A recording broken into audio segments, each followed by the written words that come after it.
terms of going through the process from the AFL. Josh Frydenberg, where's that got to? Nowhere? Unlikely at this stage. Oh. Yeah. Steve Hocking's name's always going to get thrown up. Yeah, well, Steve's made it clear that that's not something that he's pursuing at the moment. Down the track? Oh, well, he may go down the track, but he's certainly very happy at Geelong, and he said it, I reckon, 3 or 4 weeks ago that he's got no interest in going after the vacant CEO job, and I think he left the AFL quite happy to come back to Geelong and be in a less public-facing role, in a sense. So we're just waiting for a little bit more information regarding the Cats team. Jace, back down to you as you stand near the race. Doors closed in the race, which is always a sure sign something's going on. Yep. They've always got them open pretty much for the players to come in and out, but they're closed at the moment. They've gone behind closed doors. Goodness me. The old closed door Get policy. the cup on the door. Get the cup on the door. Now, if you're listening to us through krock.com.au, head now to afl.com.au and the Geelong St Kilda Match Centre to continue streaming K-Rock football. But a little bit of sort of ducks and drakes and intrigue going on with the Cats on a Saturday night. I don't mention ducks, Kingy. Hit Langdon style. Yeah, old Michael Langdon did that and ended up on Little House on the Prairie. So he was Michael Landon. Oh, Landon, was it? Yeah, it was Jessica, was it? She was in it too. No, I was just going to say, it's got a bit of a whiff about it, this, hasn't it, for the Cats? But it's going to go pear-shaped tonight. Yeah, it's turning into a sort of an episode of Gilligan's Island down there for the Cats. Segler's he's the sub, hasn't even got his kit on. Dangerfield gets out there and says, no, I don't think I'm much chop, I need to go in. They've got to close the doors. They've got, what is going on? It's got a real sort of Werribee North sort of poo farm sort of whiff about this thing. And you know what? They'll just do it in a professional manner, and the only people that get excited will be Kingy and you. Yeah, no, I won't get excited. Look at Kingy, he's looking at me going, look at me. Oh, he's up and about, he's smiling, laughing, he's got sweat beads going on, face is going red. He loves this stuff. He was pretty instrumental last week in getting them back into the game after a slow start. Kingy always is. Patrick Dangerfield. He was terrific in that third quarter. When the Bulldogs moved they had a lot of people around the ball in that second quarter, but when they realised that to win the game they had to get more people back in that forward line, and the minute they did that, created space around the ball, Dangerfield said thanks for coming. Just some other Cats news from out of the week. Meg McDonald has been reappointed captain of the Geelong AFLW team for season 7. 6-player leadership group. Nina Morrison will again be the vice captain.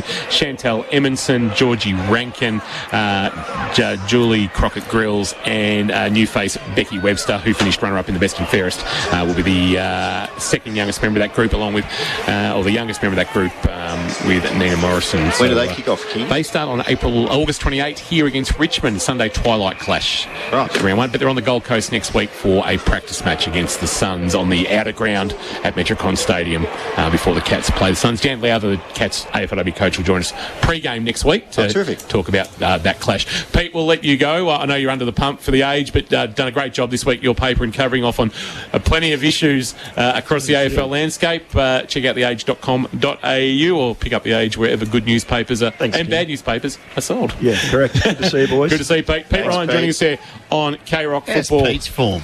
Oh, Blisters Ryan here. He only comes in after the hard work's been done. Oh, wow. See you, Blisters. I haven't got a response to that.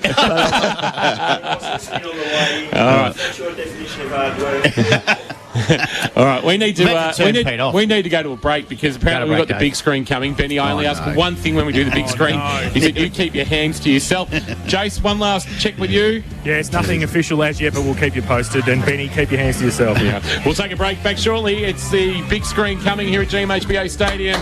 It is Saturday night football, and we are before the bounce for the Ponds and All Hotels and Team Tyre Power. Team Tyre Power, your one-stop shop for all tyres and wheels. Belmont, Drysdale, North Geelong and Torquay. Back shortly. Thanks to Abco Cafe 24/7. Live, breathe.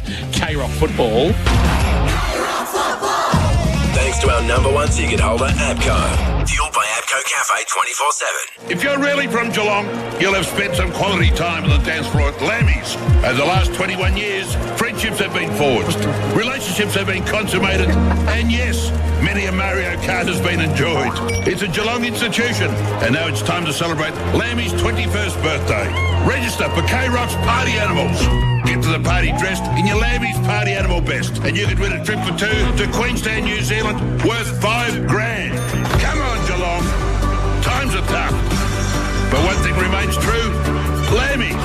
It's Geelong's most iconic venue. I'm Sam Kekovich, and I endorse this message. Remember, never lamb alone. Here for a good time and a long time. Join Lammy's for a 21st birthday celebration, August 12 to 14. Illusion and Ultimate Wood Heaters and Gas Log Fires massive stock inventory reduction sale. We must sell the lot. Over $10 million of Australian-made heaters must be cleared. 304 Melbourne Road, North Geelong. illusionfires.com.au. Hitting the streets of Geelong and the Surf Coast. K-Rock 955 Street Team. Hi guys, it's Kendra here from the K-Rock Street Team. The K-Rock live sites are going off thanks to our good friends at Harvey Norman, Carrara and Warm Ponds. It's round 21 and we're here at GMHBA Stadium to watch the Geelong Cats take on St Kilda. So come down to the Charles Brownlow stand to help us cheer them on.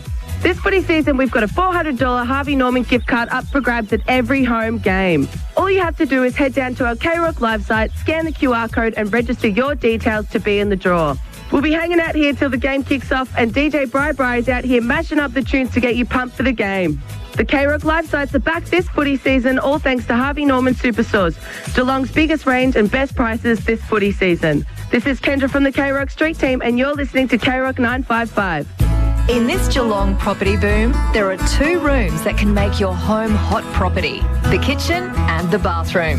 Before you sell, see New Grove bench tops and give your old bench top and vanity a fresh modern look. It's a quick, easy way to add appeal and value. New Grove bench tops in Breakwater, open from 6:30am to 4:30pm weekdays so you can see them before work. Find out more now.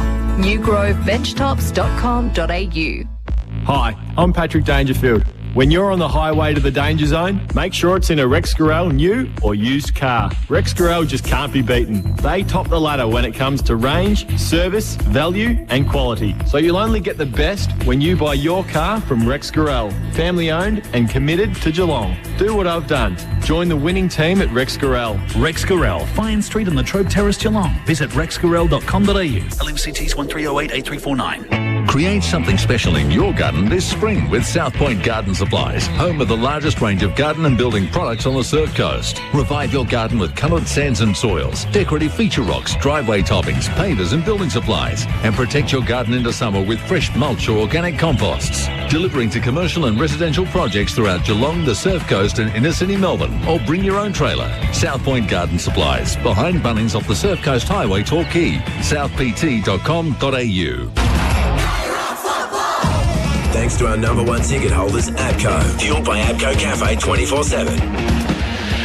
Before the bounce, thanks to Team Tyre Power and the Ponds and Norlane Hotel. Get your friends together and have a fun day at the Ponds and Norlane Hotel. Don't forget you can text us anytime, 0456 955 955. That is on the New Grove Bench Tops K-Rock Football SMS line. Great to have New Grove Bench Tops back on K-Rock Football. Give your bench tops a fresh, modern look with New Grove Bench Tops. Jason Doherty, you are loitering with intent somewhere near the Geelong rooms. Can you please give us any update that you may have in regards to the fitness of Patrick Dangerfield? Doors shut, can't see anything, Kingy. So clandestine work from the Cats this evening.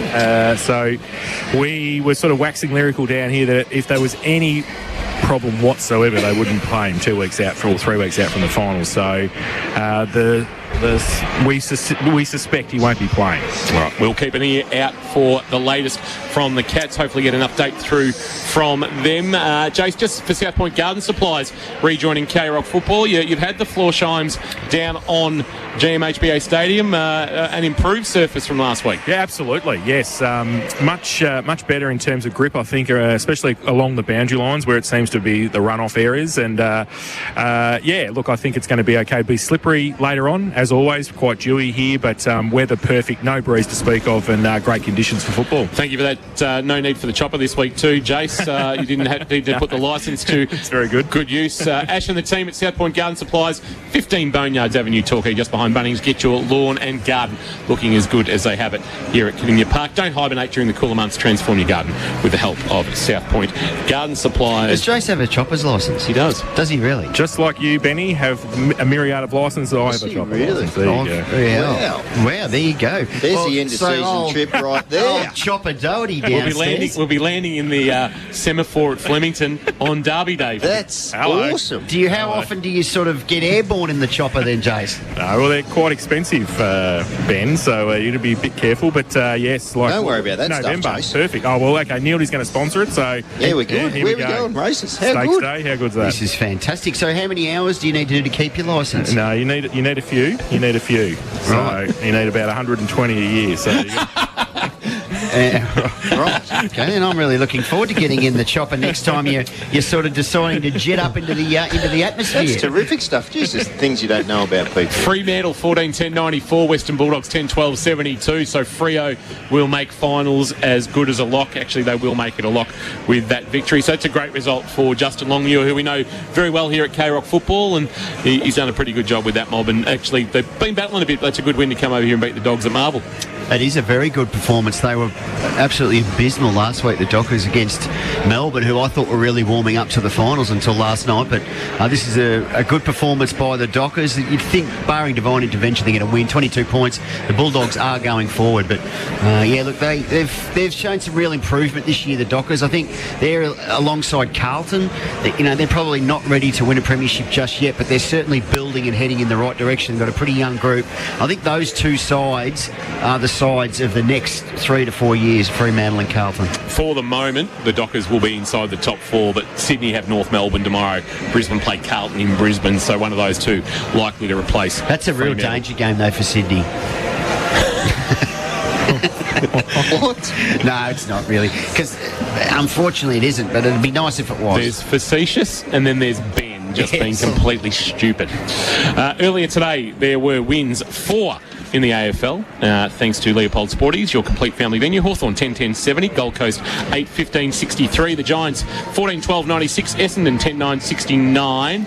In the local footy action, Bellarine last round 18, Drysdale, Newcombe, Barwon Heads, Geelong Amateur and Torquay were the winners. So that top 5, Benny and the Bellarine. Torquay on top, minor premiers will have the week off. Saturday at Port Arlington, Drysdale and Barwon Heads will do battle in a qualifying final. Sunday at Port Arlington, Geelong Amateur and Mottawarri will meet in a final. In the GFL, winners were Leopold, St Joseph's, North Shore, Colac and Bell Park. Tomorrow, St Mary's and Newtown from midday on K-Rock Football. Bounce at 1:10. And in the GDFL, East Geelong defeated Inverleigh. That almost guarantees East the minor premiership. Other winners, Bannockburn, Belpost Hill, North Geelong, Geelong West and Werribee Centrals. 100th game tonight for Dougal Howard, and the banner says, in Doug's 100th game, our season's on the line. Get the job done, Saints. Now's our time. Cheer squads love to do a bit of rhyming action, don't they? Remember that cheer squad that started that one? There was a young man from Nantucket, and then that was it. They could not get the rest of it on the banner for fear of never being allowed in the venue again. Right. 150. There's only one way that rhyme can go, isn't there? Tim Membry plays his 150th for St Kilda. So his game 151. He played one game with Sydney. Pretty good effort. And then 150 for the Saints. He's been a very good player. He's one that Geelong will need to watch, Membry. You let him off the chain, he can kick 3 or 4 on you in quick time. 28 goals this year. He's played every game, Tim Membry. So you got 28 from Membry, 25 from Jack Higgins, who's played 15 games, and of course King with 46 goals from 19 starts this year. It's 150 games for Jake Kolajasny, 50 for Brad Close. Jake Kolajasny, as we alluded to earlier, he debuted in Corey Enright's 300th in round 12 in 2015. And Brad Close, he debuted against Fremantle round 8 2020, and as we know, he actually goaled in the first minute of his first AFL game, first kick, first goal club, and it all happened very, very quickly for him, and he probably thought, how easy is this AFL caper? And he actually has made it look, he just turned 24, has turned out to be a real find, which I know we talk up Atkins and Stewart and Blitzarves as... Well, he's nowhere near his ceiling. No. Close. He's I know he's a little bit more mature, 24, but he is... Yeah, he's been a really good find for Geelong, formerly North Gambia through Glenelg. He's come in, and the thing you noticed about him straight away was he was quick, and he thinks quick. He has an ability to. The game wasn't too fast for him right from the get-go, and this has clearly been his most consistent season. He plays in a position where you're going to have some quiet games. It's just the way the world works. Every player does, but his consistency pretty much throughout this year. Not only is he kicking goals, goals, 19 goals on the year, but his ability to jump up out of a sprinkle head tackle or even move up the ground and be a link if he needs to be, he does that quite well. Yeah, he's a smart player, Ben. He reads the game really well. One other thing that I really like is that the Geelong small forwards, medium forwards form a really good group. They seem to complement each other and they understand the different roles that they need to play. And we will see, say, a close play high up the ground, as you mentioned, and he also can go deep and play there, which means that Stengel knows what he's doing when he goes out. Myers the same, and in recent weeks Isaac Smith has jumped in that rotation. So you're very, very good player. Final score about to come through. Waitman's got a shot at goal with about 20 seconds remaining. That'll make the margin. He should kick it from there, 17 points, but that's where it will probably finish. Fremantle 14-11-95. Waitman with a shot at goal. He has just snuck it into the left-hand goal post, makes it 11-12-78, but the margin there with 9 seconds remaining will be 17 points to the good of the Dockers, who will play finals in season 2022. So well done to our old mate in Justin Long. We will be covering more than just the Cats in the finals and hopefully catching up with JL before one of those games. He's been more than generous with his time to K-Rock footy and look forward to talking to him. Kingy, what does that do to the Bulldogs? Where does that now place them on the ladder, and what do they need to happen to maybe put themselves in the finals? So what that will leave the Dogs is, depending on the results tonight, could leave them 2 games out, depending if St Kilda wins. Really? Oh, well, that's not going to happen. St Kilda win tonight, and if Richmond win, they'll be a game and a half behind the Tigers. They're pretty much cooked, I think, is the technical term. Yes, as your... That's a disappointing... Like the duck, that's a disappointing disappointing season off the back of a grand final appearance to miss finals. Very. How did they go, Kingy? You'll know this. When they won the flag not that long ago. 2016. What happened in 2017? They missed the finals. They missed the finals. I mean how that is.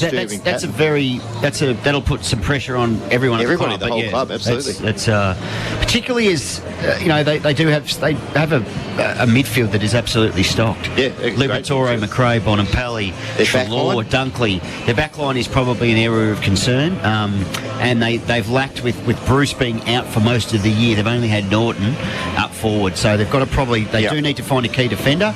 I mean, Ugle-Hagan is the one I like him. Yeah, but he's still on the burn. He's a bit of a slow burn, so they need him to get to A-grade levels quite quickly. But yeah, they do need to seriously find a key defender, I would have thought, the Western Bulldogs. Yeah, I agree with that. We're going to take a break, come back, and the Cats team will run out, and about the time that we come back, and hopefully we're seeing Patrick Dangerfield there.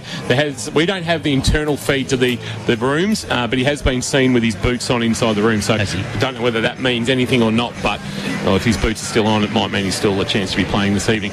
We're in before the bounce for Team Tyre Power and the Ponds and Norlane Hotel. Get your friends together and have a fun day out at the Ponds and Norlane Hotel. Mark Yates is going to ring the bell tonight. Yoda. Is he? Yeah. Fantastic. Yep. Yeah. And that's what he did to Dimmer Burton. He rang the bell. He rang his bell. He was a very, very hard footballer, Mark Yates. He was. Wow. We're, of course, fueled by APCO Cafe 24/7, the new Mexican Jaffle only at APCO Cafe 24/7. Live, breathe, Carol Footy. Thanks to our number one ticket holder, APCO. Fueled by APCO Cafe 24/7. The world sure is a crazy place right now. From staff shortages to supply chain issues and the enduring effects of the pandemic, families throughout our community are feeling the cost of living pinch. That's why we've gotten together with our friends at Geelong Bank to help you bust your bills, phone, electricity, gas, water, mortgage, rego, car payments, credit cards, your uncontrollable addiction to French fromage. Upload your bill now at krock.com.au and listen every Friday morning. Tom Lingy and Loggies, Bill Busters. Busting the bills that are busting your balls. And closer to home, Geelong Bank, where we grow. KROC 955. Do you love Mexican food? Love an APCO Jaffle? Well, you're going to really love the brand new Mexican Jaffle, only at APCO Cafe 24/7. Packed full of your favourite Tex-Mex flavours, all wrapped up in a toasty hot, fresh APCO Jaffle. The perfect comfort food when you're on the go. Combo it with a barista coffee for the ultimate winter warmer lunch. The all-new Mexican Jaffle. For a limited time, only at APCO Cafe 24/7. We've got you. Hitting the streets of Geelong and the Surf Coast, K-Rock 955 Street Team. Hi guys, it's Kendra here from the K-Rock Street Team. The Geelong Cats are back at GMHBA Stadium for round 21 and the Street Team is here to cheer them on. Our K-Rock live site is pumping, all thanks to Harvey Norman Carrera and Warren Ponds. Come and say g'day to us and you could score yourself a $400 Harvey Norman gift card just by scanning our KROC QR code and registering your details. Talk about an easy win. We're outside the Charles Brownlow stand and DJ Bri is killing it on the decks and blasting tunes right up until the game kicks off at 7:25. KROC live sites are back this season, all thanks to Harvey Norman Superstores, Geelong's biggest range and best prices this footy season. This is Kendra from the KROC Street Team and you're listening to KROC 955. Hamlin Homes, proudly Geelong's largest locally owned and operated builder. Distinctively familiar with the region's lifestyles, landscapes and suppliers. Distinctive in history, having served the local area since 1983. Distinctive in our ongoing commitment to the local community. Distinctive in design, taking inspiration from the local environment to create beautifully unique homes that reflect our clients' aspirations. Hamlin Homes, distinctively local. Hamlin.com.au. Harvey Norman, Corio and Warren Ponds. Your one-stop shop when you're looking for lounges, dining settings, outdoor furniture and barbecues. At Harvey Norman, you'll get the best range at amazing prices. We specialise in Australian-made furniture and supporting our local manufacturers. And we pride ourselves on offering you the best quality through our quality assurance program. Harvey Norman Furniture, your furniture specialists. Easy parking at our two big Geelong stores, Princes Highway, Corio and Warren Ponds. Hitting G-Town after the game? You know where you're going to end up, don't you? Lammy's. So why not start the night strong? There's nothing that's more iconically Geelong than our very own Lammy's sesh. Get your weekly dose of great tunes all night long. Give yourself something to talk about Monday. And remember, never, ever lamb alone.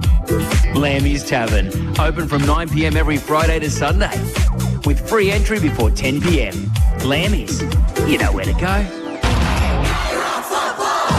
Thanks to our number one ticket holders, ABCO. Fueled by ABCO Cafe 24/7. Back here at GMHBA Stadium, we're before the bounce for Team Tyre Power and the Ponds and Norlane Hotels, your one-stop shop for all tyres and wheels in Belmont, Drysdale, North Geelong and Torquay. That is Team Tyre Power. Jason Doherty, we come to you for some breaking St John of God injury news for the Cats. Yes, Patrick Dangerfield out for this evening's game. He's trained all week as the club has sent out an official word that he went out for the warm-up. He reported low-level calf tightness. The medical team and Patrick made the conservative call.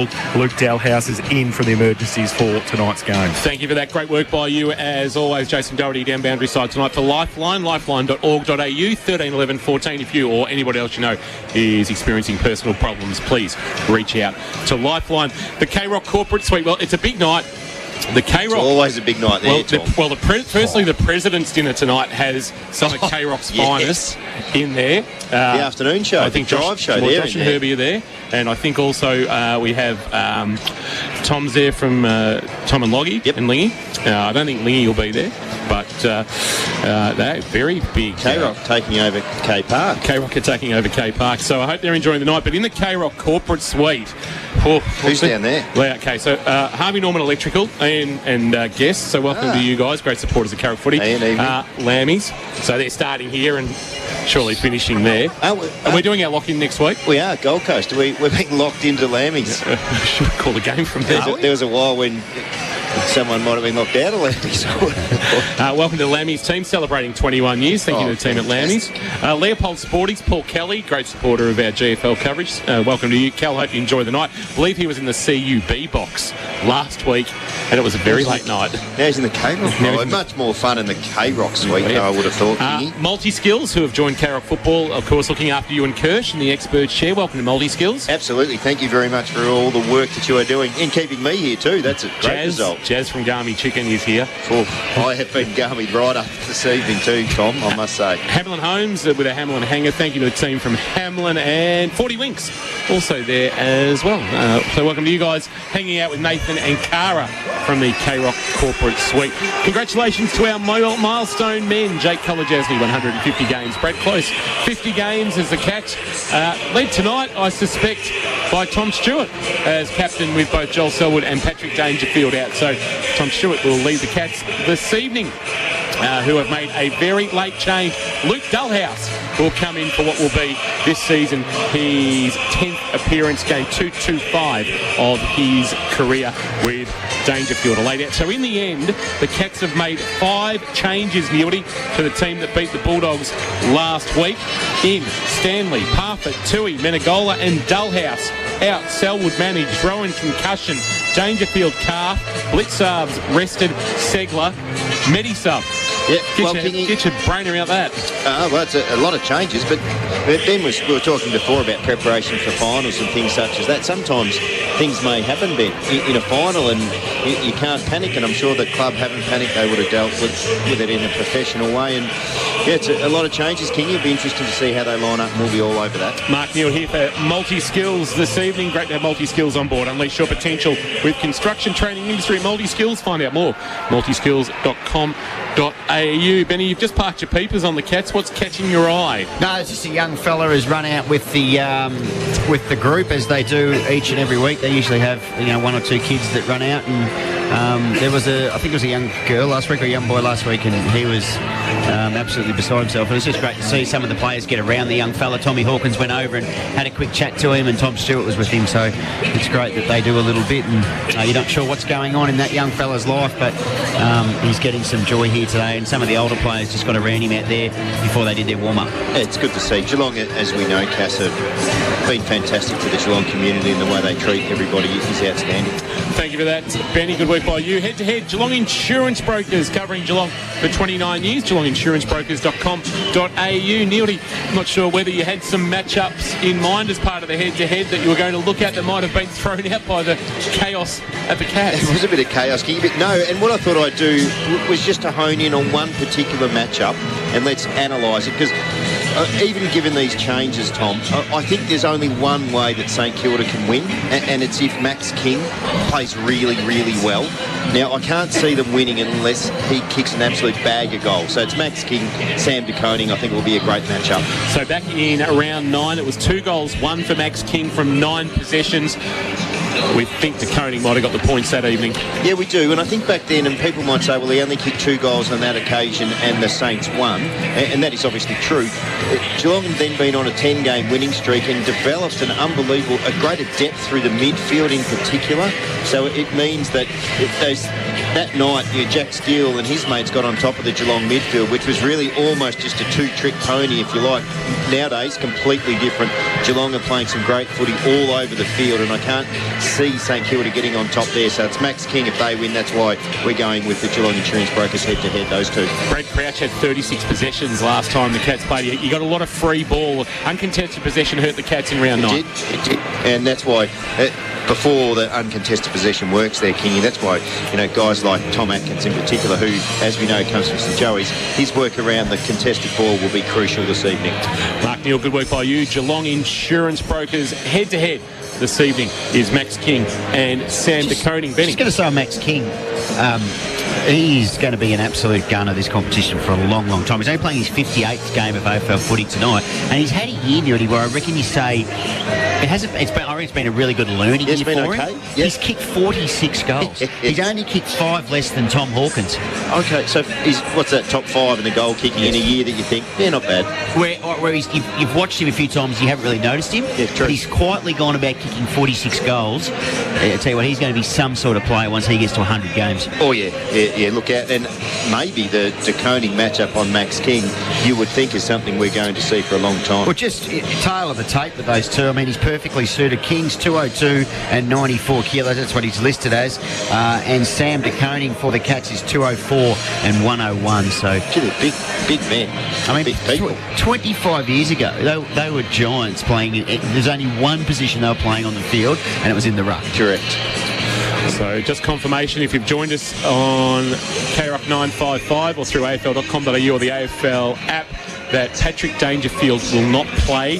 He reported low-level calf tightness in the warm-up and has made a conservative call alongside the medical team not to play. That means that Luke Dullhouse has come into the 22. John Segler stays as the ruck. A bit of awareness, Kingy. KFC Twitter has been busy. We did pose the question on the Geelong ruck setup going forward with Stanley and Segler now both fit and, well, dare I say it, firing. But we put up 3 combinations. Stanley Segler, Stanley Blitzarves, Segler Blitzarves. blitzers, and overwhelming majority has gone for one of those as we've polled our KFC Twitter land. We've polled the electorate, Kingy, and the electorate has spoken and suggested that the best matchup for the Cats, or the best tandem for the Cats, is Stanley and Blitzard, which is no surprise, nearly 65% of the vote. Those two are clearly, I think, the way forward for Geelong, but you know, if Stanley's injured or Blitzard's injured, you've got Segler there, and I'm sort of hoping tonight that he gets a little bit of game time. So I think the more game time he gets, it'll be better off if he actually is required to fulfil a frontline role in the finals.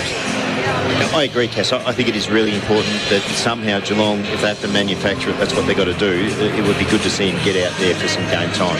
10 original tenders for $10. Did somebody say KFC?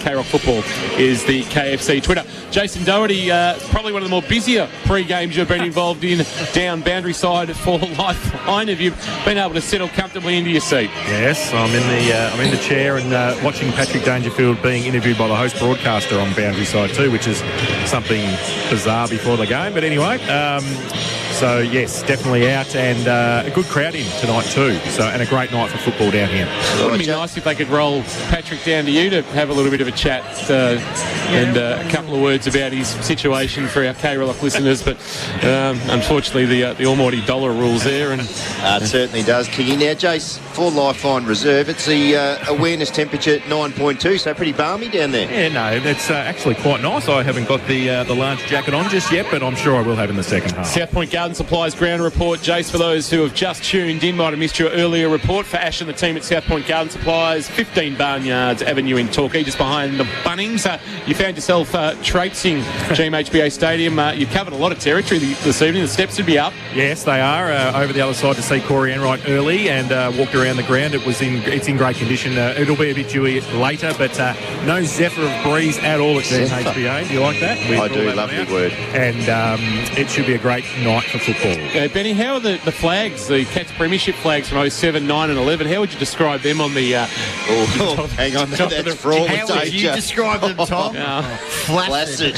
There's only one word. They are not moving a muscle, King. There is no excitement in those flags. that is as still as I have ever seen. That is still as something. It's extraordinary still. Did I hear somebody on the big screen talk about Max Holmes' 26 games? Did I hear that? That's a milestone. Yeah, that is a milestone, Chopper. Anything's possible on K-Rock footy. You idiot. Just on some bizarre milestones out of tonight. Tom Stewart joined 6 players on 121 games, including Ken Hinkley. Jack Henry joined your old teammate Liam. Oh no, you didn't play. Did you play with Liam Pickering, Mildy, or did you just miss him? Yeah, no. Joins him on 102 in terms of Clive. And Jed Buse joins Mark Bairstow on 146 games. Well, it's King. It's what they say. 98% of stats mean nothing, and the other 2% no one understands anyway. Thank you. There you go. Brandon Parfitt re-signed for 2 years during the week. That's a better stat. Yeah. That's a terrific stat. It's not even a stat, but it's very good information. That's great. That's really good.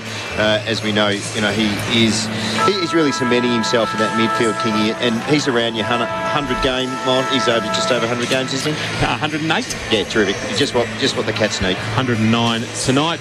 So we've got a little exchange of gifts between the Indigenous players going to take place. So Ben Long is in the long sleeves this evening, and he's gone in with his captain Jack Steele, and we see Tyson Stengel and Brandon Parfitt going in with Geelong acting captain Tom Stewart for the toss of the coin. Umpires tonight, I've got a Stevic, Broadbent and Heffernan controlling this one. Jace, down to you for the toss of the coin. Yes, the toss of the coin between Tom Stewart and Jack Steele in the middle of GMHBA. Tom Stewart has won the toss, kicking to the Belmont Watchhouse end in the first term. Thank you very much, Jason Doherty. And your margin for a Geelong win tonight, if you're tipping the Cats? Yes, by 11 points, the Cats. Tight one, I reckon. Okay, expecting a tight one. Laurie Hill, our executive producer, who you were tipping tonight, Loz? Geelong by 27 points. Davey Collins, grumpy since 1992. Cats by 8 points. Cats by 8 points. Benny. I'm with Chopper Maverick Doherty down now. I think the Cats are in for a grind tonight. I think they win by 6 points. 6 points for the Cats. Mark Neal. Geelong by 50, Kingy. They're going to smack them. Wow, 60. 50. Geelong by 22 this evening here at GMHBA Stadium as we go nearest the pin. Players making their way into position. Just those starting benches, please, Benny. So the starting benches are Jed Hughes, no relation Holmes, Myers and Bellhouse. Late inclusion for the Saints, Butler, former Tiger, Clark, Hunter Clark, Hanbury, the former Swan, and Crouch starts on the bench. Zach Jones, interestingly, is the sub, so they've got some league speed on the bench. Have the Saints, Geelong have got Segler as their sub. And Mark Yates just ringing the bell, of course, former Cat star of the 1980s, and he probably hates it, but more remembered for what he did to Dermot Burton at the opening bounce of the 1989 Grand Final. He doesn't mind it. He is, but he was a very good player, Mark Yates. He's a ripper, and he was around when I started, and his work with the younger players was sensational. Winners today so far, Hawthorn, the Giants and Fremantle over the top of the Bulldogs by 17 points. We are about to get underway here, GMHBA Stadium. We'll keep an eye on some Wombat Gully Plant Farm matchups. Well, Kiggy, in the middle, so Guthrie, Atkins, Parfitt, Stanley. And it looks like Windhager has gone to Cam Guthrie, so that might be a run-with roll for the youngster playing just his 16th game. First bounce, Harvey Norman. Here's Benny. So it'll be Stanley, the former Saint, up against his old mob. Atkins had a freshie, ball still in the middle. Guthrie, quick give to Stanley. Now to Parfitt, round the corner. Wants Cameron, front position, couldn't mark. Wood, the former Roo, came through, well tackled by Tui. Umpire says, give it to me, I'll throw it up centre half forward. We'll get some Wombat Gully Plant Farm matchups from Neildy as this first term unfolds. Stanley grabbed it out of the ruck, jammed it on the boot towards the top of the goal square. Henry forward, Henry marking, but off the ball. Hawkins has given away a free kick. So, Kingy, you caught it. We were wondering who was going to be that third tall forward for the Cats. Jack Henry, as he was about a month ago down at the up at the MCG. Howard laterally into the left back pocket to Battle. Handball over the top. Webster gives it off to Wilkie. Wilkie jams it on the boot towards half back, looking for a mark. Spoiled by Stewart of the Cats. Rolls it towards the boundary line where Zach Guthrie will get a handball on the up to Duncan. Duncan ran out of room, and we'll get a boundary throw in. Anything else for Wombat Gully Plant Farm, Neildy? No, I was just really looking at Zach Guthrie and how he has been really good over the last month, and Ben and I was speaking about that. So his form really gives the Cats confidence to put Jack Henry forward, so I think that's a good thing. Boundary throw in. I heard that, Ben. Stanley wins the tap down. Atkins does the roving but couldn't take it cleanly. Wood dumped by Parfitt, and then Wood bounced to his feet and got a handball on the up. Windhager, little handball at close quarters. Now the clearing kick, a high ball coming there from Patton towards half forward. Fisted away College as in front of the pack. Ross a handball release. In board goes King to Owens. Owens a long ball to a one-on-one. Best position out the back. Sharman grabbed it. Handball into the right forward pocket to Hill. Hill a kick backwards to a voice, and it's Sinclair marking on the chest. 20 out from goal, just right of centre. It's really good play there by Hill. That kick back from the boundary line on his left foot. Terrific work to be able to centre it up there. Mark Neildon, the experts chair for multi-skills this evening, joining us on K-Rock Football. Kingy, Tom Atkins has got the job on Jack Steele, so that will be a terrific contest. Two hard at it midfielders. For Wombat Gully Plant Farm, 201 Townsend Road in Moolap, open 7 days. Saints, not a great record here in recent times at Geelong. He'll shoot on goal and he will kick. So a good start for the Saints as they look to keep their spot inside the top 8. One straight 6 in Kilda. Geelong yet to score as we've gone 2 minutes in this opening term thanks to Harvey Norman, Corio and Warren Ponds. I think Harvey Norman for all the big brands at Geelong's best prices. So the Jaconing Max King matchup is taking place. That occasion, Jaconing went to the contest. He impacted the contest. He was the one who brought the footy forward. King didn't go to the contest, but at the front and centre were the St Kilda mid, so the ball then was taken by them and handballed over the back to King, and then it was going to. And then the goal was the result of that. So good start by the Saints. Geelong coughed up an early lead last week to the Bulldogs before overpowering them. I'm sure they want to attempt the same recipe tonight. A little confusion and a little calamity before the game with Dangerfield laid out. So ball back in the middle. Stanley, Marshall down. Ball bobbling around. They sit over the top, and I'm not sure that's coming out. It's not. Umpire will have another crack. Still smack bang in the middle of GMHBA Stadium. Round 10, 1999, Benny, for the stats aficionados for the last time the Saints won here. 10 straight losses. So that's a fairly long time ago, King. What was happening in 1999? You were wearing acid wash. College Asney. He was dispossessed. Hill, who set up that last goal, got it out to Sinclair, who kicked it. He goes round the corner. Well taken by Long. Handball back inboard wasn't great. Ross is there. He had a fumble, stolen by Parfitt. He goes to close. Handball to Cam Guthrie, sweeping off half back. He goes wide. Will it sit for Menegola? It might. He'll handball over the top. No, he won't. He'll choose to kick. He should have handball because he missed O'Connor, who has to turn defender now. And good work from Patton getting out to see it out for a throw-in. Probably should have handballed there, Neildy. Yeah, should have Sam Menegola. Yeah, I agree, and that would have set up O'Connor to run it and play on. Boys, Collar Jasney's 150th. He's got the job on Membry. I think he's also playing his 150th. Is the Kings what he said? 150 for the Saints. Okay. Boundary throwing, tapped down by Stanley, the former Saint. Marshall had a fresh airy. Parfitt a handball on the up. Menegola has been omnipresent early. Kick inside forward 50. Hawkins, his target. Ball got out the back. Hawkins will find it on ground level. Can he get a handball to Close? Close couldn't get a handle on it. Stengel tight in the pocket. Dragged in, and a really good tackle by Webster to take him out of bounds as Stengel was ready to burst towards open goal. And in the right forward pocket, at the players stand into the ground, we'll get a boundary throw in. You just see how dangerous those small forwards are. Close and Stengel both involved. They look like scoring a goal. Hawkins and Marshall to do the ruck work. Hawkins grabbed it out of the ruck, handball to Stengel. Stengel a left foot snap, hit the belly of the ball. Henry will fly. Henry can't mark Atkins front of the pack. Handball, Tui showed a little bit of it to Webster, then snapped and then kicked a wonderful goal. Zach Tui comes back into the side with instant impact. Nice little step on Webster. And he finishes off nicely too to get the catch first at the 5-minute mark of the opening term. Geelong 1 straight 6 and Kilda 1 straight 6. This opening quarter of K-Rock football for Harvey Norman, and for multi-skills, here's Mark Neal. Kingy, as we know, we've been singing the praises of Zach Tui all season. He might be right up in the veteran category, but he's been very consistent. I think Geelong are a much better team when we look out and we see Zach Tui on the wing. He is both a terrific attacking player, and we also know when needed, he'll go back into the D50 to help the players out. But a good start, really good snap across his body for a goal. He's been good, Tui. That's his 7th goal of the year. Just noticing, boys, Dalhouse coming in, and this will be a bit unusual. His first stint on the ground, in the middle of the ground, standing next to Jack Steele. So, interesting. So, Dalhouse in. Stanley to compete in the ruck. Got it down. Steele came through. Had Dalhouse in his pocket. Ball bobbling around. Guthrie. Handballs to Dalhouse. He gets a kick towards the wing. Coming up to meet it was Myers. Took to Pilbert, and it was immediately tackled by Sinclair. Hanbury, the former star Swan, sits over the top. The umpire says, give it to me. He'll throw it up still inside the centre square of GMHBA Stadium. Stanley winning the tap. Myers, the roving, wrapped up by Steele and going nowhere. And just inside the centre square, slightly favouring the catch broadcast side. We'll get a ball up.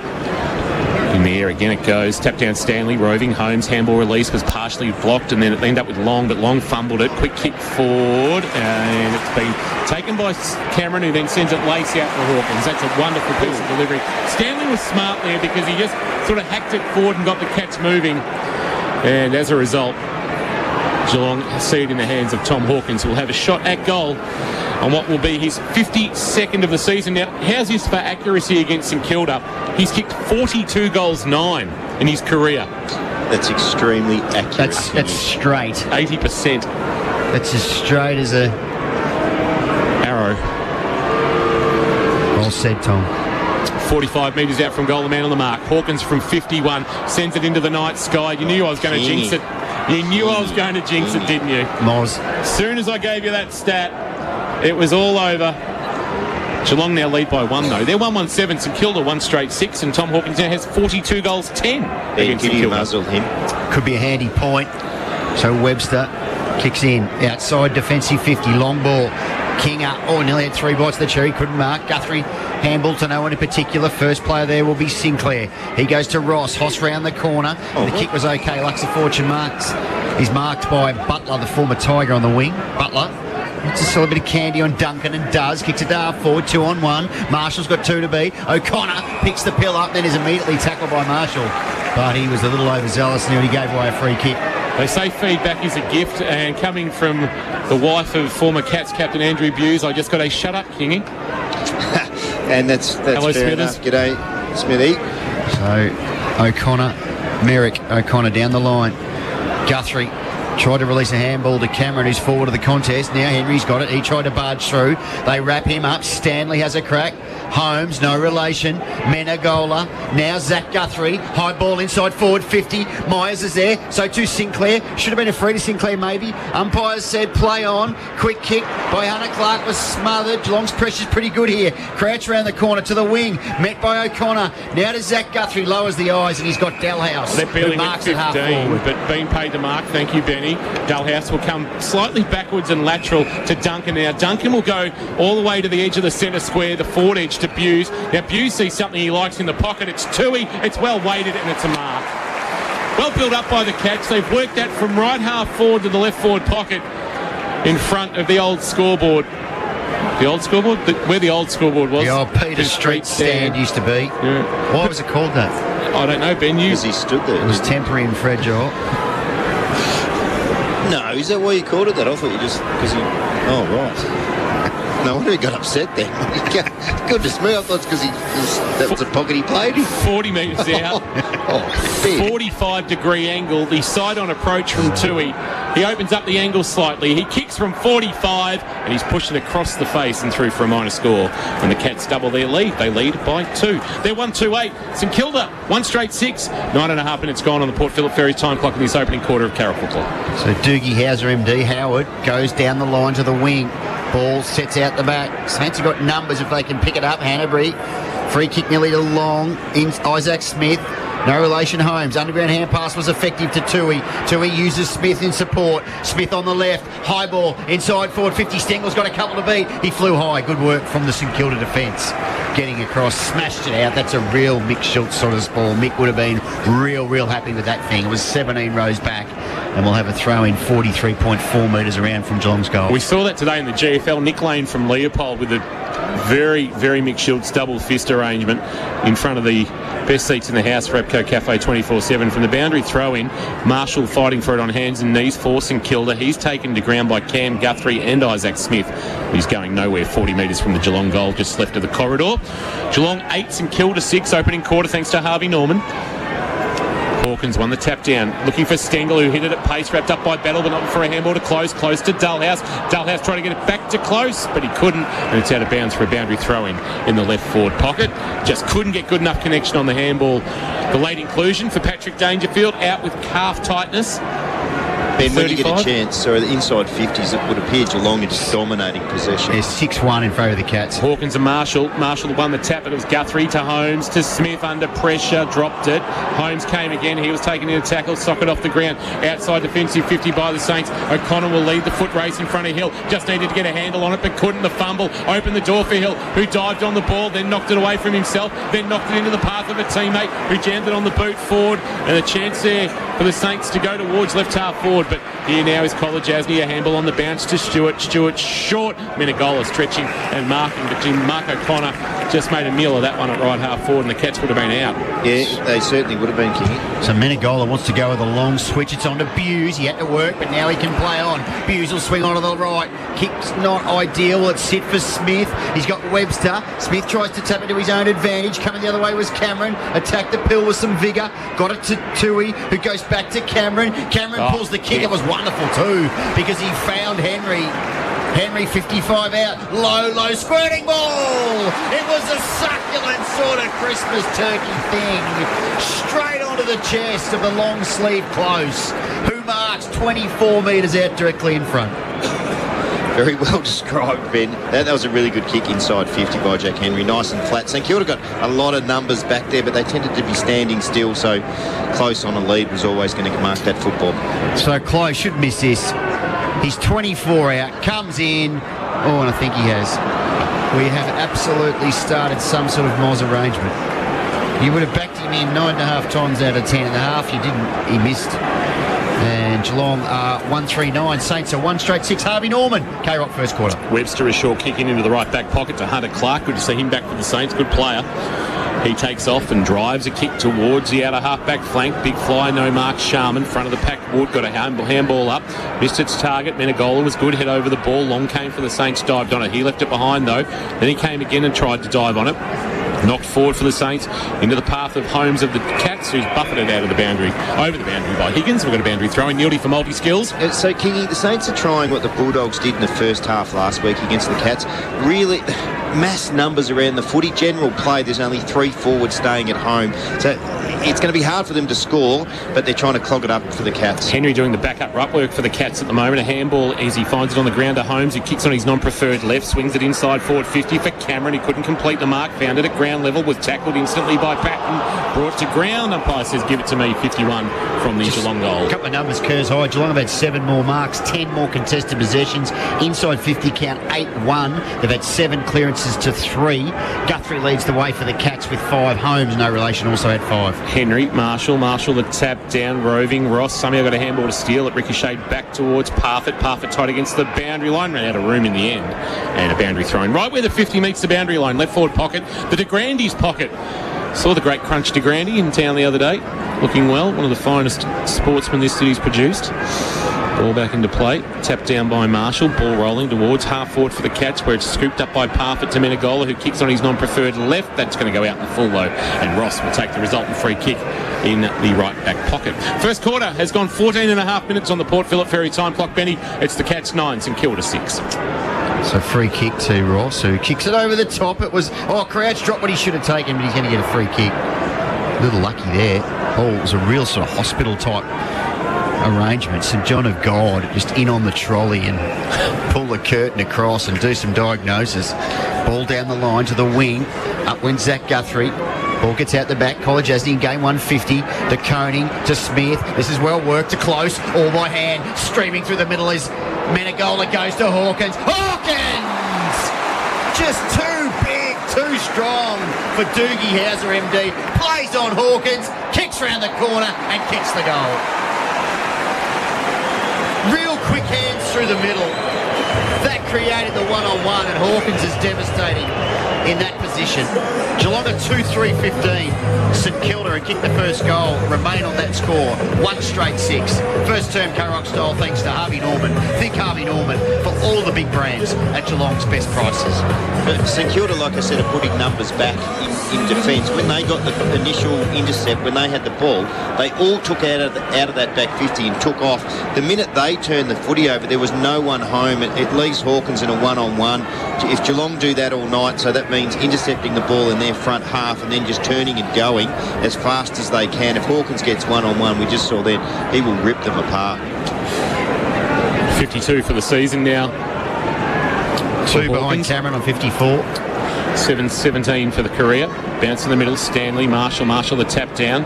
Going to ricochet back towards Marshall, who lost it in a tackle. Parfitt stood in a tackle. It's a throw. Or holding the ball. Take your pick. And he's holding the ball. It's Brandon Parfitt at the fresh airy. And the free kick belongs to Crouch, and the former Crow goes short, and Higgins leading up. The former Tiger has marked, swings and kicks quickly inside forward 50. Stanley positioning himself well in front of Membry and has taken the mark. The former Saint. 58 games, 40 goals in the red, white and black, so he's now up to game 1-2-1, Benny, for the Cats. Goes long down the middle in the direction of Hawkins, who nearly dropped the chest mark in the end. Spills back to Butler. He handballs wide to Crouch. Crouch on the right. Inside forward 50. College Asney did well. Kept his eye on the ball and kept his feet. 2 important things when playing AFL football, in fact, any sort of football. And College Asney, who started brightly in game 150, goes from one back pocket to the other, and he's got O'Connor. He dinks one over the top to Buse, who just does his thing each and every week. Jed Buse playing game number 146, closing in on 150 for Jed Buse. Yeah, now 3:53 between he and the old man for the Cats. Kick towards half forward. Henry couldn't mark Menegola. Did the roving at the front of the pack, but his floating kick is chopped off by Callum Wilkie. Callum Wilkie playing his 83rd consecutive game. Hasn't missed since debuting round 1 2019 as a mature age recruit. His short kick to battle was called as not 15, so he had to play him quickly with a handball to Steele. Steele kicked off a step towards half forward, and it's going to be a free kick for high contact going to the Saints. It's going to Big King, so that's a fair effort to take King high. He went to go inboard to Ross. Umpire said play on. He's now kicked it straight to Brandon Parfitt, standing at 48 metres out from his defensive goal. He wants the corridor and Buse. Kick on the bounce. Buse steps inside Ross. Handball to Zach Guthrie. Missed Myers, and the Cats stuffed around with it there. Turned it over. Hanbury lost it in the tackle. Good work, Zach Guthrie. Forced to spillage. Tui. Parfitt confronted outside of the right boot. Wonderful, neat little kick to Close. Closer handball to Myers. Myers looks up. What does he see? He sees Stengel all alone inside 50, marking 25 metres out from goal. So after stuffing around with it, the Cats won it back. Stengel will step out, snap, and kick the goal and give Geelong a very handy 15-point lead at the 18.5-minute mark of the first quarter. Tyson Stengel now with 38 goals for the season, Neildy. Geelong are 3-3-21. St Kilda are 1 straight 6. Talk us through that as Geelong won the ball back in the middle. Well, firstly, the Stengel got, what'd you say, 38? That's a really good season, clearly, for a small forward. The one thing I liked about the work in the middle, they were trying to share the footy, and yes, there was an error, but Zach Guthrie, he didn't panic. Just, you can see that he's maturing as a footballer. He then went back after it, laid the tackle, did the right thing, and got the ball back. Again, those small forwards, so Close was involved. Brian Myers speed through the middle of the ground and then gets it to Stengel. So all three of them involved with that passage of play, but started by Zach Guthrie. First an error, and then he was mature enough to get the footy back. Good stuff too from Myers. His first effort at the ball maps wasn't great, but he went back and won it at ground level, flicked out a quick hand pass and then ran forward and was the player kicking the ball forward. So out of the middle, Stanley just took it clean out of the ruck and then hoist a high wonky sort of arrangement inside forward 50. Hawkins was held. Umpire said no. Yeah, it was. He was held, Hawkins. Wasn't a whole lot in it, but enough to just keep the big boy at bay. And this for his second and the Cats' fourth after the Saints kicked the opening goal off the boot of Jack Sinclair. Geelong have dominated. They've 12 inside 50s to 4 Kerrs higher, 8 clearances to 4. They've had 30 more disposals, 12 more contested possessions and 11 more marks. And Hawkins is on the runway for goal number 4 and he's kicked it. Umpire, look at him. Is that little Davy Rhodes down there? I think it is, the little meatball. He loved it. Every second of that Thomas Williams Sherrin flying over his cranium for a goal. He lapped it up, Davy Rhodes. Geelong have got 4 and they lead by 21 points, 4-3-27. St Kilda are 1 straight 6 first term, thanks to Harvey Norman. Reece Stanley started really well. He's been tapping the footy well in the middle of the ground. Also, when he went back and took that intercept mark deep in D50 was outstanding. His work then just to grab the footy out of the centre square and send it long. Again, indicative if Hawkins gets some one-on-ones, could get messy. Very messy. You sort of change your tip messy. I said 6 points, I think. Yeah, no, I said 50, so I'm comfortable at this stage. Jace, is that you laughing? No, I'm fine down here, thank you very much. Good. Shooter's just getting the rollerblades going down there. Stanley over the top, winning the tap down. Ross head over the footy, handball into space. Steele socketed off the ground. Dullhouse in a wrestle with him. Dullhouse did well, brought him to ground, but picked up by Hill. Handball back, Sinclair fumbled. Knocked it to Windhager. Handball on the up, looking for Steele. Stewart tried to provide a path for Zach Guthrie, but in the end, Owens died on the footy. Steele, Higgins, handball forward. Chance for his former fellow Tiger in Butler. Slung in an Atkins tackle. Close did okay, good pressure. Socket off the ground by Ross, cleaned up by DeConing. Handball at close quarter, Stewart. This all at right halfback. Atkins, close.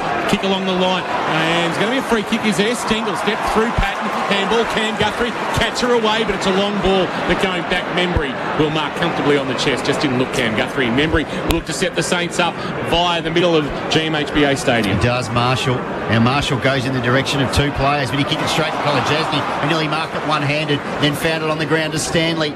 Geelong are just playing all over St Kilda at the moment. Duncan, he gives to 2 in centre half back, has to work back into traffic. Atkins, quick give now to Smith. Smith off the non-preferred right, inside forward 50. Henry's there, and Henry marks. He's got Hawkins, and he's got Cameron lurking in the pocket, and it's a great place to lurk. If you're gonna lurk, do it in the pocket. And Cameron has marked 33 metres out, 45-degree angle. Right foot snap or left foot drop punt? Well, he's probably too far out maybe for the right foot snap. His set shot kicking this year has been off, I'd say. It's been a little hit and miss. He is going with the direct shot. Comes here, gets too close to the man on the max. Sometimes he's kicked and he has missed. So he said it was off and he's missed. Should have gone the reverse Moz and said he'd kick it out in the full. But Geelong are playing some good footy. 4-4-28. St Kilda are 1 straight 6. Harvey Norman first quarter.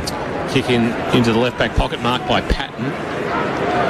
He'll bring it along the broadcast wing. Sends it that way now, wanting King to provide a run and jump. And fluent mark too. Nice mark over DeConing, a Hamlin hanger, early contender.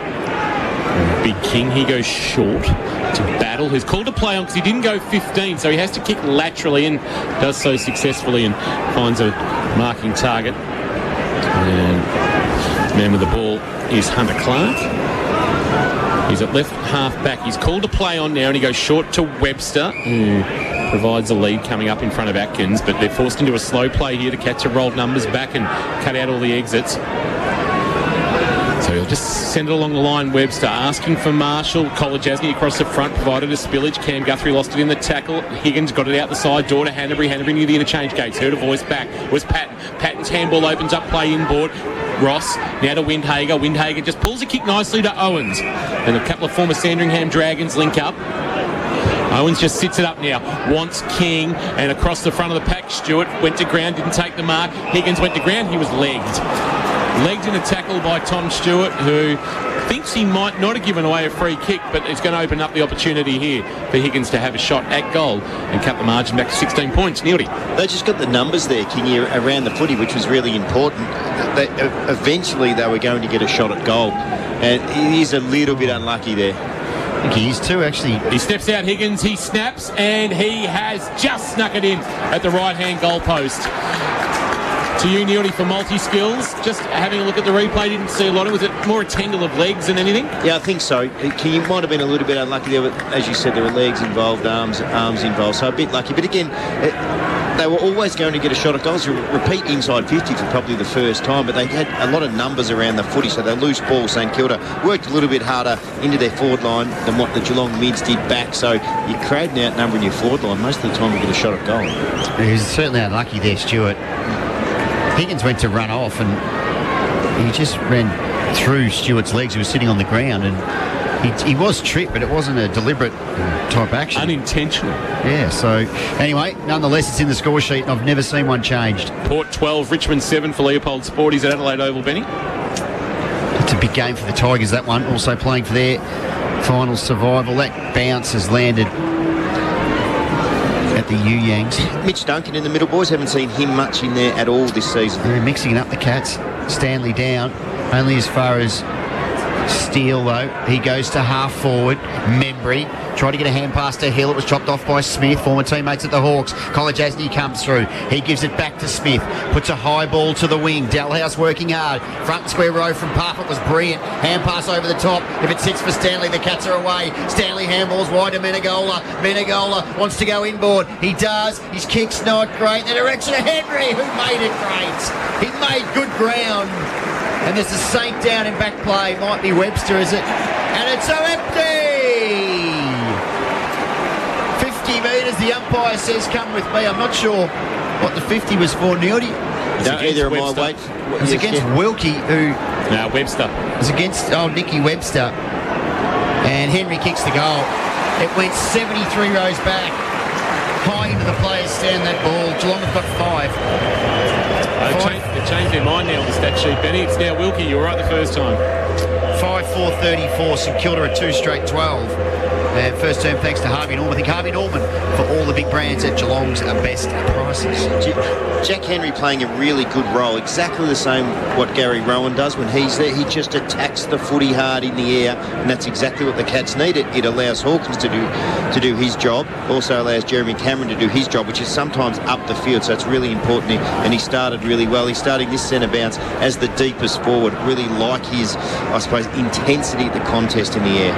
Former Leopold and St Kilda star Tony Brown, our good mate, doing the running for the Saints this evening. Parfitt's been good in this quarter. He has been, yes. Bounce in the middle. Marshall, Stanley winning the tap down the roving. Hanbury, the former Swan, banks it on the boot, spirals it inside forward 50. O'Connor back with the flight, just couldn't get a handle on the ball. Good tackle, Zach Guthrie, bringing Wood to ground. Chance now for the Saints, fisted forward into the path of Steele, who got his hands free, got a handball back. Ross went low, tried to draw a free kick for a high tackle. Umpire was having none of that. Menegola did well. And outside 50 for the Saints at the northern end, or Foo Fighters into the ground. A ball up. Stanley being held there by Marshall. Umpire said play on. Duncan laid a very good tackle. No, umpire said that was too high. There's a player coming towards him, got down lower. And that is Mason Wood underneath all of that. Former Geelong Falcon, Geelong amateur product. Ex-Kangaroo, of course, played 65 games, kicked 76 goals, and thought that was the rule they slightly adjusted, where if you wanted to sort of go lower, you would not be rewarded, but umpire... It's very messy, changing rules halfway through a season. Yeah, you would have thought, Nildy. Mark Nilden, the Experts Chair for Multi-Skills. Unleash your potential with construction industry training at Multi-Skills. This once again to bring the margin back to 16 points. He's usually a nice kick of the footy. Mason Wood with that left boot. He'll kick from right on 50, sends it on its way, and he has hit it very, very nicely. So my attempts at the reverse milers have failed miserably. Mason Wood kicks a goal to keep the Saints within 16 points. They're 3 straight 18. Geelong are 5-4-34 in this opening quarter of K-Rock football. That, thanks to Harvey Norman, has ticked towards 29 minutes gone. Neildy. Yeah, so, Kingy, those free kicks, when Mitch Duncan goes into tackle, the person who is coming at the footy gets possession of the ball and then goes low. It's particularly difficult not to hit him around the head. But as you said, the AFL made a big song and dance about that about 2 weeks ago, and then that sort of died off a little bit. So you're sort of uncertain which way they're going to pay those. But the Cats, 5 goals for, Ben, a number of those 4 behinds were gettable. The scoreboard could be a lot different. Yeah, they've had 15 inside 50s to 7, the Cats. They've had clearances now have evened up, though, 8 apiece, so they've won their share of clearances in the last 6 or 7 minutes. The Saints ball back in the middle. Stanley up against Marshall. Stanley high, down, but first will be there with Hanbury. Second clearance of the night. High ball to centre half forward. Wood under it. The goal kicker couldn't mark. College Asney did well. Handball to Menegola. Menegola on the right to the wing. He wants close. Or Stengel. Stengel high to the night sky. Hamlet Hanger contender was good. Chips it over the top to Duncan, who's run on. He's got Hawkins leading in the pocket. Goes shorter than that. And Guthrie puts the mitts in the air and marks. That wasn't intended from Cam Guthrie, Benny. He just got in the way. He comes laterally to Zach Guthrie, 60 from goal. He goes short, and Mitch Duncan is marked because he, dare I say, it was lurking in the pocket as well. Somebody's like that on the KFC Twitter, Benny. And Mitch Duncan just being pulled around. Enough wheels at very least. If you're going to lurk, do it in the pocket. K-Rock football, you give me life. KFC Twitter, of course, 10 original tenders for $10. Did somebody say KFC? Mitch Duncan. This is on his measure unless he's going to go the barrel. Which he, there we go, quarter time siren. He likes goals after the siren, Mitch Duncan. Cast your memory back to the Eagles half-time. Who doesn't? Early last year. And the man that Tom Lonigan lovingly calls Hunky Dunky will have a shot at goal. With the man on the mark, 47 out. Duncan will kick from around 52. You'd have to start at left goal post, you would suspect. He sends it on its way. It's a long ball. It's a driving ball. Has it got the carry? Yes, it has. Goal for the Cats to finish an impressive opening quarter of football. Mitch Duncan, not a big goal-kicking year, just his 7th of the season. But the Cats finish an opening term in style. 6-4-40 they'll go in at the first change. St Kilda, 3 straight 18, the lead, 22 points at the end of that first quarter, thanks to Harvey Norman. We'll take a break, come back and sum it all up to this point. Mark Neal in the Experts Chair for Multi-Skills, and Benny has all the stats for Kerrs Hire, 100% locally owned and operated in Geelong. Quarter time here at GMHBA Stadium. It's the Cats by 22 points, thanks to APCO Cafe 24/7, the new Mexican Jaffle, only at APCO Cafe 24/7. Live, breathe, K-Rock footy. Thanks to our number 1 ticket holder, APCO. Fueled by APCO Cafe 24/7. Herbie and Josh. Look into the seals? Yeah. And, I mean, maybe people know this, and it's just me being ignorant. Yeah. A seal's mum's milk can be up to 50% fat. Yep. Which means because of that high fat rate, seal pups can put on 2 kilograms in a day. I mean, someone's obviously touching my milk because I thought it was just oat, but the way that the kgs are going on. Oh, don't be silly. Josh.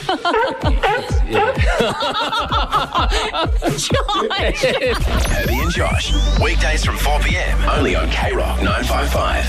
2 brand new Mimosa Homes displays now open in Austin Lara. mimosahomes.com.au. Do you love Mexican food? Love an APCO Jaffle? Well, you're going to really love the brand new Mexican Jaffle, only at APCO Cafe 24/7. Packed full of your favourite Tex-Mex flavours, all wrapped up in a toasty hot, fresh APCO Jaffle. The perfect comfort food when you're on the go. Combo it with a barista coffee for the ultimate winter warmer lunch. The all-new Mexican Jaffle. For a limited time, only at APCO Cafe 24/7. We've got you.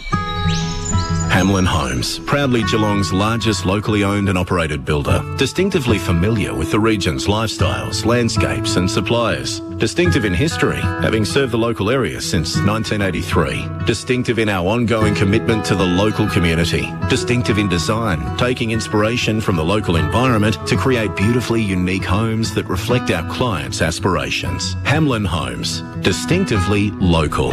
Hamlin.com.au. Illusion and Ultimate Wood Heaters and Gas Log Fires massive stock inventory reduction sale. We must sell the lot. Over $10 million of Australian-made heaters must be cleared. 304 Melbourne Road, North Geelong. illusionfires.com.au. Hitting G-Town after the game? You know where you're going to end up, don't you? Lammies. So why not start the night strong? There's nothing that's more iconically Geelong than our very own Lammies sesh. Get your weekly dose of great tunes all night long. Give yourself something to talk about Monday. And remember, never, ever lamb alone. Lammies Tavern, open from 9 p.m. every Friday to Sunday, with free entry before 10 p.m. Lammies, you know where to go. Thanks to our number one ticket holders, APCO. Fueled by APCO Cafe 24/7. Henry will fly. Henry can't mark Atkins front of the pack. Handball. Tui showed a little bit of it to Webster. Then snapped and then kicked a wonderful goal. Zach Tui comes back into the side with instant impact. Henry 55 out, low spurting ball. It was a succulent sort of Christmas turkey thing. Straight onto the chest of the long sleeve Close. Menegola on the right to the wing. He wants Close or Stengel. Oh! Stengel high to the night sky. Quarter time here at GMHBA Stadium. The Cats by 22 points as we go down to Jason Doherty. Yes, down here at quarter time, Kingy, no problems or concerns for the Cats. We're just keeping an eye on Josh Battle for St Kilda. He's got a right thigh heavily strapped. He had that done in the first term, was on the bike for a fair while down here, so we'll keep an eye on him in the second term. Thank you for that, Jason. John God keeping us across all our injuries here at GMHBA Stadium. So John God, your emergency specialist, now open 24/7.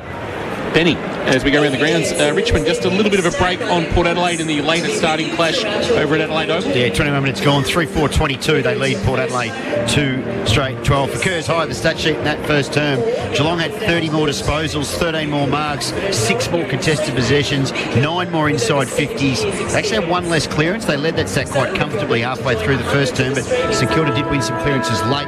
And the tackle count 19-17 in favour of Geelong. Individually, Menegola's had 9. Reece Stanley, really good quarter from him. 7 touches, all 7 effective. He's had 3 clearances and 2 tackles, Stanley. So that's a really good quarter. Cam Guthrie just keeps chugging along, 7 touches. But Kolodjasny in game 150, really good across half back, 6 touches and a mark. Close is dangerous, 6 touches. Parfitt, really good quarter from him. He had a clearance and 6 possessions, 2 6 and kicked a goal. Hawkins has kicked 2 goals, 1. Stengel has taken a really nice mark. For the Saints, Ross their leading possession winner with 8. Higgins has had 5. Woods had 1. Sinclair has had 1. Higgins, Wood and Sinclair are their goal kickers. Thank you, Benny. 100% locally owned and operated in Geelong. Kerr's higher. Neildy, multi-skills. Unleash your potential with construction industry training. Multi-skills. What did you make of that opening term from Geelong? King, there's a fair bit I liked about it. So 10 shots at goal to 3. I really like that. In terms of positional moves, we wondered who the third tall forward would be. It was Jack Henry, and he had a fantastic quarter, hitting the ball in the air with intensity. Other things I like, Parfitt was a tick. And again, the 3 small forwards, Myers, Stengel and Close, all had terrific starts to the game. Sam Menegola burned up the GPS too in that opening quarter. Geelong by 22 points. Second term thanks to APCO Cafe 24/7, the new Mexican Jaffle. Only at APCO Cafe 24/7, Benny. So start this second term. Marshall gets a little kick out to the outer wing. In front of the old red sticky hand, was it last week? The Kingy named it. The old sticky hand, Menegola. Possession 10 to O'Connor. Pushed off the kick, and I think he's kicked that out in the full. Right over to sticky hands. Right in front of the old red sticky hand. And resultant free will go to Sinclair in the bright green boots towards half forward. Big pack forms. King went out with the 1 mitt, needed the 2. Crouch tried to handball over the top to Cooper Sharman, but that ball has gone out for a throw-in at half forward. It's your modern name, Ben. Cooper Sharp. Yeah, it's a real sort of 21st century style thing. Tapped down by Marshall at the front of the pack. Then he socketed off the ground after the ball ricocheted back towards him, socketed towards King. He couldn't take it cleanly. He was good. Gave it to Stewart. Stewart to Holmes. Holmes by hand to Isaac Smith, who kicks on his non-preferred right. Stengel will have to play spoiler and did very well. Found a good defensive bent to his game in a couple of contests this evening, Nildy, for multi-skills. Yeah, look, Kingy, his game continues to develop every week. He's had a stellar season, still in the All-Australian conversation, but things such as that are terrific. Boundary throw-in. Stanley grabbed it out of the ruck almost in the end and then threw it on the boot just forward of the wing. Coming up, Howard playing game 100, the former Port Adelaide defender. Marks in front of Hawkins, who kicked 2 in the opening term. Howard short towards the boundary line and finds Webster. Webster, the left footer, comes back to Howard from whence he previously was, maybe in 5 metres back. So they've conceded some ground and now they have to pick the eyes through the Geelong setup. He'll come laterally to Hunter Clark, who marks just below our best seats in the house thanks to APCO Cafe 24/7. He kicks to Wood, and Wood, he sends it almost to Jason Doherty. Mason Wood has marked in front of Jace, and then along the line he sends it, and he asks Butler to do a bit of work in front of O'Connor, and right at the interchange gates Butler marks. He kicks backwards, and Battle is marked, and Geelong are quite happy to let St Kilda do this. So Battle plays on and now kicks it down the line in the direction of Membry. Well, Membry went up. It should have been a free kick. Wasn't. In fact, it was. Umpire who was umpiring, he was officiating in the Maltby bypass. He was 400 metres away from that contest. He's paid the free kick. In fact, he was right down there in front of Chopper. He was. He kicks it inside forward 50. Oh, King up over the back. Couldn't mark. 2. He did well at ground level. Handballs outside defensive 50. It won't sit for close. In fact, I reckon Chopper Doherty would be a real sort of beaded seat man in the chopper, I reckon.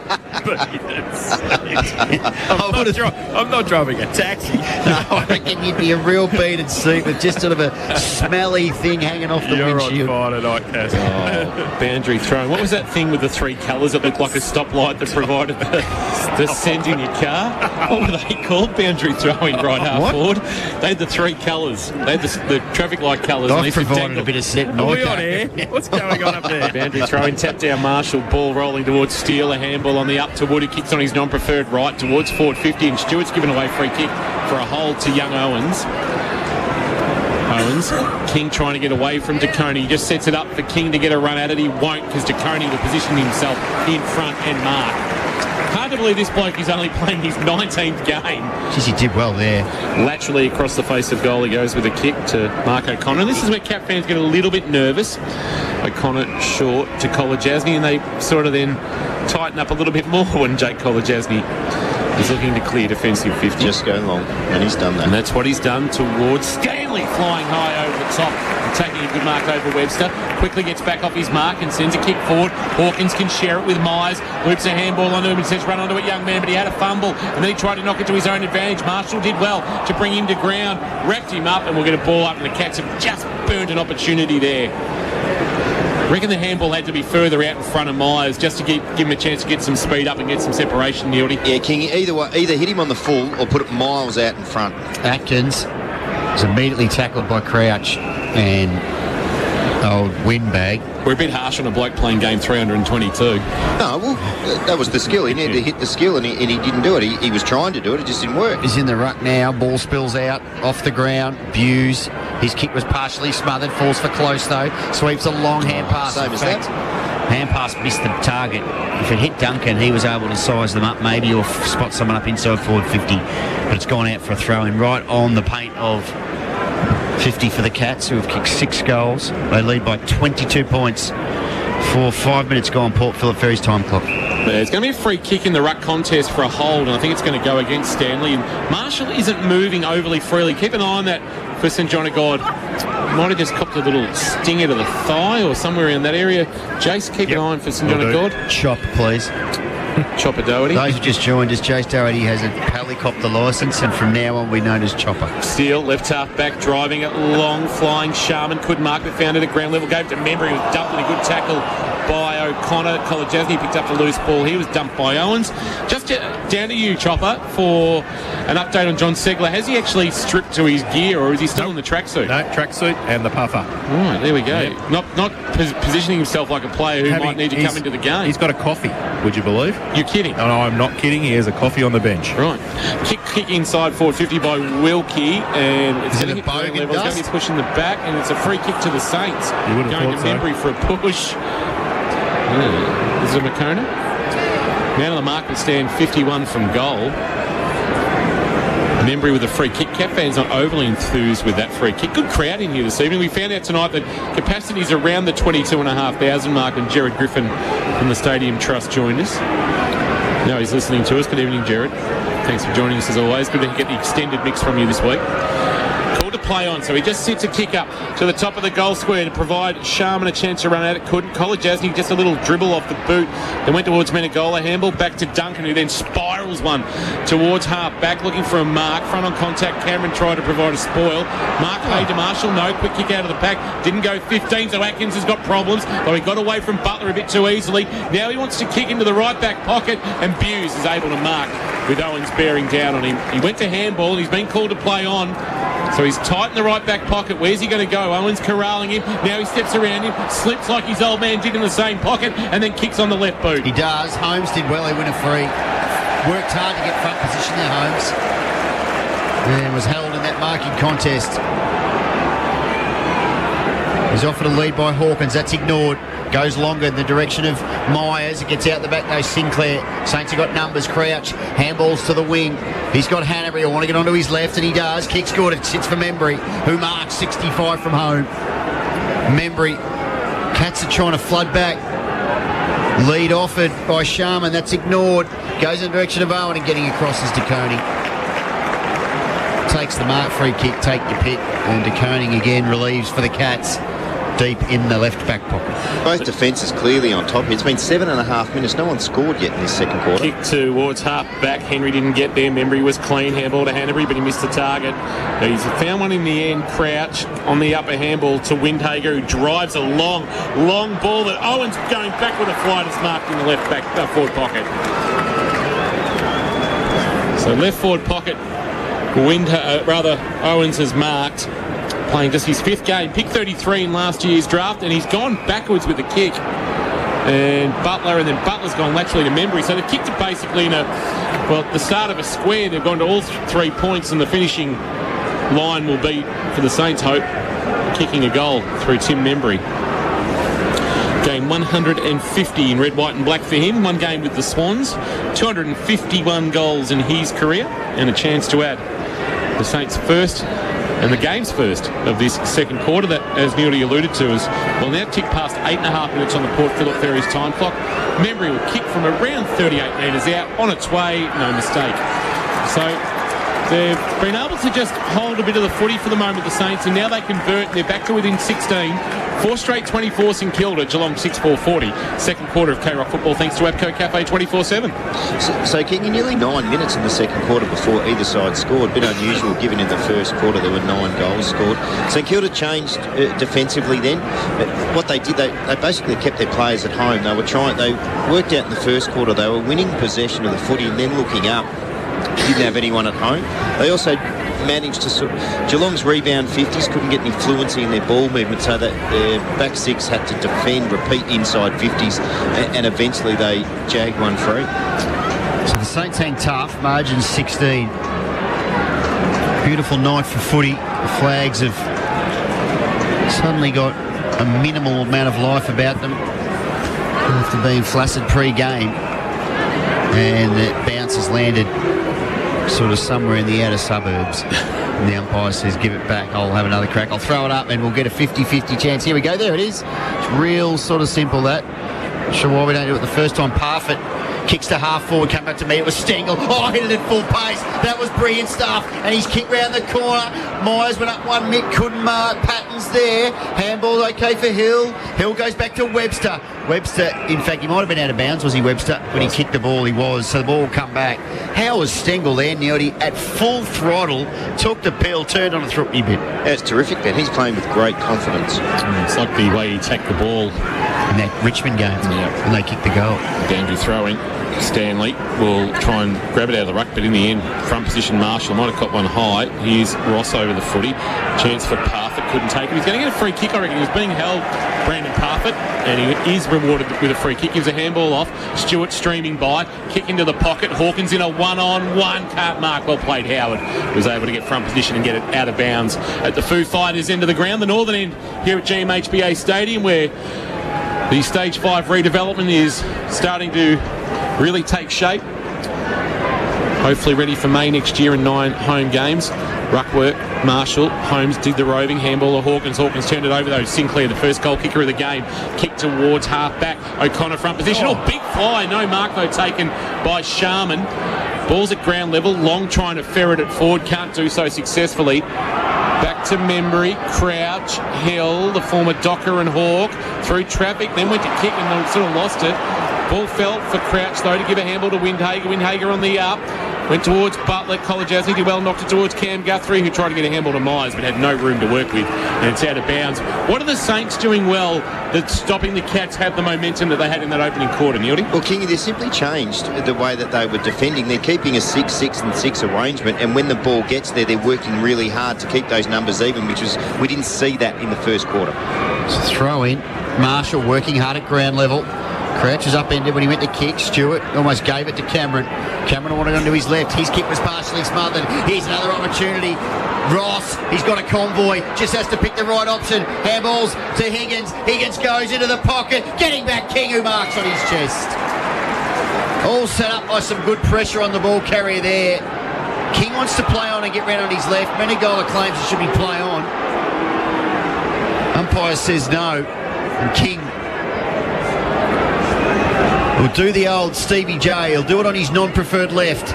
He's only 16 metres out. 2 steps. He has hit it and he's kicked the goal. Margin is back to 10.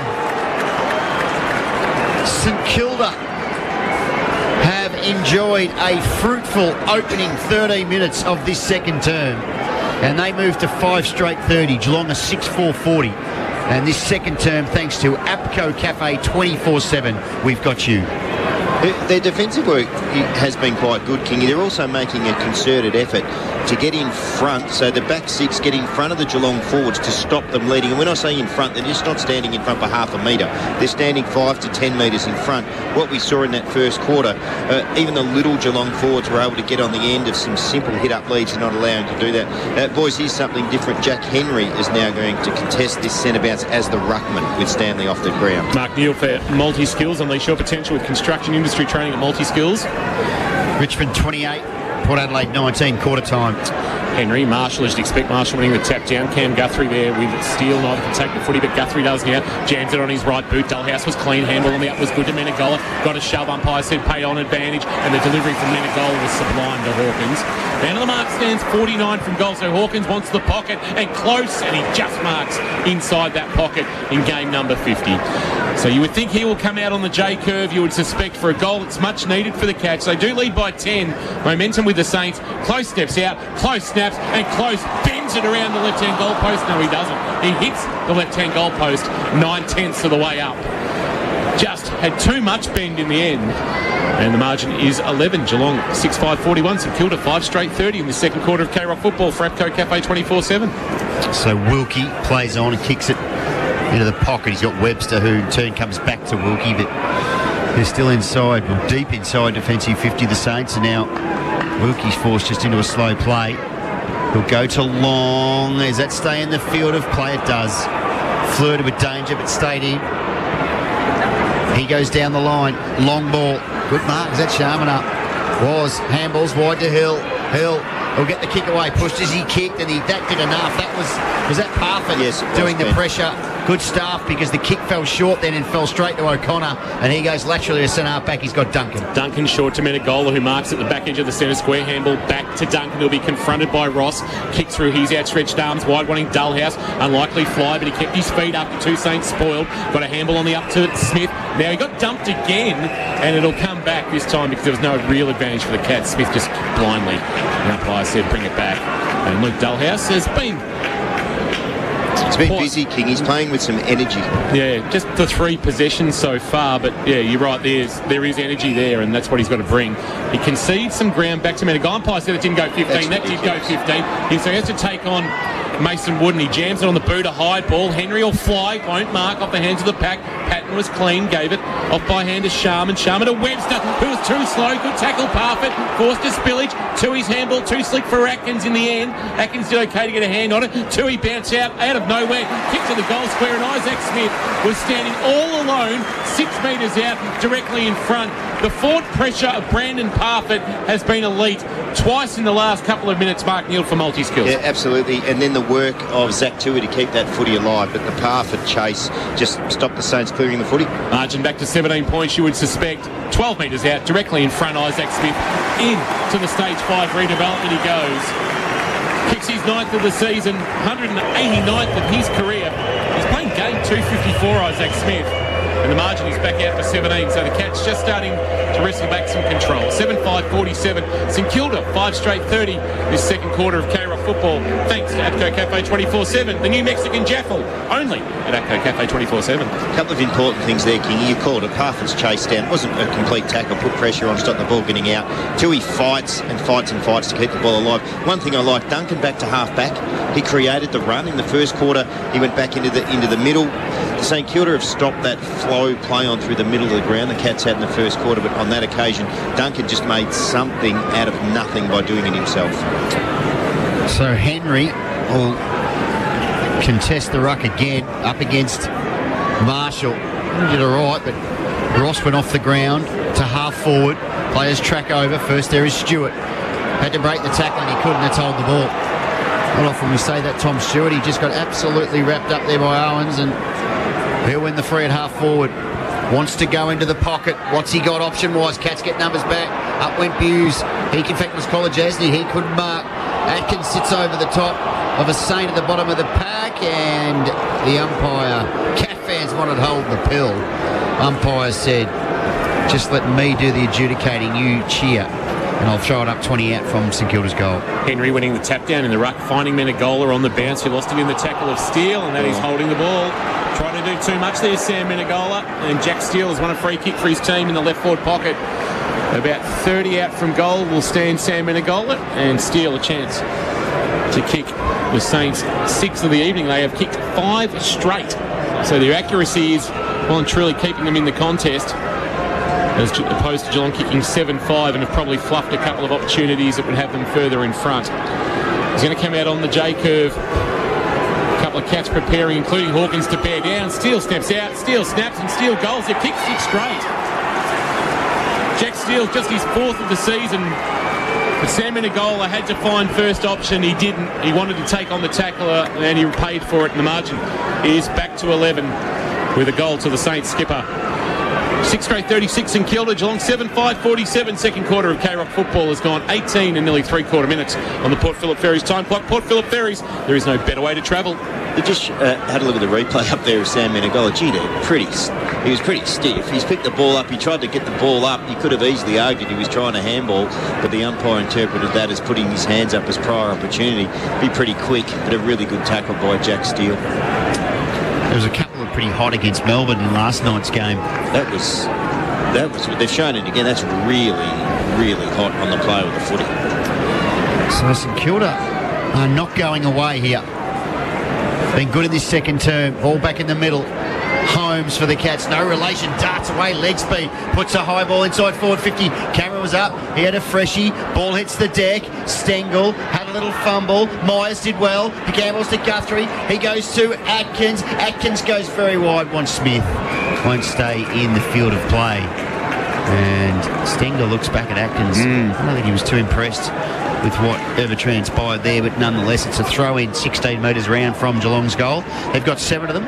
St Kilda have got 6. Cats lead by 11. 7 minutes remaining. Port Phillip Ferry's time clock till half-time. Shallow throw-in. Hawkins handball at close quarters to Holmes. Now Holmes has been pinged for a throw. I don't think he actually ever took control of the ball. I think it's against Hawkins, Kingy, for giving it out of the ruck. Okay. Yeah. I'm going to say it's a bit stiff on Holmes. Right back pocket, Marsh, a battle rather, with the free kick. Kick to half back. Chance now for the Cats. Battle, handball towards Dullhouse. Dullhouse on the up to Duncan. Duncan tackled by Steele and brought to ground. And that is holding the ball. Chance now. Steele inside forward. 50 and Long has taken the mark. Man 49 from goal. Long into the pocket for Hill, who can't mark. Good defensive work. Chance here for the Cats to get out of trouble. Myers handball back to Zach Guthrie. Zach Guthrie next to the boundary line. Chance for Geelong. Driving long ball came from Guthrie. Missed Brandon Parfitt. Rolled through Ross. Stengel with speed. 2 tackle him. He was able to get a little kick away, a little back heel, but he turned it over and St Kilda will go forward. Bouncing ball and Ben. I didn't realise what I'd said. That was an extraordinary bit of commentary. Oh, Windbag's got it. He goes to R40, he wants Owens. Ball gets out the back. And it goes over for throwing. 54 around. Oh, Jace, you might need to help us. Let's go pear-shaped up here. The way you looked at me both, I thought I'd sworn. Well, you sort of did, but you didn't really. Anyway, it was scrolled. We'll fill you in off air, Jace. It Just going It was sideways. very unintentional. Yeah, so throw in. Stanley. Oh, did he go high on a Saint? Umpire said no. In fact, the umpire said give it to me, I'll throw it up. 55 out from St Kilda's goal. Broadcast side of GMHBA Stadium. They're kicking to the Belmont Watchhouse end. Stanley gave it to Smith. He goes around the corner, front position, Hawkins. Well done. He was almost manhandled with Hawkins. He won the free. As Geelong players work back. He wants to go inboard. He wants Duncan. That was well done though by Patton. Read it well and took a mark in front of Duncan. He chips it to Hunter Clark, who'll play on by hand to Hill. Hill will get onto his right shoe to half forward. He wants Sharman.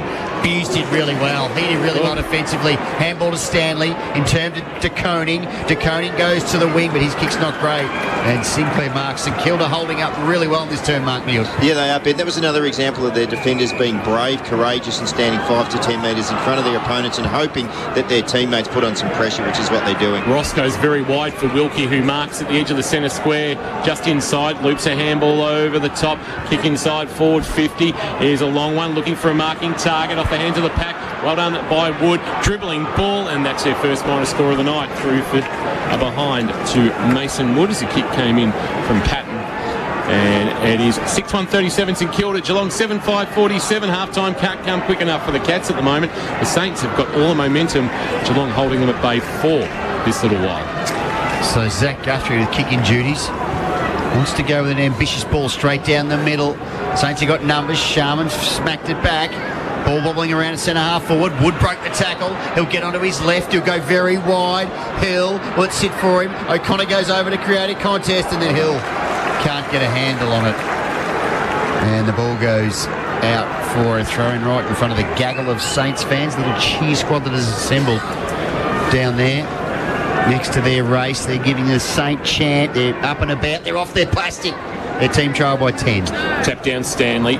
Head over the ball with Smith, but he didn't take it cleanly. Stanley came again, dived on the footy. That's umpire Heffernan says, give it to me. I'll ball up about 47 metres out from the St Kilda goal, attacking the river end in this second quarter. Stanley on the tap into the path of Zach Guthrie, was just off the back of the contest. He sends a kick to the wing that goes over the head of Stengel. But staying in the field of play at will, Wilkie, who's got the job on Cameron, who's blanketing him at the moment. Kick to half forward, and Sharman coming up and taking a good mark. That's a Hamlin hanger contender.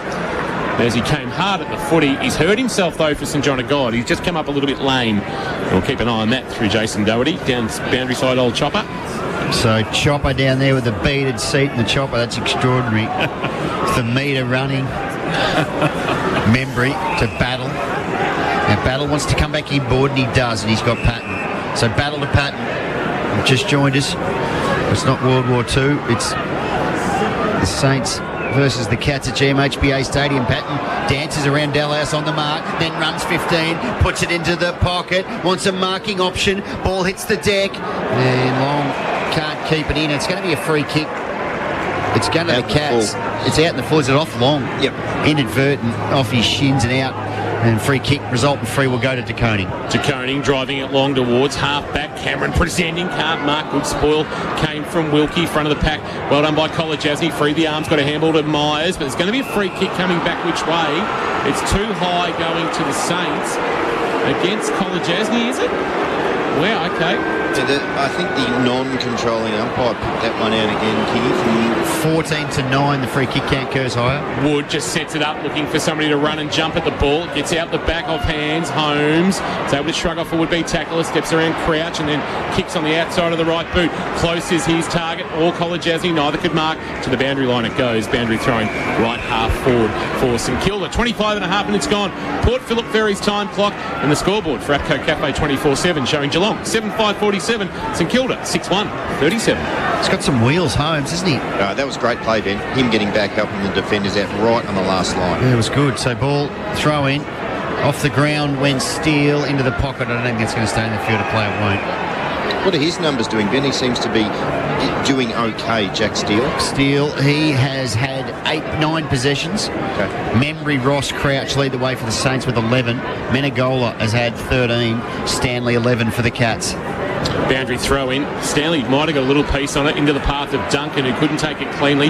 Hill put his head over the footy, then he dived on the ball. Ball spilled out. Cats have got numbers. Buse had it knocked out in the tackle, and then it was socket off the ground. Might have been by Parfitt about a metre. It's going to spill now for Holmes. Isaac Smith. Cameron confronted. Handball back to Smith. Had to reach behind him to find it. Eventually dribbled it like a basketball. Handball to Atkins. Atkins gave it back to Smith. True centre wing. Along the line, he'll kick. He pulls it inboard. Holmes has got to go with a bit more intent than that. Membry came up all too easily. Holmes just had to give an effort and provide a contest and didn't. And Membry marked on the chest and the catch with a pretty ordinary handball from Jeremy Cameron, it must be said. It made Isaac Smith reach back and it broke up any chance of Geelong having a free flow down the broadcast wing. Yeah, I think that's fair enough, Kingy. They did have the outnumber here in front of us and they just needed to be better, and that makes that if they can do that, they get an extra 15 metres. You go over the top of Membry. They're at left half back with Sinclair, the Saints. He goes short to Hill. Hill goes short to the wing and onto the chest of Windhager, who gave it back to Sinclair, who ran away from Myers a bit too easily. And now he kicks towards left half forward. And a chance here for Higgins. Higgins from 40 out. Wanted Owens import. Wonderful defensive work. Guthrie provided a spoil. But Menegola's handball was chopped off. Felt for King. King a handball off. Quick snap and a goal coming for the Saints. Finished off there. Might have been Owens. Butler. Or is it Butler who snapped the goal? It was Butler. And it's within 4 points here, and St Kilda are all over Geelong at the moment. This has got a little bit of a sniff of round 9 about it at the moment. At the 27-minute mark of this second quarter, St Kilda have kicked 4 goals in this second term to be within 4. They're 7-1-43. Geelong is 7-5-47 in this second quarter of APCO Cafe 24/7. Cats just stuffing around with it inside defensive 50. Yeah, they did on that occasion, Kingy. I still think it doesn't matter who you're playing this competition. When opportunities present, you've got to take as many of them as you can. And that passage of play, if you come back, the Cats had a 3-on-1 on centre square, on centre wing when Jeremy Cameron had that ball. Normally what you would expect is Geelong to get themselves into a scoring position from there, and they didn't, and the resultant is actually a goal to St Kilda. So back in the middle, Marshall working hard, although Guthrie attacked the ball and continue attacking, tapped it to Myers. He did really well, Myers. He'll get onto his left, right, and that was beautiful stuff. To Parfitt, back to Myers. Myers into the pocket. Stengel marks. Take a bow, Brian Myers. That was really, really good football. Clean hands. And sets up his counterpart, small forward Stengel, for a goal right at the death. And after missing much of the pre-season and being a bit of a whipping boy, Brian Myers, I think he's starting to find his feet. That passage of play there certainly suggested as much. So Stengel, who has been good, had some really clean hands, already kicked one. He's on the runway, gets close to the man on the mark. He's hit it well, he's kicked the goal. So Stengel kicks his 39th snag of the year. Yeah, wow. That is some sort of going for a small forward in your first season. Basically, of sort of senior football in terms of playing out the year. And he's on track to kick around about 40, 45 goals for the season. And importantly for Geelong, he puts them 10 points to the good with 1 second remaining to half-time. 8-5 playing 7-1. Second term thanks to APCO Cafe 24/7.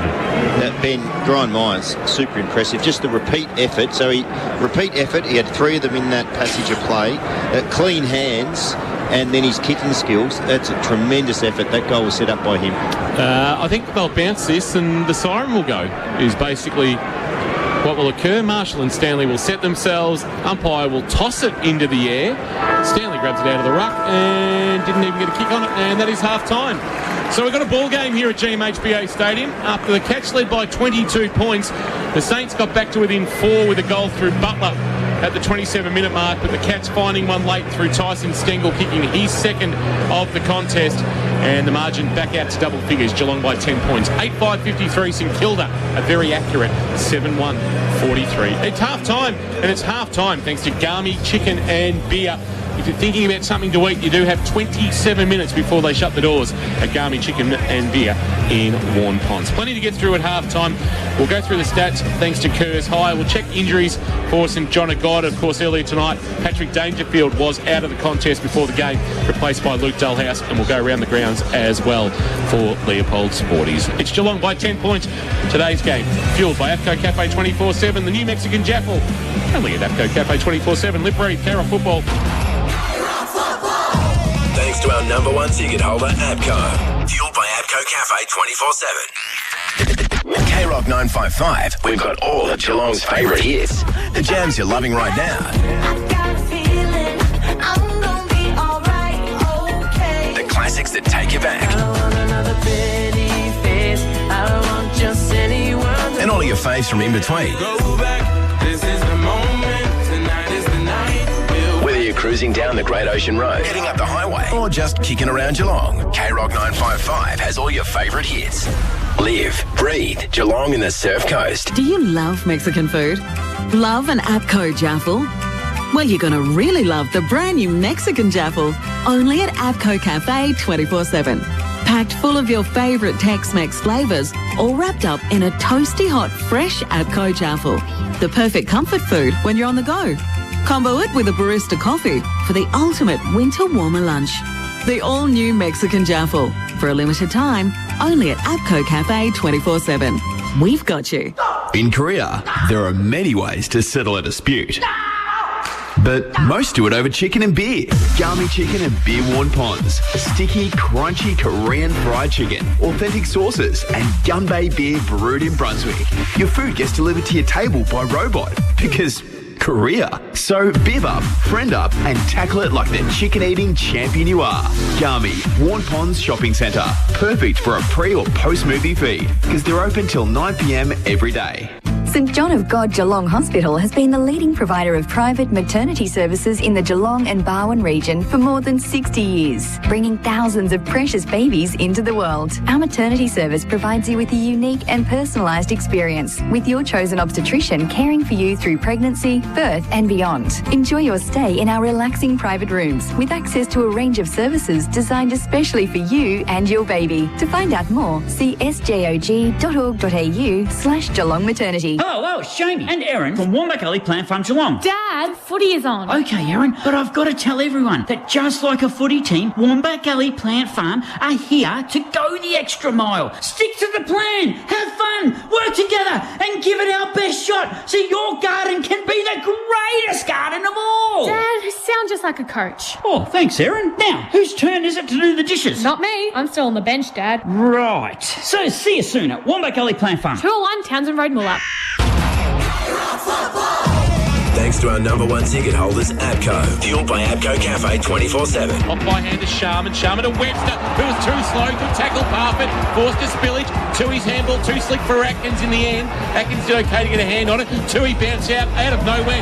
Kick to the goal square, and Isaac Smith was standing all alone, 6 metres out, directly in front. And now he kicks towards left half forward. And a chance here for Higgins. Higgins from 40 out. Wanted Owens inboard. Wonderful defensive work. Guthrie provided a spoil. The Menegola's handball was chopped off. Fell for King. King a handball off. Quick snap and a goal coming for the Saints.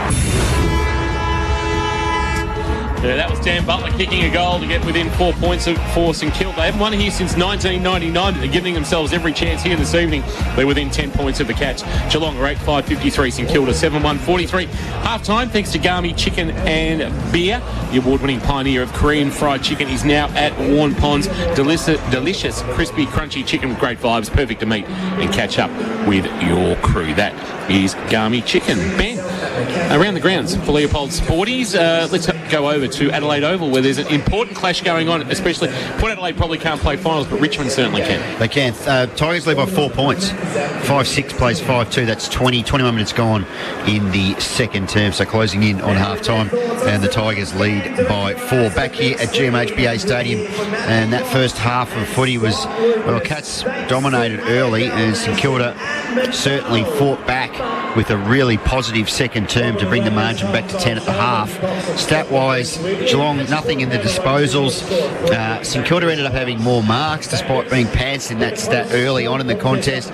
Geelong had 6 more contested possessions. Inside 50 count, well, I think it was 9-1 at one stage. By the half-time, St Kilda actually had 1 more inside 50 than Geelong, 22-21. I can tell you in that second term, Geelong only had 5 inside 50s. It was 15 inside 50s to 5. Geelong somehow managed to kick 2 goals, 1 from their 5 entries. St Kilda kicked 4 goals, 1 from their 15 entries. Clearances have gone the way of the Saints, 20-17. I can tell you score-wise, St Kilda have kicked 4 straight from their stoppages. Geelong have kicked 3 goals, 2. And the tackle count, not much in that, 33 Cats, 31 to St Kilda. Individually, Menegola's had 14, although I think he's been a bit off. His disposal is perhaps letting down at times. Isaac Smith's had 11 possessions and kicked a goal. Stanley was good, particularly in the first term, 11 possessions, 5 clearances, 5 tackles. Cam Guthrie, 11 possessions and 4 clearances. Parfitt had a really good half of footy, 11 possessions, 3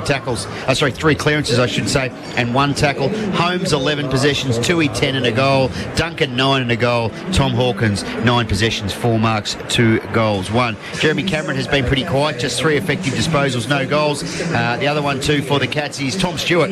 Although he's a defender, usually gets a fair bit of the ball. He's only had 5 touches. Atkins has been pretty quiet for the Cats. He's only had 6 possessions, although he has laid 4 tackles, and O'Connor, the other one, 7 possessions for Geelong. Close is at 8. He's been off target, kicked 2 behinds, including a poster in that second quarter of footy. For the Saints, Membry is their leading possession winner with 12. He is alongside Crouch, also has 12. Ross has 11, 2 clearances. Wood has 10 and kicked a goal. Sinclair 10 and kicked the first goal of the game. Higgins has had 9 and kicked a goal. Steele 9 and kicked 1 goal. Just a couple of players struggling a little bit for the Saints. Up forward, Hanbury across the middle. He's had 2 clearances but only had 5 effective disposals. Webster usually gets a lot of it, only had 6 effective disposals. Hunter Clark has only had 7 effective disposals, and Brad Hill is the one that's been pretty quiet, just 4 effective disposals for Brad Hill. So the game is certainly evenly poised. St Kilda played their way back into it with a really stirring 4-goal second term, and the Cats at the half lead 8-5 to 7-1. No injuries to speak of. Chopper Doherty down there has had absolutely nothing to do other than just navigate the chopper through the mist and just sort of land it softly on like a bed of cotton buds as he allows his passengers to disembark. And he's got the beaded seat going. If you've just joined us down there, Chopper Doherty is a fully licensed chopper pilot. He can take you anywhere you like as long as you provide the chopper. Correct. As we go down to Jason Doherty. Jace, John Segler, can you give us a coffee update, please? Yes, he had a beautifully, I think it was a latte, I think. It didn't look Makona style to me. It looked like it might have been the real deal. I don't know where he got it from. He might have hopped out the back to get it, because he is very laissez-faire down here as the sub, can I tell you? Right. Track pants on, puffer jacket, and just waxing lyrical. So he's having a coffee as the sub? He's having a coffee as the sub. I would suggest that he's extracting the urine. Just a little bit. Thank you, Jace. Good work by you for Lifeline. Lifeline, lifeline.org.au, 13 11 14 is where you can contact Lifeline if you're anybody you know is experiencing personal problems. AFL, Hawthorn 70, Gold Coast 63, Giants 96, Essendon 69, Fremantle 95, Bulldogs 78, and our Richmond 42 leading Port Adelaide 32 late in the second quarter. Winners today in the GDFL, Bannockburn, Bellpost Hill, North Geelong, Geelong West, Werribee Centrals and East Geelong, who now have taken top spot off Inverleigh. Consecutive losses for Inverleigh. In the GFL, winners Leopold, St Joseph's, North Shore, Colac and Bell Park. And tomorrow, St Mary's and Newtown. Carroll football live from midday from Anthony Costa Oval. In the BFL, final home and away round. Winners Drysdale, Newcombe, Barwon Heads, Geelong and Torquay. That means the top five. Torquay minor premier, Drysdale and Barwon Heads second and third to play in next Saturday's qualifying final. And the elimination final will be Model Warri and Geelong Amateur on Sunday afternoon at Port Arlington. All the scores thanks to Leopold Sporties, your complete family venue, Kensington Road in Leopold. Take a break. Half-time, thanks to Garmy Chicken and Beer. Treat yourself to some half-time Garmy Chicken and Beer, Warren Ponds. When we come back, Mark Neal is here for Multi-Skills. You can unleash your potential with construction industry training at Multi-Skills. Neil will give his thoughts on the first half as well as the head-to-head. Thanks to Geelong Insurance Brokers, we're keeping an eye on the head-to-head between Max King and Sam De Koning. And off the New Growth Bench Tops K-Rock SMS. Yeah, Brendan's just suggesting, I think it's pre-game, just hope they're not getting too cute with the selection close to finals, keep the roll going. I think perhaps referring to Segler being the sub and a few other things going on, but yeah, it's interesting that the sub's down there just having a Makona. A break, back on the other side, thanks to APCO Cafe 24/7, the new Mexican Jaffle, it's only at APCO Cafe 24/7. Live, breathe, Carroll football.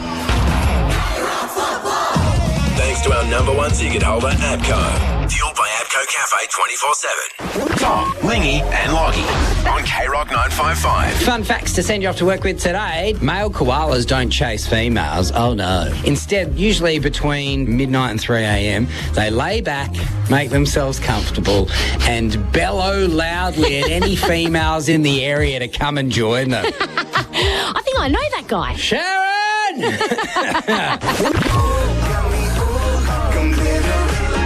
Tom, Lingy and Loggy. 6 a.m. weekdays. K-Rock 955. Enroll to swim at Swim Sport and Leisure. Last week to score free kids goggles. At home, on the work site, in the office, there are some big cleaning problems you just don't want to deal with. Don't panic. Call Steamatic. Steamatic has real solutions to your cleaning problems. Graffiti removal, kitchen canopy cleaning, blasting services or the big industrial jobs, they're equipped to handle it all. Steamatic, a standout job every time and on standby when you need them most. Don't panic. Call Steamatic. Essington Street, Grovedale. Visit steamaticgeelong.com.au. Hi, I'm Patrick Dangerfield. When you're on the highway to the danger zone, make sure it's in a Rex Gorell new or used car. Rex Gorell just can't be beaten. They top the ladder when it comes to range, service, value and quality. So you'll only get the best when you buy your car from Rex Gorell. Family owned and committed to Geelong. Do what I've done. Join the winning team at Rex Gorell. Rex Gorell, Fine Street on the Trobe Terrace, Geelong. Visit rexgorell.com.au. LMCTs 1308 8349. So Optus is at Harvey Norman Computers, Corio and Warren Ponds?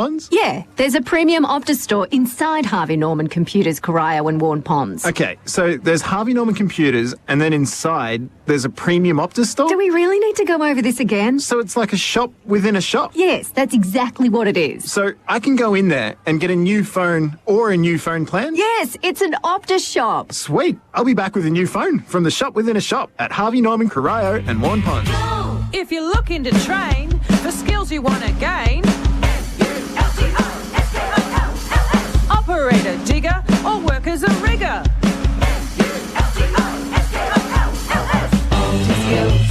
Multi-skills, unleash your potential. Multi-skills, unleash your potential. Multiskills.com.au. RTO ID 40846.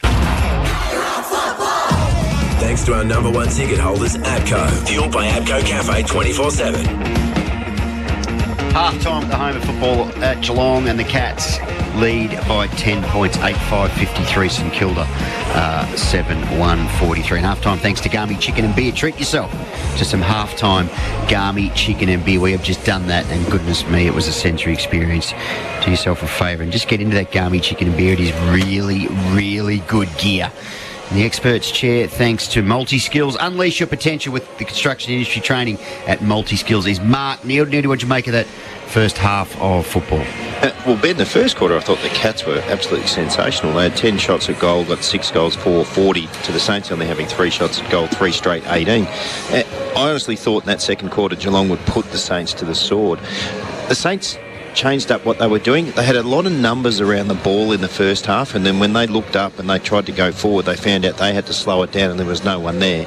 And as a result of that, Geelong got a lot of intercepts across half back in the first half, and then they with the intercept, just took off as fast as they could, went forward, space everywhere, players everywhere, kicked 6 goals, 4.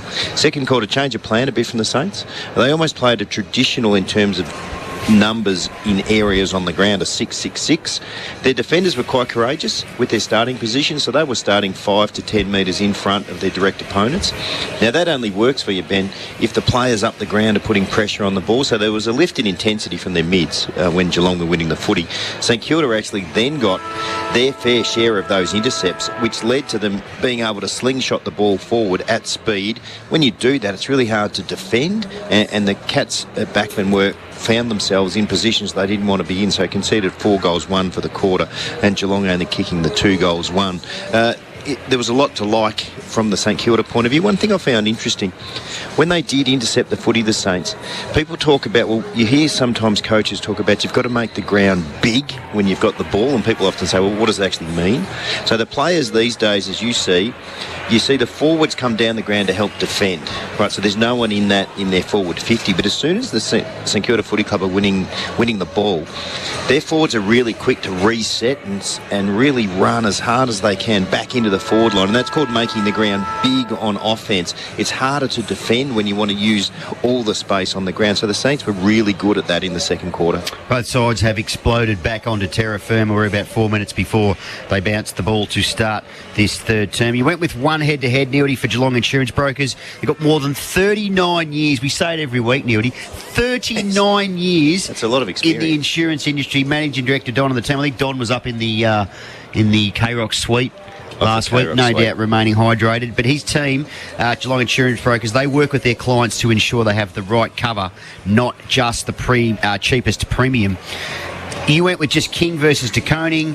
King has had 3 kicks, 2 marks, 1 goal. De Koning, obviously for him, it's not so much about possessions, but I can tell you that Sam De Koning has had 7 touches, 1 mark. Yeah, De Koning's in front. For me, there's no question about that. I think you were mentioning before the Saints and the Cats I think the Saints have had 1 more inside 50, so around that 22 inside 50s, and the fact that Max King's only got the 1 goal, and that was the Stevie J left footer around his corner where he got out the back, which is a little bit unusual. But in terms of him attacking the footy and De Koning being able to stop that, he's been really good once again. Just put your coach's hat on for a second, Neil. I know you do each and every week, but just go back and just think you're in the senior coaches box and you've just said to the bench, how's our sub going? And they've said, well, he's just had a coffee with 2 sugars. What would your reaction be? Well, if I didn't know pre-game, I might have asked a couple of questions that could be considered to be interrogation. But I'm sure if someone's sitting down there having a coffee, I reckon the coaches know that's happening. You don't want to be surprised with that stuff. Mind you, when I was coaching Melbourne, we probably weren't this close at this stage. You would have been having something a bit stronger. Yeah, there's a couple of. Yes, I did ask Mark J-Mail one day how he was going with the game and everything. And he told me he was tired, and I gave him some feedback. He was tired. Did you say you need to London fog and lift? Oh, it was words to that effect. I did. Yes, I told him I was upset that he was tired. Jason Doherty's down boundary side. Has John Segler re-emerged, and what has he re-emerged with? He has puffer jacket and tracksuit pants. He hasn't even got the boots near him. He's got sneakers. He's just having a lovely night at the football, just like all of us, really. Okay. It's interesting. He's a bit of a laid-back character, I believe, so he's not showing anything different at the moment. Thank you for that. He's just, I think, heading out into the ground now. He is. Just getting he's got the sneakers on, so... Yeah. Is there a possibility, even if, depending on who was injured, the Cats might not even inject him into the game if there was? If it was a big, obviously he would, but if it's a mid-sized player, the Cats might just suck up and run with 21. It depends how long Kingy would be to go in the game, because you still don't want to overload your players. The players, they train within an nth degree of absolutely everything. There's a little bit of flexibility given that, he could go, could go into the ruck, and Stanley could go forward, Jack Henry goes back. I think it would be depending on who the player was and also the amount of time left in the game. Myers, Holmes, Buse, Dullhouse coming to the bench for the Cats as half-time for Gummy Chicken and Beer. Warren Ponds comes to its conclusion. It is half-time now as that game starting 15 minutes behind Geelong and St Kilda. Richmond at 48, Port Adelaide 40, so a tight one going on over there. It's actually been a really tight round. 7 points last night in Eildey, 7 points in Launceston, 27 points the Giants and Essendon, 17 points Dogs and Freo, Geelong and St Kilda 10 points, Port and Richmond 8 points. Good for footy, Kingy, and we know with 2.5 rounds to go, at least the positions in the final 8 still up for grabs. Kingy, players back in their starting positions. There's really nothing to see here. We did know in the second quarter, Zach Tui spent a fair bit of time in the back half. He's back up on the wing where he's been for most of the year. The starting 4 in the middle, Stanley in the ruck, Parfitt, Guthrie and Tom Atkins. The rest of them is pretty much as you were, gentlemen. 1999 was the last time St Kilda won here at GMHBA Stadium. It was still called Cadinia Park, I think. We've got a bounce back in the middle, tapped down by Marshall. He won it down to Steele, gave a handball back to Marshall. Quick kick towards forward 50, ball bounces away from Long. Duncan cleaned up, gave a handball to Stewart. Stewart fired it wide to Tui. Tui's got it at left half back, looking for an option. He concedes back with a little kick. He'll get back from Zach Guthrie, gives a handball back to Zach Guthrie. Now Zach Guthrie kicking a ball very long, wanting close, stretching, but in game 50 not marking. Battle, took it off the hands of the pack, fired a handball indiscriminately, gave a little shove to Duncan. Out of bounds he goes, boundary throw in true centre wing. Wombat Gully Plant Farm matchups. Anything you've noticed so far, Neildy, early in this third quarter? Well, there's not any real differences. The only difference would be for a moment, mate. I think Mason Wood's on the wing against Menegola, something a little bit different. As I said, Tui was back in the second quarter. He's up on the wing. Everything else is as you were. Windhager to Hanbury, lost it in the tackle of close. Chance here for Sinclair to try and get it to Ross. Ross to Windhager. Windhager on hands and knees up to Sinclair. Sinclair gave it to Hanbury, stretched and tried to give it back to Sinclair. Dropped it and then socketed it off the ground. Rolling ball towards half forward. Colleges, he's got to keep his head here as Saints come from everywhere. Did okay to get a handball away, but only as far as Marshall.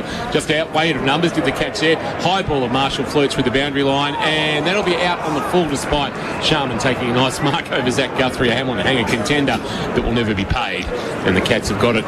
Yet left half back, left back pocket, in fact, is Zach Guthrie. He goes short to Duncan. So Zach Guthrie being solid again, playing with a bit of surety now, clean hands, and seems to really know his role. And Duncan wasn't sure what to do, so just goes to the wing. Pack will fall. That's a really good mark. That is a really, really good mark from Henry. Sticky Meds wants to handball to that man, Zach Guthrie, sweeping by. He squirts one down the line. It's good for Stanley. Geelong on the build. Stanley will play on. He wheels. Now he puts it in. Hawkins front position. Hawkins couldn't mark. Ball gets out the back. Off the ground. Off the ground. Cameron goes off the ground. And Cameron kicks the goal. First of the night for Jeremy Cameron.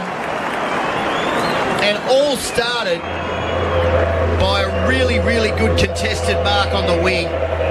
Zach Guthrie involved again, and Geelong importantly draw first blood in this third term. 9-5-59, St Kilda 7-1-43, and nearly this third term, I should say, thanks to Harvey Norman. Yeah, again, it just shows that Henry, where he took the mark, how important having 3 marking options is for the Geelong forward line. Henry comes up the ground, attacks the ball with intent in the air, allows Cameron and Hawkins on that occasion to be behind. I really like Mitch Duncan at halfback. His kick out to Henry, and then what we see, Zach Guthrie, you mentioned it, Ben, playing with more assurity. He creates that overlap run normally seen by Duncan. Duncan did it first, then Zach Guthrie. It speeds up the play, and St Kilda dropping a number back and get the ball over their heads. Marshall and Stanley to go at it again. Maybe Stanley winning the tap this time. Steele on hands and knees tapped it away, but only as far as Guthrie. They've got a handball up. That was a throw, according to the umpire. As Tom Atkins sent the Cats forward, it'll come back to the middle to the Saints skipper, former Giant. 17 games and 9 goals. We seem to forget that's where he started his football journey at AFL level. Kicks wide and Mason Wood has marked. Wood, 75 from home. Lowers the eyes, and that's all too easy because all alone marking inside forward 50 is Long. That was just too easy for St Kilda. Nobody went with Ben Long, and he will get a chance to pull that margin back to 10 points. Stanley standing the mark about 46 from goal. I'm not sure why your ruckie's standing the mark, but he is. And Long looks up just to check how much time he's got in his shot clock. He's left of centre, man on the mark, 45 from goal. He'll kick from 48, leans back on it and has tucked it to the left. I reckon got a bit too close to the man on the mark. And the margin is 15, 7-2-44, Geelong 9-5-59. Stewart wants to move it quickly, goes in the direction of Stanley. Up, couldn't mark. Ball hits terra firma. Parfa went with sort of a kung fu arrangement. Long took it. His hand pulled, missed Steele. Geelong should have the numbers. Coming up to beat it was Tui. He was really well tackled though by Steele. St Kilda. Butler was well tackled. That's throwing the ball. Hold the ball, throwing the ball, whatever you like. Take your pick. Good tackle there. Guess who's doing the tackling? It's Tom Atkins, who hasn't had a big night in terms of disposal numbers, but he has laid 5 tackles and he comes wide. He's got DeConing, who just chisels it wide to Holmes. No relation on the wing. He just come off the bench, I think, as he drives it long towards half forward, wanting Hawkins. Had to play spoiler, brought it to ground, close near the boundary line and gave 50 handball over the top. Just missed Hawkins. Chance for Sinclair to clear. Does so, and the Mung kick was in the right direction to Wood. Wood to the wing, and the Cats missed an opportunity. Saints will look to hit him on the rebound. Sharman is marked. True centre wing, broadcast side. Cats have been able to get numbers back, although the kick into space wanting Long. Kolodjasny came off his man and took it nicely on the bounce. Will send the Cats forward. It's a long ball, little bounce in front of Cameron. Cameron below his knees took it. Wants to turn Howard inside out. Kicks now, top of the square, 1-on-1. It's going to be a downfield free kick, and Hawkins is going to get a gift from about 25 out directly in front.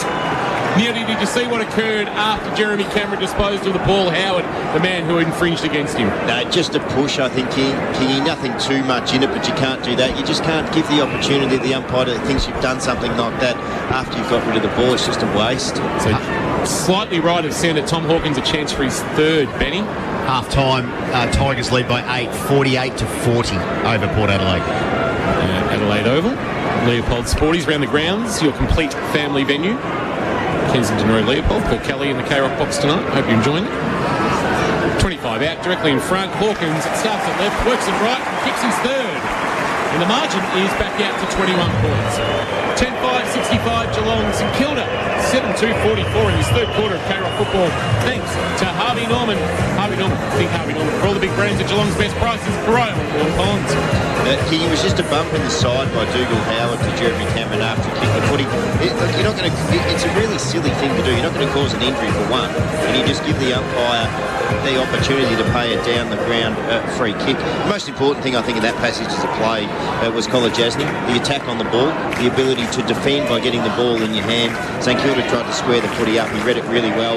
Came off his opponent, defended by coming forward, which is important. Gained possession of the ball. Geelong goal. Playing really well, Kolodjasny. Yeah, he's been. I agree. In game 150. So back in the middle, and Stanley will match motors with Marshall. Bounce favoured Marshall, who tapped it out the back. Atkins, though, he's went about 2 metres to Stanley. Tried to get it to Guthrie. Chopped off by Windhager. Stanley goes off the ground. That was Orchard. Crouches handball back into traffic. Taken by Stewart. Stewart goes round the corner. Holmes couldn't mark. round the what? It sounded like a flower. That was flourish. Wilkie round the corner. Oh, Duncan should have marked. Orchard. Didn't. That was Orchard. Kolodjasny goes to Delhouse. He goes by hand. Cameron's. In fact, the umpire's paid a free kick as he back to Delhouse. It's on too. There's a scuffle. That's the third time tonight that Luke Delhouse has picked up a free kick for an incident after he got rid of the ball. So it was on too between Cameron and Butler. That'll be a little tate. Delhouse, second time gets it to Cameron after the pedantic umpire said you went back behind your mark, and Cameron goes short to Duncan, who's a little bit further out than when he kicked the goal after the quarter time siren. So he drives a kick, looking for Henry. Henry worked under it nicely by Battle, who takes a good mark. Turning to a very solid citizen, Josh Battle. His wide kick, though, for Owens, asking a lot. He had to play spoiler from the front position because Stewart was setting himself to mark. He knocked it out of bounds, boundary throw in. just that kicking when it's coming out of the back line like that. If the forward's in front, you can't sit it up like that. AFL defenders will just work you under the ball every contest. Marshall and Stanley engage. Wonderful tackle. Dalhouse on Steele to throw. Surely umpire. And no, not paid as that. The fans in the Hickey stand reckon they saw a throw. Windhager gives the ball back to the umpire and he'll throw it into the air for Stanley and Marshall to go at it again, Benny. So scrimmage. Guthrie attacked the ball well. Comes to Atkins. He puts a high ball inside forward 50. Cats were there. Henry rose. Henry handballs to Smith. Smith goes round the corner and the Cats have got another one. Smith's got two. And it was all set up partly by the attack on the ball at Cam Guthrie. I don't even know if he got a stat in that passage of play. But he helped the ball jar free. And the high ball in as Cam Guthrie comes from the field in front of Chopper Doherty down there. And the Cats have started this third term with a rush. 11-5-71, St Kilda 7-2-44. Third term thanks to Harvey Norman. Think Harvey Norman for all the big brands at Geelong's best prices. Yeah, Ben, they have started with a rush, so they kicked 3 goals, 1. I think St Kilda have got just the solitary behind so far this quarter. With the rush, they're just getting the ball forward quickly, so just playing a territory game. When you do that, and Hawkins and Cameron fly at the footy, and then you've got guys like Smith at their feet, you are going to score goals. It's great footy to watch. Geelong at their best in this opening 10 minutes on the Port Phillip Ferries time clock of the third quarter. Stanley, Marshall attack. Dalhouse hit it at speed, didn't take it, but created a path for Parfitt. Well, he lost it. Chance for Ross to give it to Steele. Steele a kick to centre half forward. Long, that's good hands in front of Hughes. Nice mark. And turned over from Geelong going forward to now the Saints going forward to a one-on-one. King to Coney. Good spoil. Brought it to ground. Duncan cleaned up. Handball over the top. Collar Jasny having some sort of night in game 150. Drives it long, wanting Smith through his hands. It's out of bounds on the full. And we've got a free kick to the Saints just back of the wing. Short kick from Clark. Finds Steele just forward of the outer side logo. He's directing traffic furiously with his hands, telling somebody to get moving for him. He looks up and sees not a lot on offer, so he'll just set a kick up and hope for the best inside forward 50. This will be made for DeConey, who has marked 25 from his defensive goal, and the Cats will look to attack through the corridor. They will. Goes to Buse. Quick play on to Duncan. Duncan sweeps a long handball through the middle. Isaac Smith tucks it under the arm. Wants to get on the left. Goes in the direction of Cameron. Close is there. Cameron and Close. Oh, good work by Wilkie. Ball at ground level. Close needs some support. Handballs back to Cameron. He sold some candy. Quick give to Menegola. Menegola around the corner. Didn't look. It'll sit for Parfitt though. Handballs to Close. Oh, was he taken high? Umpire said no. Cat fans thought he might have been at St Kilda. Should clear through the agency of Webster, who goes short. Old Nicky Webster. Chance missed there for the Cats. Yeah. When you dive in at the knees of somebody, Benny, I don't think the umpire's going to have too much sympathy for you. Wood to the wing and Higgins unmarked. That's unforgivable there from the Cats in terms of getting their set-ups right defensively. That was just an easy out for St Kilda, but they have rolled numbers back now. Higgins will once again hit and hope. There's been a lot of that. That's set for DeConey again from 4 deep. Couldn't hang on to it. Chance for DeConey. Oh, he pulled it in now. He's got to get it out, Sam DeConey, or he's going to be in trouble. He got out of the contact. He just rolled out of there to say, well, it's not my ball anymore. King had it knocked out. Dalhouse did well, and then shrugged the King tackle. Handball to Buse. Buse next to Jason Doherty. Sends it along the line, and dare I say it, Jed Buse has kicked. That's his usual stat. There is always one out of bounds on the full from Jed Buse at GMHBA Stadium, and the Buse family right now are cursing me. Yeah, fair enough. Games down here are not the same without it out in the full by Busey, so he accommodated there. And Saints are waxing in the back half. Hill's got it. 95% of games here that Jed Buse kicks out in the full, Geelong win. That's a good stat, King. And Membry's got it now in the back half. And 83.25% of stats are made up. Yep, that's right. Is that all? Membry down the line. Buse has got the sit on this anymore. He made amends for the out in the full, and hang on, he's played on now. He has to handball hurriedly to O'Connor.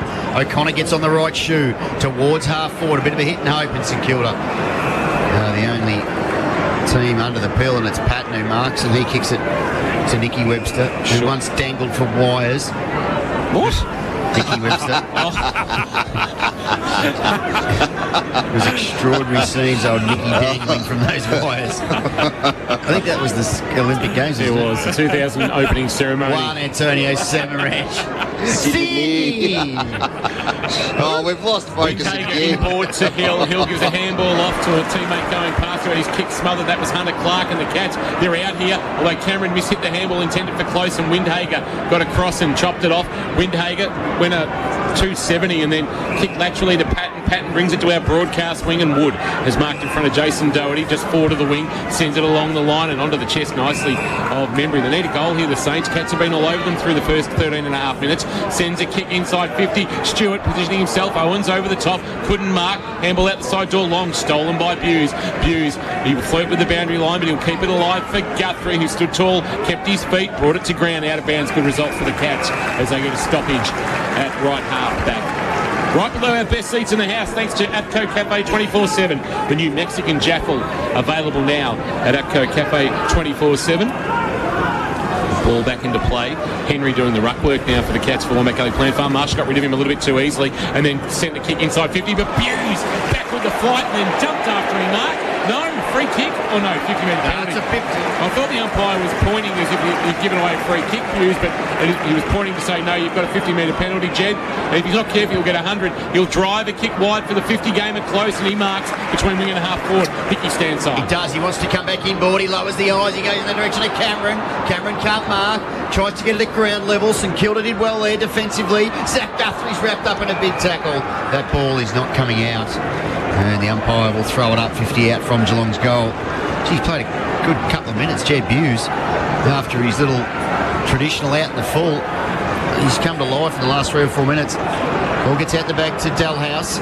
He handballs to Cam Guthrie. Guthrie wants to go into the pocket. Menegola worked under the pill. It gets out the back. St Kilda should have the numbers, and they will. And it's Patton who kicks it around the corner, but he's kicked it straight to Holmes. No relation has marked. And I don't know, has he got this journey in him? He'll kick from right on 50. Not a huge angle. And Holmes, who has kicked 8 goals too this year. Young player, still only 19 years of age, comes in. Oh, he's given that a real good ride. He's given that a really good ride. Set shot goal of the night off the boot of Max Holmes from long range.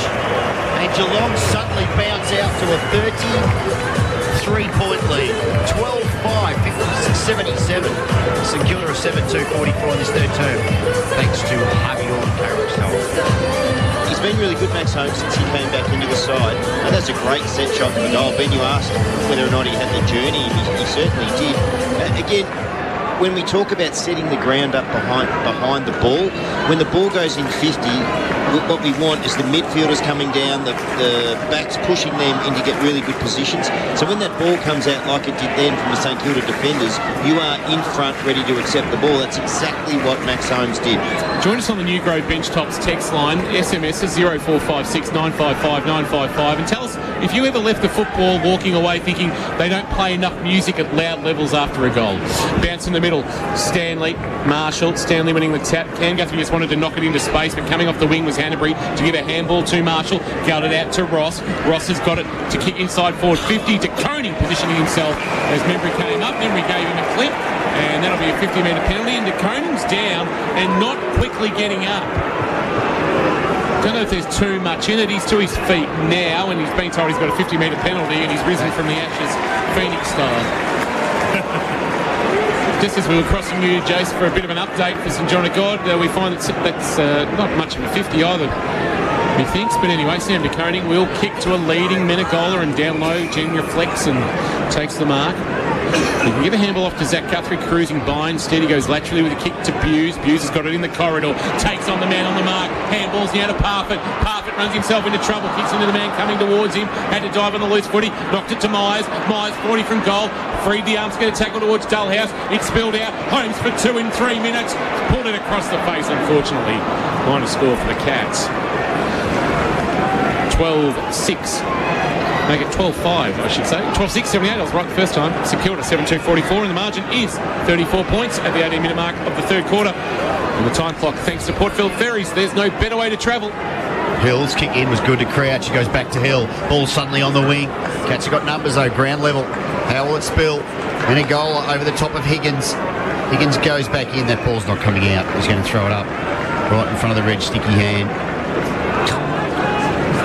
Out of sight of GMHBA Stadium. That was awkward, Ben. Yeah, that was real awkward. In front of the sticky hand, Tui. Guthrie actually reefed it away from Tui, then handball to Parfitt. He goes back to Guthrie. He kicks round the corner, but that ball won't stay in the field of play. It'll go out right in front of St Kilda's race. Coach's box over there. Corey Enright in the first time ever. He's been here from 9 million times. First time he's ever been in the opposition coach's box, and his team currently is in a bit of Barney runs. And the boundary throw-in, Stanley tried to grab it, he lost it, but it fell for Parfitt, who spirals it inside 50. It dropped at the feet of Cameron. Chance here for the Saints. Webster worried out of it though by Hawkins. Cameron the loose footy, a handball. Hawkins, he's taken in a two-man tackle. Needs to dribble a little kick to Holmes. No, it's holding the ball. Umpire said you didn't get your boot on it, Tom. And it'll be a free kick to a Saint who's in a bit of trouble there, Hunter Clark, just sucking in the big ones at the left-hand behind post.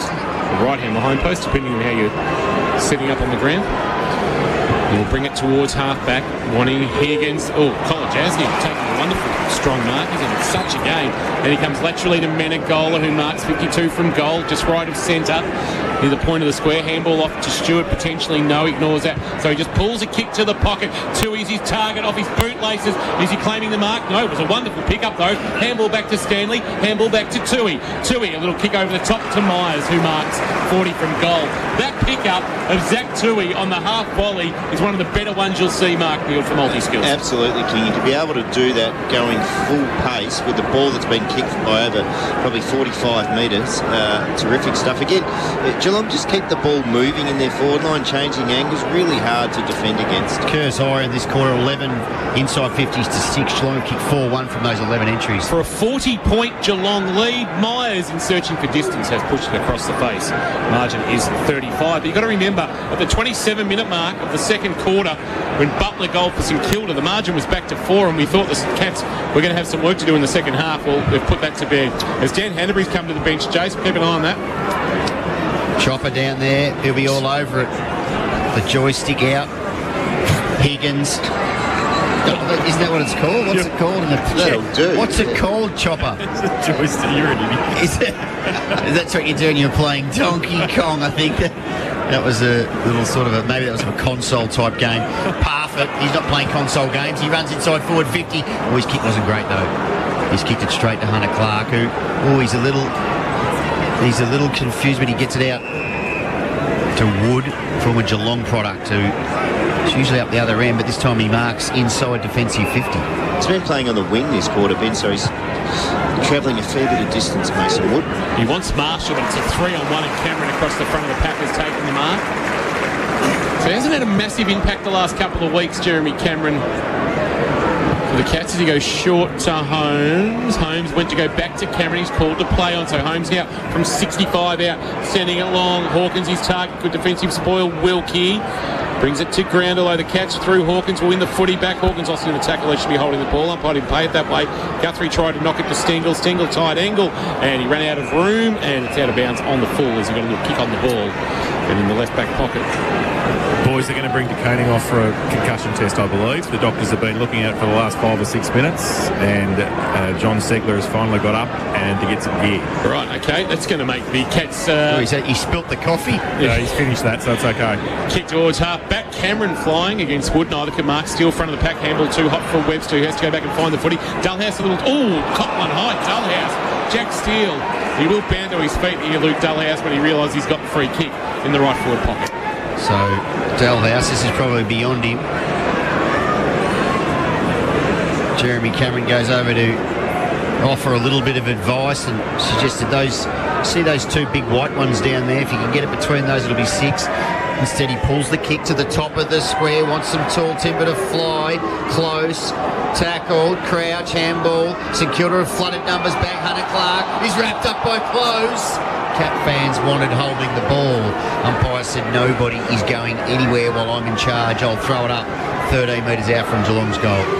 Geelong looking to extend this 35-point lead. Umpire puts it into the air. Clearing kick came from Marshall as he grabbed it out of the ruck towards half back to Koning. Attacked it but left it behind. King had it knocked from his grasp, but when he was able to throw a boot at it, he brought 25 metres for his team. chance. Oh, Stanley didn't know that Butler was coming from the other side. And he's won himself a free kick for holding the ball, the former Tiger. And is that going to be a 50-metre penalty? As he held the ball out into the hand of Stanley, and the umpire, in a very delayed reaction, has paid a 50-metre penalty against the Cats. Now Butler wants to take off, and Hughes will stand the mark about 40 from goal, and Butler, who was... Did you have a look at the replay, Neildy, from Multi-Skills? Yes, I did, Kingy. Oh, gee whiz. That rule wasn't invented for that, surely. Very unlucky, Kingy, would be my adjudication. Pulled the margin back within 5 goals. Dan Butler, 45 games and 53 goals. He's called to play on. He gets close to the man on the mark after being called to play on, and DeConey's happy to get a fist on it and knock it 3-4. A rush behind for St Kilda. The margin 34. St Kilda 7-3-45. Geelong 12-7-79. Dan Hanbury just walking around down there. Jason, any issues for the former Swan? No, he seems to be okay. I think they were just checking to make sure he was okay, but doctors seem to think he's all right, so he's about to go back on. So Stewart with kicking duties, plays on, ambles away, and then kicks it long. Broadcast side, he wants Stanley to Wood. Drifting across the face of Stanley, took the mark and can reset the Saints. Wants to come very wide, and it's a captain risky operation, but it gets to Hill. Hill kicks it about 8 metres to Ross. Ross, possession number 16, kicks it over the top, and he's got Crouch, who's 65 from home. Crouch is coming up for possession number 20. He's the leading possession winner at Kerrs Hire for the Saints. Membry marks. No, he didn't. I thought he did. Umpire said no, and the hand pass from Stewart went out of bounds. Looked like Membry clean marked that in the pack. No, Stewart had a piece of it as well, or at least he convinced the umpire that he did. So Membry looked back at the umpire, he's a little confused. Don't know whether to scratch his watch or wind his ass. We'll see.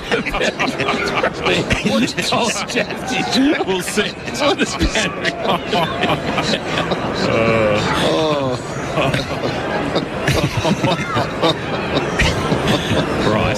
25 and a half minutes gone on the Port Phillip Ferries top clock. That was very awkward. It's from the tap down. We're in the right forward pocket. Steele, a handball back to Windhager. Windhager back to Ross. Ross snaps a kick around the body, top of the square. Wonderful defensive spoil to Koning. Knocked it away as King thought he was about to gobble up the Sharon. De Koning got those long levers in, knocked it away through for another rush behind. And the margin is at 33 consecutive behinds to St Kilda. Both rush 7-4-46. Geelong 12-7-79. 26 minutes gone, third quarter. Thanks to Harvey Norman. Kick in goes to College Jersey from Stewart as the runner goes out to De Koning. So I'm not trying to get him off. He doesn't want to come off. No, there's no interest down the line, and Buse marks uncontested. He's got Hawkins lurking. If Tui can see him, instead he goes in the direction of Myers. That wasn't a great kick. No, that was a shocker. That ball needed to go to Grind Myers' advantage side, and then he was away. He did, and now they're kicking it around the Saints, and Hill's got it on the low go. He's nearly run down by Stengel. He got a hand pass to Doogie Howser, who kicks one to half forward. Battle. His hand pass had too much pepper on it for Crouch. Atkins goes in, and he can't keep the ball in the field of play, and it's gone out for a throw-in at half forward on the outer side of GMHBA Stadium. De Koning not showing any interest in coming off. 2 doctors, a physio and a partridge to the pear tree trying to get him off, and he won't come off. So send the chopper out. Send the chopper out and get him. Boundary throw in. Stanley, Marshall, neither can win it. Atkins won the tap down at the front of the pack only as far as Hill, who gave it off by hand to Crouch, the former Crow. Pulls it top of the square. Collar Jasny with a decisive fist to knock it out of bounds. Boundary throw in. And at the right forward pocket at the Foo Fighters end of the ground, the northern end of GMHBA Stadium. It's the Engelbert Humperdinck end. He's never played that end. He's going to. Right. I bet you he never does. Ball back into play. Stanley, Marshall, no clear winner. Ball rolled through the legs of Rossell. Puff might have caught one high. Umpire said yes, she did, as he went down low. And he'll win a free kick. Brandon Parfitt, helped up by Jake Kolajasny, gets to his feet. There's the number 3, signed a new 2-year deal, taking him through to the end of 2024, which I think will take him to restricted free agency. So I suspect that's a strategic sort of chaff. Do you reckon he'd be on King? He'd be pulling $500,000, I suspect. Good work if he can get it. Absolutely. Similar dollars to what you make, Benny. Stewart wants a corridor, and Duncan has to be ideal. It wasn't ideal. It was knocked away. Ball at ground level. Hanbury. Cameron came through a little bit agricultural, and the umpire said, yeah, that was a high tackle. It was a non-controlling umpire. That what was is the fair free enough. kick count? That was there. That was a bit clumsy by Jeremy Cameron, that one. Free kick count is 18-14 in favour of the Saints. Hanbury to the pocket, one of Membry who flew over Guthrie, got his hands on the footy, but only one hand, and in the end couldn't complete the mark. DeConey goes to ground. He gets to his feet. We'll get a ball up left forward pocket. And Sam DeConey has managed to evade the clutches of the medical staff. O'Connor, the unlikely ruckman here, as Membry wins the tap down. Crouch's handball went straight to Menegola, who gave it quickly to Stanley. Stanley banged it on the boot. It's going to land at the bootlaces of Wilkie, and it went through him. And Close will be out if he can get a handball away, but he wasn't able to get it to Cameron. It was taken there by Sharman, who sent it inside forward 50. But Stanley, who's playing another fantastic game, has taken the mark. He sends it wide for Tui. Is there time for the Cats? So I'd have to get everything perfect from here. And Tui, with about 10 seconds to go, wants Isaac Smith. Just got it over the top. Smith tucks it under the arm, drives it long. Close is it, taking a mark is his only hope. Ball hits the deck. Cameron, as the siren sounds. Cameron was about to put a block on for Close to run onto the loose footy. But the Cats with a very impressive third quarter where they banged on 4 goals. They banged them on early too. They had them by the 16-minute mark. And St Kilda held goalless, and the margin 33, and the Cats well positioned to go on to an 11th straight victory and get themselves a game clear again on top of the ladder after round 20. 12-7-79 St Kilda, 7-4-46. Jason Doherty, down to you. John Segler, uniform update, please. Yes, has the boots on, so and is doing them up. Still has the track pants on, Isaac Smith style, but Sam DeConing has gone to the bench to the rooms for a concussion test, so we'll keep an eye on that. And he's done well to drag it out so long and stay on the ground, because that contest happened about halfway through. We'll wait and see what happens with Sam DeConing. Has played all bar one game this season, Sam DeConing, playing his 19th this evening, so hopefully nothing wrong with him, but he might have been up for potentially arrest anyway, Neildy. It may be. I think the doctor and the physio are trying to convince Harry Taylor that they really tried to get him off the ground too at the back end of that quarter. Yeah, right. All right. Good work, Jason. No other injury issues for the Cats? No others at the moment. Patrick Dangerfield with a calf issue that saw him not take his place in this contest. Luke Dalhouse coming into the game. Geelong 12-7-79, St Kilda 7-4-46. Benny, plenty happening in the Twitter sphere and also on the stat sheet. We'll start with the stats, thanks to our good friends at Kerrs Hire. 100% locally owned and operated. North Geelong, North Geelong Grove, Darwin Ocean Grove is where you'll find them. What do you got for us? Yeah, it was a pretty good quarter by Geelong. They had 15 inside 50s to 11, but they kicked 4 goals too, and they kept the Saints goalless after St Kilda kicked 4 goals in that second term. All the stats are actually quite even other than the inside 50s, and even that there was only 4 more to Geelong. Saints had more clearances in that quarter. They had more tackles. Contested possessions were split down the middle. It was just the efficiency going forward from Geelong, kicking those 4 goals too. Stewart had 8 touches. Parfitt had 8. He's had a really good game, Parfitt. Hughes had 7, really good quarter. Cameron 7 and kicked a goal. Max Holmes 5 and kicked 1 goal, 1 in that second term. Colin Jasny playing a really good game in game 150. He had 6 possessions in the third quarter. Overall, Parfitt's had 19. He's the leading possession winner for Geelong. Menegola 18. Tui's had 17. And for the Saints, Crouch led the way with 22. Mason Wood, former Geelong boys, had 17 and kicked 1 goal, 1. Thank you for that, Benny. And that's for Kerrs Hire. And the KFC Twitter, there's been a little bit of action through that third quarter. Yes, just a lot of talk. Daz Broncos loving he's saying turn that music off. It's absolutely no good. Brooke saying that Tui pickup was top shelf, which it absolutely was. That was a brilliant pickup at full pace. Samantha just saying why Ben why. Not sure what that was is all about. Is that you? Could be. Talking about you. Is that your your comment about winding a watch? Oh, yes. So Arj Geese just hold it up so the umpire says hurry up rather than giving it to him and seeing people who are rascals. I'm not sure what he's talking about there. That's to do with the 50-metre penalty with Reece Stanley.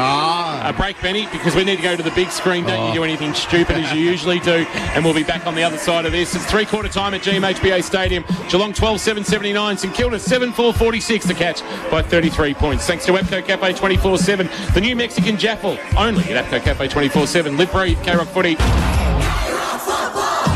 Thanks to our number one ticket holder, APCO. Fueled by APCO Cafe 24/7. Herbie and Josh. Bev from Ocean Grove, you were really young when you got shingles. I was 12. Oh! I've had 2 difficult childbirths, broken shoulder, and I honestly say that the shingles pain was probably the worst. I hate that you had that pain, but more so I hate that you said it was worse than childbirth, because Josh didn't need to hear that. He's going to run with that. I think I'm home tonight. Kat, you've done nothing for this household. Herbie and Josh. Weekdays from 4 p.m. Only on K-Rock 955.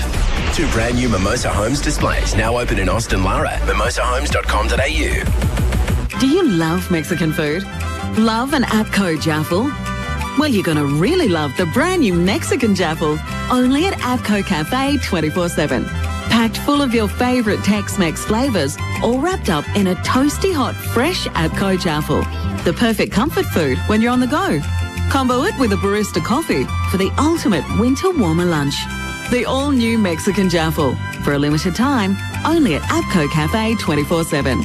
We've got you. Hello, it's Jamie and Erin from Wombat Gully Plant Farm Geelong. Dad, footy is on. Okay, Erin, but I've got to tell everyone that just like a footy team, Wombat Gully Plant Farm are here to go the extra mile. Stick to the plan, have fun, work together and give it our best shot so your garden can be the greatest garden of all. Dad, you sound just like a coach. Oh, thanks, Erin. Now, whose turn is it to do the dishes? Not me. I'm still on the bench, Dad. Right. So see you soon at Wombat Gully Plant Farm. 201 Townsend Road, Moolap.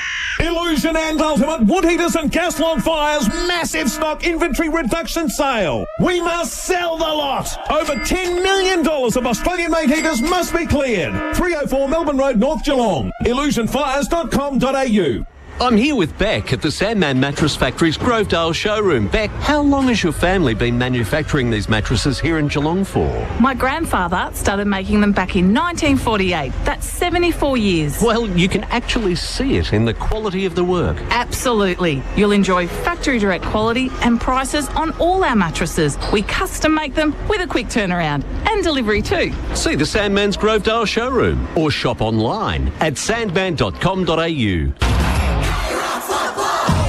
Thanks to our number one ticket holders, APCO. Fueled by APCO Cafe 24/7. His handball, missed steal. Geelong should have the numbers. Coming up to beat it was Tui. He was really well tackled though by Steele. St Kilda. Butler was well tackled. That's throwing the ball. Hold the ball, throwing the ball. Whatever you like. Take your pick. Comes to Atkins. He puts a high ball inside forward 50.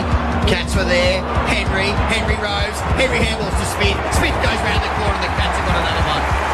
Smith's got 2. Cats by 33 points, 12-7, playing 7-4. Jason Doherty down boundary side for Lifeline. Sam DeConing update as Jack Henry goes into defence. Yes, still in the rooms with the concussion test, John Segler with the doctors and staff now, so I think they're just working out what's going to happen, but obviously it looks likely that they're going to use the Medi-Sub, so DeConing would miss the Gold Coast game if that occurred. Yeah, if he was ruled out with concussion. Thank you for that. Might not necessarily be the worst thing for him to miss a game late, but it'd be interesting to see how the Cats structure up in that last quarter, Newty.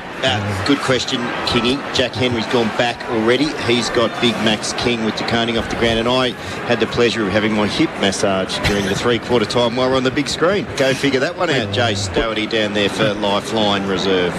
We're back in the middle, Benny. We are. Stanley will go wide. Geelong on the attack again. He'll go to Holmes. No relation. Marks. Runs his full measure. Puts it into the pocket. In the best spot is Hawkins. Went back with a one. Couldn't mark. Can he get a handball? He does. Handball over the top. Standing 2 metres out is Smith. He turns around and kicks the goal. He's got 3. And I reckon his 3 goals have come from a combined total of about 14 metres out. I think you're right. And the Cats start the final quarter as they started the third. That's with a snag, and they lead by 39 points, 13-7-85. St Kilda have kicked 7-4-46 in this fourth quarter thanks to APCO Cafe 24/7. We've got you. Beauty, I reckon that might be 3 goals, might be a career high for Isaac Smith for the Cats. 256 odd games. Just for the Cats. Oh, for the Cats, right, sorry. Okay, it could well be. He's one of those players that's joined that small forward brigade, if you like, at Geelong. Plays it really well. Smart player. Obviously gets himself in the right position. Again, Brian Myers involved. I've been really impressed with him this evening. Chase, we'll get to you in a moment, but looks like the Saints have activated their sub. Stanley winning the tap down back in the middle. Holmes in a one-on-one with Crouch. He sockers it off to the ground to the outer wing. Zach Jones in the foot race out there. He is into the contest for Dan Hanbury. We'll keep an eye on why that is the case. Not ideal for Hanbury in just his second game back for the season. As we go to you, Jace, for an update for St John of God. Yes, it is Dan Hanbury is at the back of the St Kilda box now, so Medisub activated, and he's looking a little bit distraught. Yeah, hopefully that's not too bad, but he's really battled, and we might not see too much more of Dan Hanbury at AFL level. Quick kick forward, Windhager, haven't caught a lot of tonight. And a free kick for a push from Higgins against Mitch Duncan, who's going to take it at right half back. Geelong with their biggest lead of the night at 39 points. So you would suspect from here they go on and pick up their 11th consecutive win and 16th of the season. It's been some sort of year since round 9. Hard to believe that the Saints got hold of them at Marvel Stadium back in round 9. The Cats through Zach Guthrie get a short kick after he received it from O'Connor to Collar Jasny. He's at a wonderful 150th.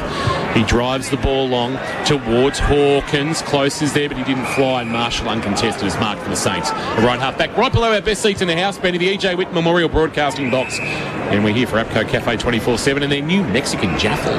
It's an ankle too, boys, for Dan Hanbury. Okay, so fingers crossed for Dan Hanbury. Hill, handballs to Sinclair, centre half back. De Koning is right to go by the looks of it, so he's back on the bench. Concussion test done and dusted. And that fist, that's just sensational defensive work from Tom Stewart on Membry. It was just rock solid, and it went out, travelled about 15 metres. The ball's gone out for a throw-in right in front of the red sticky hand. Outer side of GHBA Stadium. Well, Stanley was absolutely reefed to tear a fair amount of the ruck. Umpire said play on. Ball to half forward Myers, who's been dangerous tonight. Puts a high ball inside forward 50 close against Charman, and Charman at the height. And was too strong in that contest. Was able to see it out for a throw-in.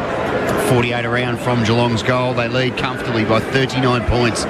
After St Kilda mounted a spirited challenge in that second term. Ball back into play. Hawkins front position in the ruck. Won the tap down. Roving done by Atkins. Can't barge his way through. Zach Jones threw it to Hawkins out the back. He gave a handball to Menegola. Menegola left foot snap. Not bad, but across the face. And through for a minor score. Margin is 40. 13-8-86 in Kilda. 7-4-46 in this final term of Carrick football for APCO Cafe 24/7. Benny. So Wood. Mason Wood. Oh, he's absolutely mung that off the instep, and it's gone out in the full. He's been the security guard. That was horrible. Oh, wow.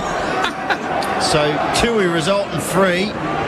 Wants to play on quickly, pulls the kick to Hawkins. Oh, he was up high. Hawkins landed flat on his back, couldn't mark. Wilkie, handball to Sharman. He comes back to Clark. Clark goes this way and that way, then Sol Candy gets on the left. Long kick should be marked by Tui, and the ball's going to come directly back from whence it came. He actually goes backwards and gets back to Stewart, who's got it between the boundary line and the point of the square at left half forward. Max Holmes has presented short. That's ignored, and so Stewart just sets it up. Hawkins in a one-on-one, knocked away by Howard. Front of the pack, Stengel ready to pounce. Handball back to Holmes, 48 from goal. Handball into the left forward pocket. Guthrie steadies, and he just steadied a little bit too much maybe in the end. Probably could have gone with a snap rather than a direct shot on goal, and has bounced out of bounds in the right forward pocket at the Foo Fighters on northern end of GMHBA Stadium, as we see the Stage 5 redevelopment taking shape, Newty. Yeah, we do. Just Geelong, really good set-up again behind the ball. There's no way the Saints can get out of here at the moment. Mark Neild for multi-skills. Boundary throwing. Tap down Marshall roving. Zach Jones, the sub into the game for Hanbury. Gave it to Howard. Howard's clearing kick spoiled by Stanley away from Membry. Hill will hit it at pace for the Saints. Got it to Battle. Battle just a handball over his head on the outer wing boundary. Socket off the ground by Hill to open the door for King. Got down low, picked up the footy, lost it in the Collar Jasny tackle. Henry picked up the loose ball, broke the Jones tackle, gave a handball to Atkins, gave a handball to Stewart. Stewart, a short kick is good for Smith. He does. Smith can tuck it under the arm and go. He's had one bounce. He goes into the pocket. He wants Hawkins. Oh, Doogie Howard did well there. He did really well. Kept his eye on the ball, took the mark, got it to Marshall. Marshall goes to the wing and he's got Wood. He handballs inboard to Sinclair. Sinclair goes inboard to Zach Jones and he's gone. Zach Jones got gobbled up, sort of Pac-Man style. I don't know why I laugh with you imbeciles. I'm above all that sort of rubbish. I got sucked into it, and in the end, I'm having a cackle. Oh, Smith, good overhead. No, couldn't complete the mark. Windhager picked up the loose footy for the Saints, gave it to Webster, dumped after he kicked by Stengel, and that will be down the ground based on what they've been paying throughout the evening. So that at least the umpires, whether it's right or wrong, are consistent. Kick towards the marking Marshall, give a handball off to Hill. Hill kick inside forward 50. Colin Jasny, what are his numbers tonight, please, Ben? He's been very solid. This is his possession 15 for Kershaw. He comes wide to Duncan. Duncan nearly got closed down but marked and then played on. Oh, Dullhouse off his chest, handball back to Duncan, who kept cruising by, just steadies himself, kicks and presenting is Isaac Smith, who's had a really good night. Handball back inboard, Myers, Cam Guthrie, bang! Hill got him high, umpire, as Hill just went a little bit indiscriminate on Cam Guthrie. There's a bit going on. Dullhouse in the background being attended to by medical staff, but all good now as Cam Guthrie goes wide. Zach Guthrie lowers his eyes into the pocket, and Cameron misses suit the left footer in the right forward pocket. She's got a big tank, Cameron. He worked enormously there to get... He was on this side of the ground when that ball was over here, and he ended up making it over there to be involved on the other side. He will come out on the J curve, as he wants to do. He's looking for goal 56 of the season and to keep some pressure on Charlie Curnow in the hunt for the Coleman. He snaps and he has bantered through. That's a wonderful finish. That is a Lambie's Tavern goal of the night from Jeremy Cameron.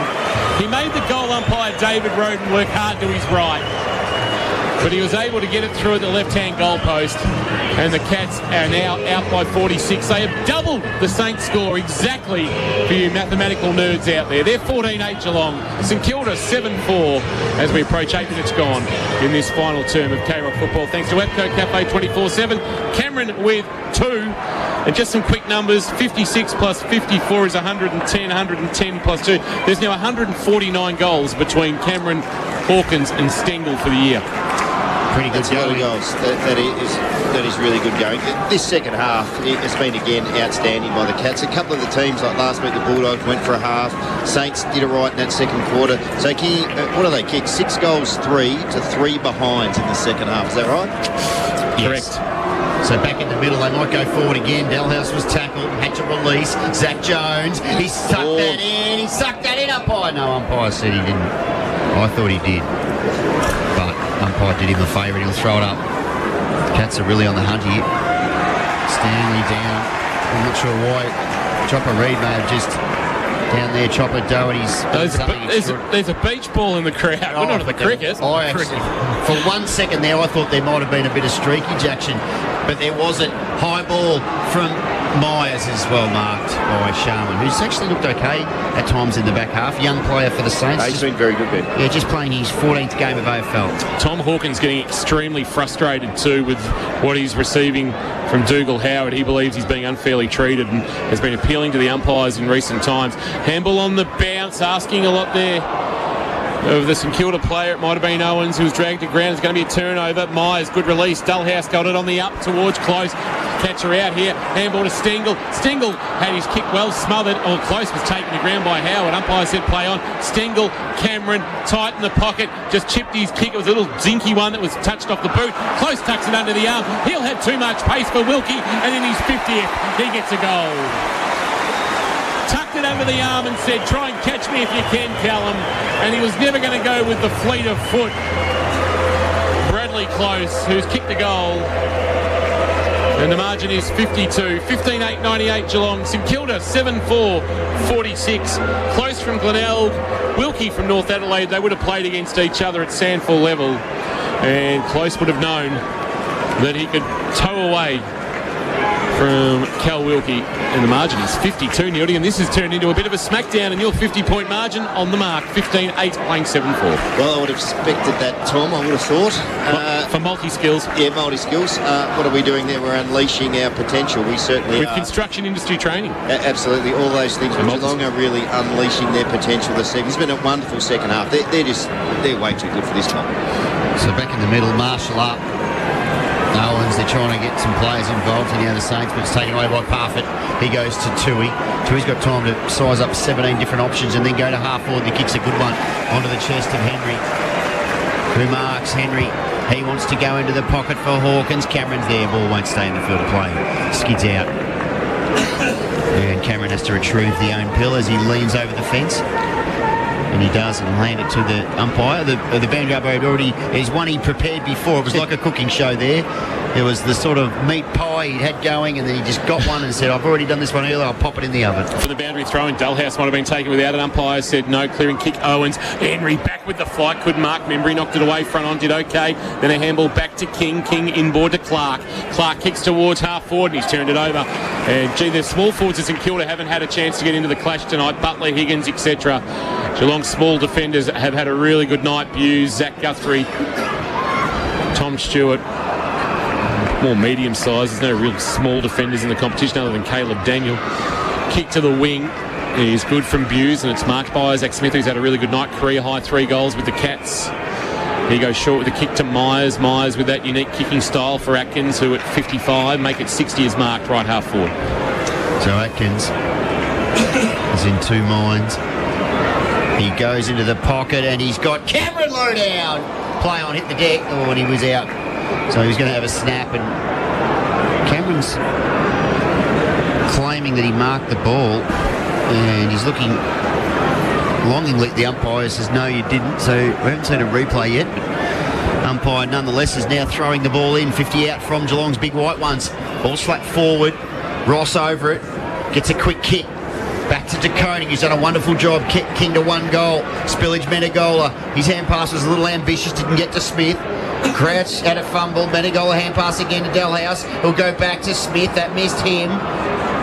In went Long to Crouch. Now Crouch gives it to Jones, the Medi sub. He gives to Crouch, back to Hill, and now the Saints are away. They are, with a kick for Membry, who stretches and marks and now sends it to a one-on-one. Oh, well positioned Zach Guthrie.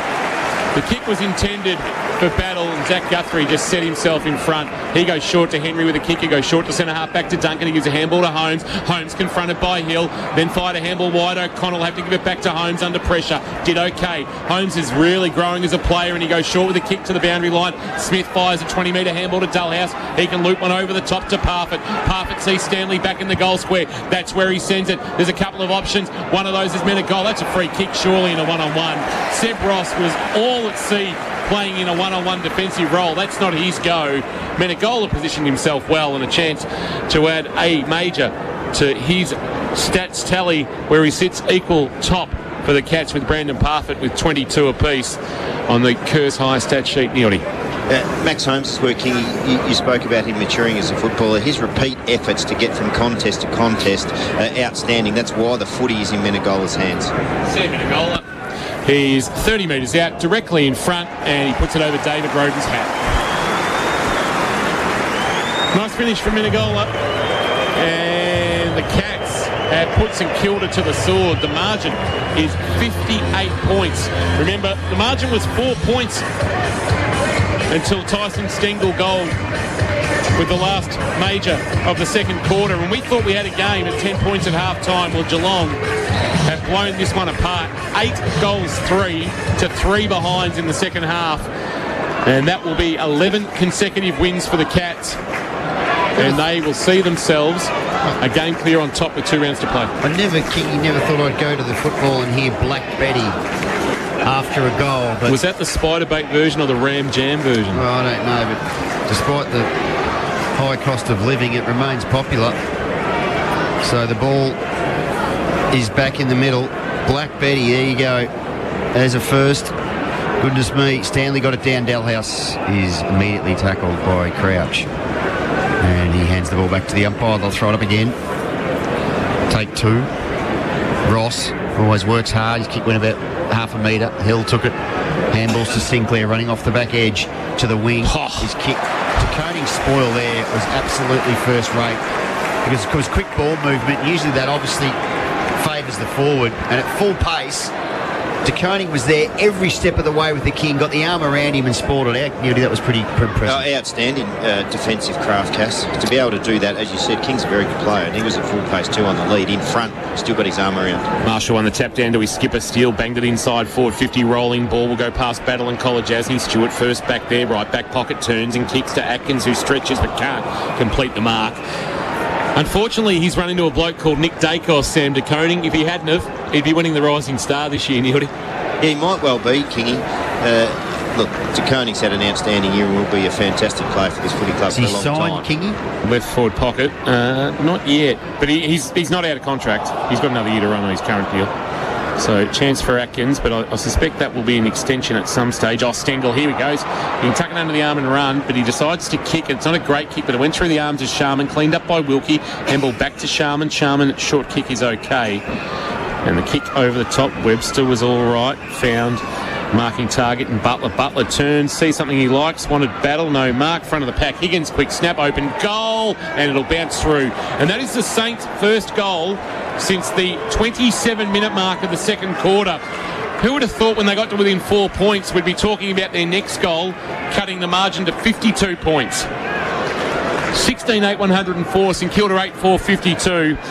Breaks a run of 9 consecutive goals by the Cats at the 17-minute mark of the final term, and the Saints, well, this is going to hurt them as they look to snap on the finals berth, because they've got the Brisbane Lions and Sydney at Marvel Stadium to finish, Neildy.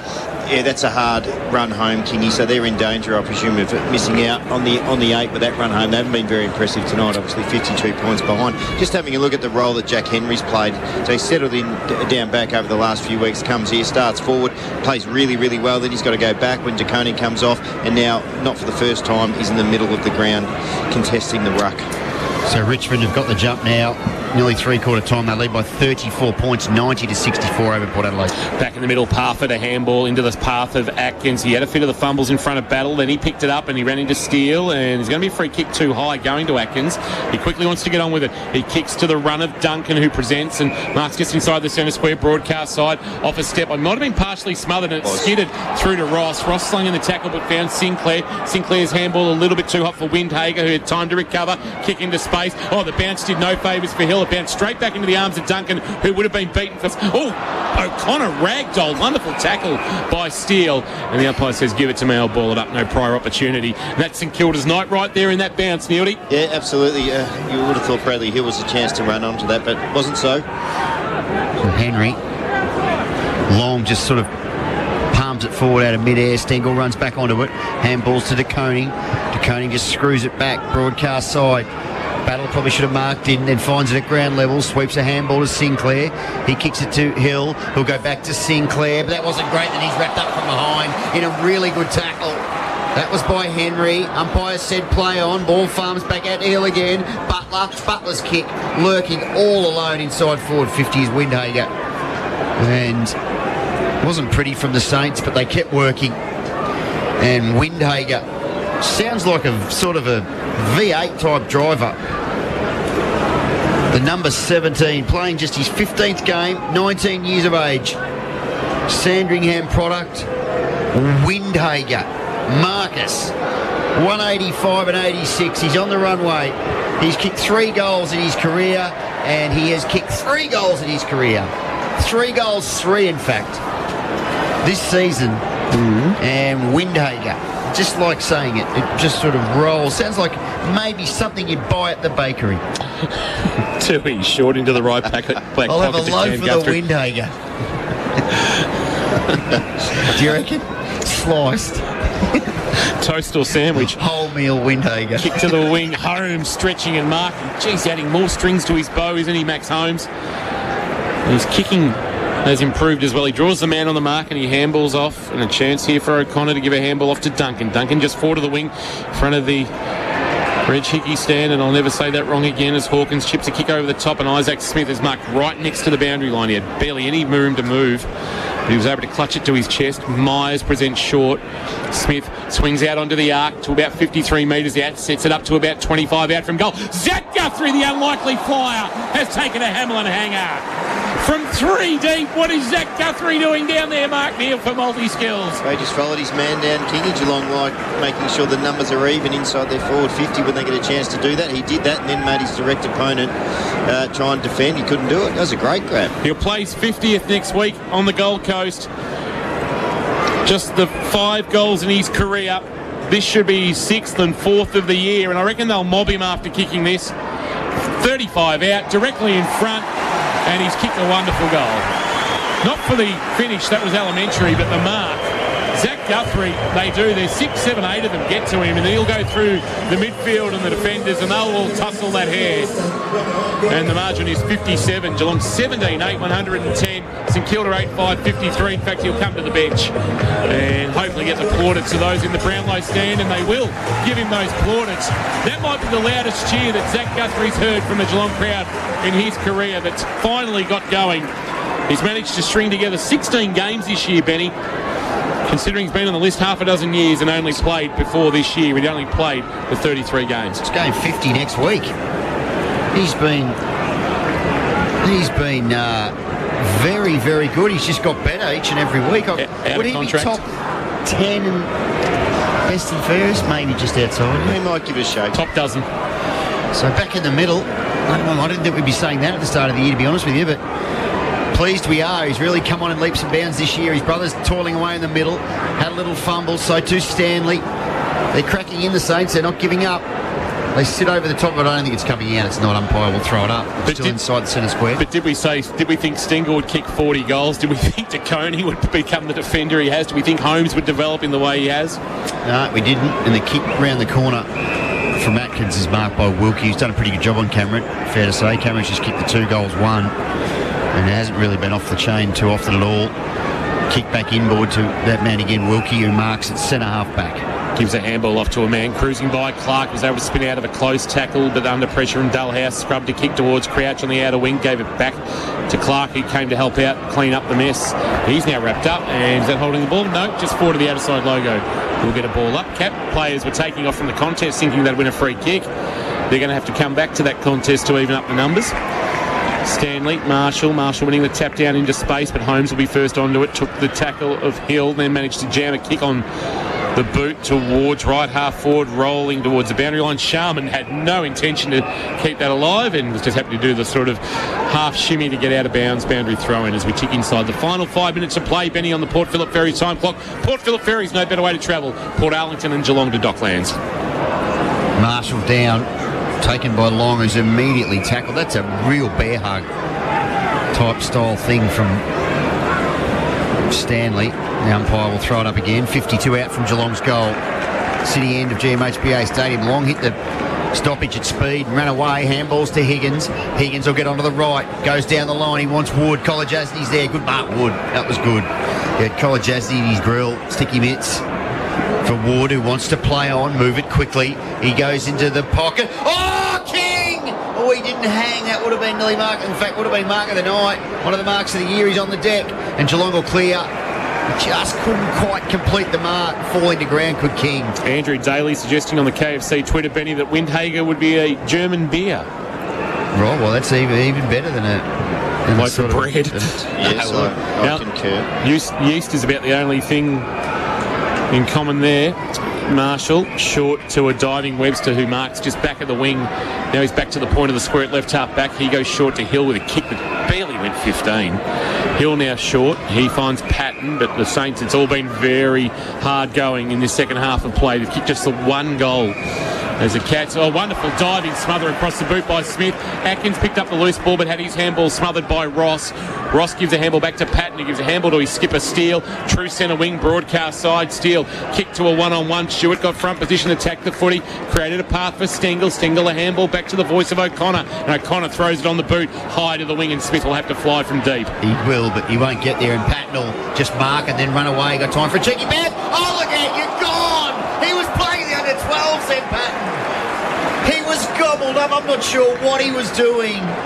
He was the cow and AstroTurf there. It's an absolute howler from two. He's kicked it straight to Hill. Hill will go over the top. Higgins won't mark. Good spoil by Cameron. Getting back to help the defence, and the ball goes out. That was brilliant stuff. There was some calamitous efforts, but a good defensive work from Cameron, getting back, and the ball's out for a throw-in. Inside forward 50 for the Saints. You've got to love that when one of your key forwards is doing that with 4 minutes to play. Yeah, look, they lead the way. Cameron's doing that. Out here we've got Isaac Smith diving across the boot to smother the footy. They're just playing great footy, King. They're very confident, looking after one another. Handball out the side door came from Holmes, but the Saints will come up with a high kick from Windhager. Is a bit Windhagery. It's out of bounds on the full, and a free kick to be taken by Zach Guthrie. So Saints finals hopes you think might be hanging by a thread, with Brisbane and Sydney to follow tonight at Marvel Stadium to round out their home and away season. Kick to the wing off the hands of the Pack. Stanley couldn't take the mark. Webster was able to give a loose footy to Steele. Steele gave it to Clark. Kick around the corner. We're about 8 metres on the bounce to Parfitt. Parfitt had his kick handball to Menegola, who had his kick smothered, and it's out of bounds. For a boundary throw in front of the Reg Hickey stand faithful. Good crowd has rolled in. Have we got a crowd figure yet, Benny?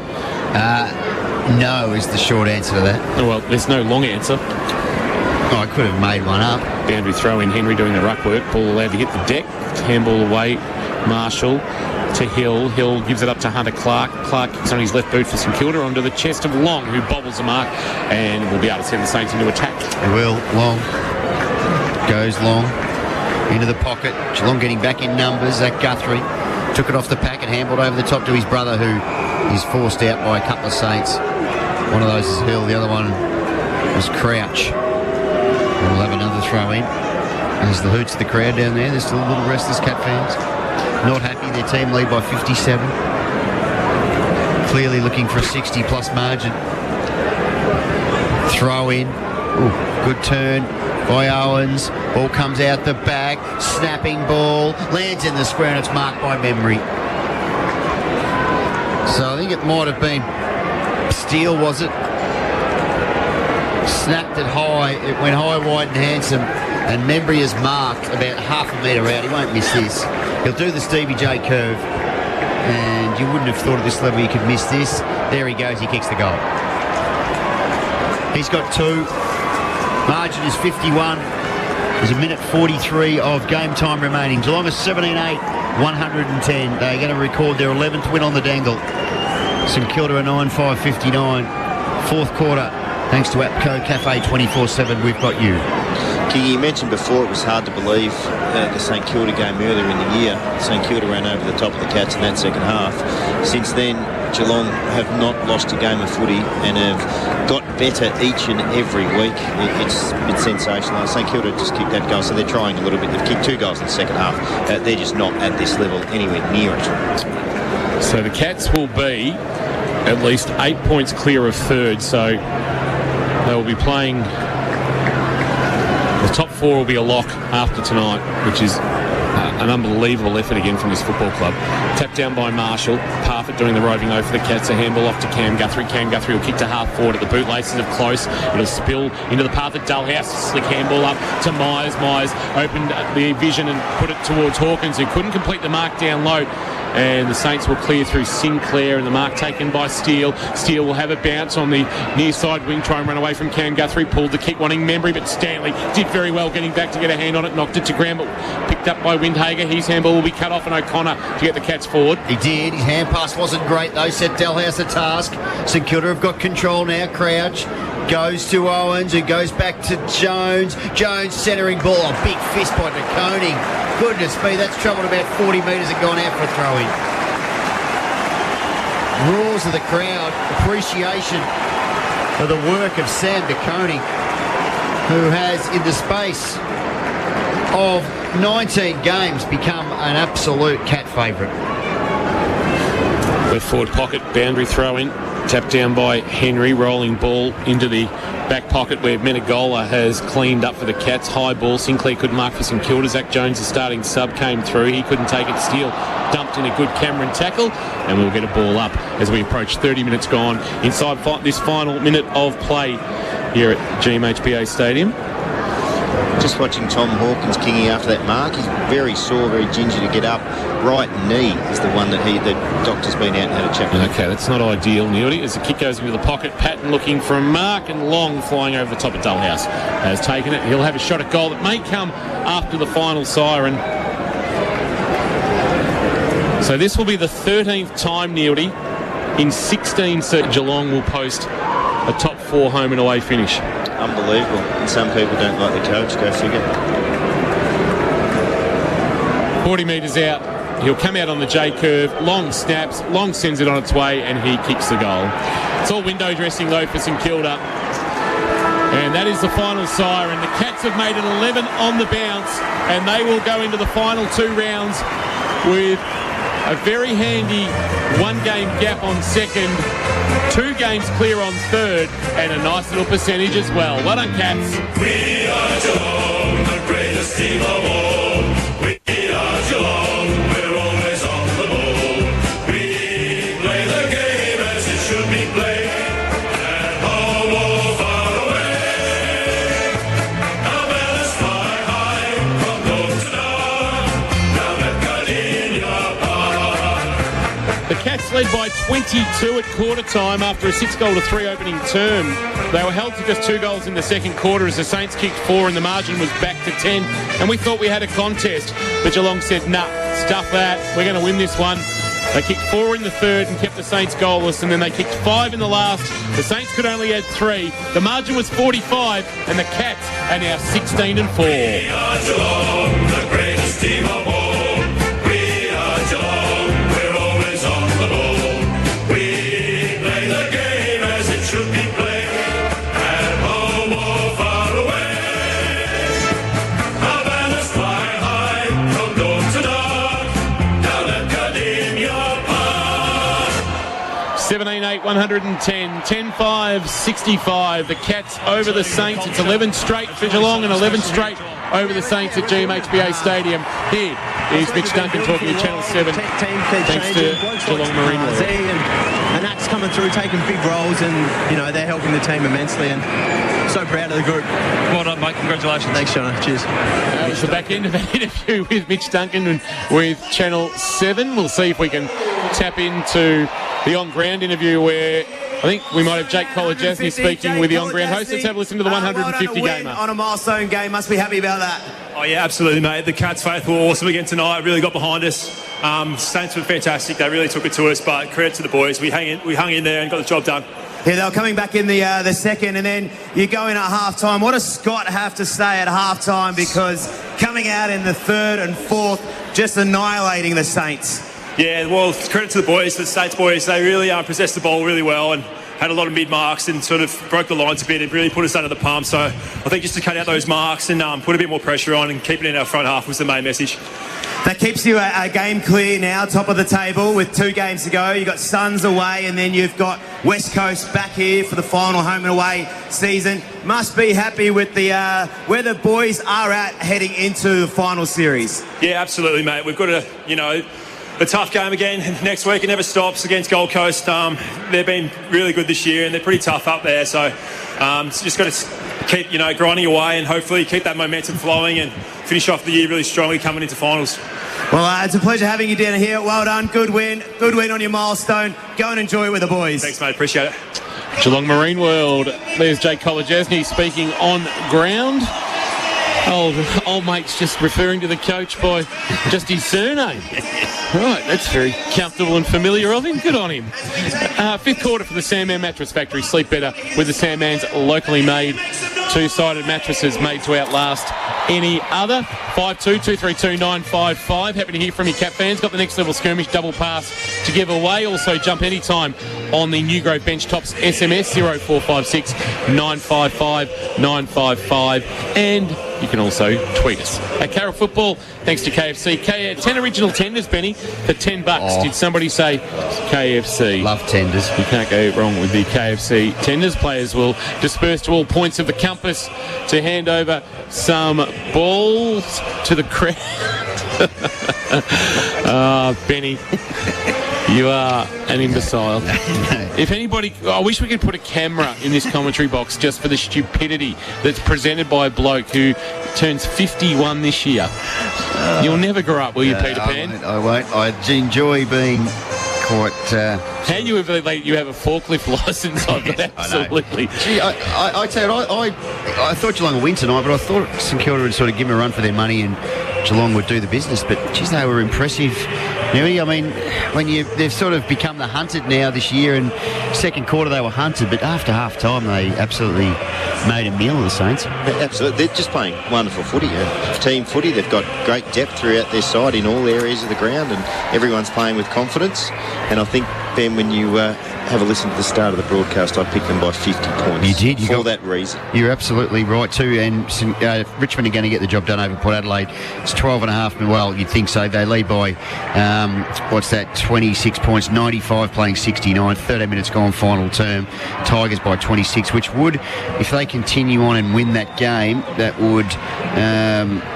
put them, Kingy, you're all over this latter sort of arrangement. The Tigers, they'd be going to the 8. Yeah, they're going to the 8, half a game clear. They actually jumped St Kilda. St Kilda would need to win both their final round matches to come. So they would have to beat both Brisbane and Sydney, you would suspect. And Richmond have to lose then. To get who are they playing? So I can tell you, just having a quick look at the fixture to finish. Neil, to give me 1 second here. I'll just pad. You just pad while I'll find the... So Carlton are also an interesting one for me. So they're on 12 wins. So Richmond have got their final 2 games. They've got Hawthorn at the MCG, and then they've got Essendon. They got 2 wins. So there's 2 wins for them. So they're in. St Kilda, you would think, in a bit of trouble with Brisbane and Sydney to finish. So we're sorted because... And that would... I reckon Carlton might be breathing a bit easier with Geelong's effort this evening. There's absolutely no doubt. So Carlton would only be in... I know they finish with 2 very good football sides. The only way that they could miss is if the Western Bulldogs win their final 2 games and just gain a little percentage. That could see Carlton drop out with percentage. That's about the only change, Kingy. I would predict with those 2 rounds to go. Yeah, I don't think we'll be seeing a change to the 8 in terms of the makeup of the 8 will change, but who's in the 8 won't change. But Carlton have got a big finish, mate. So I don't know who the Western Bulldogs play, but the Bulldogs have got their last 2. Yeah. GWS. Oh, well, they'll win that. And Hawthorn in Launceston. Kingy, that last game that could come. They could make it because Carlton, I know they played Collingwood in the last game. Yep.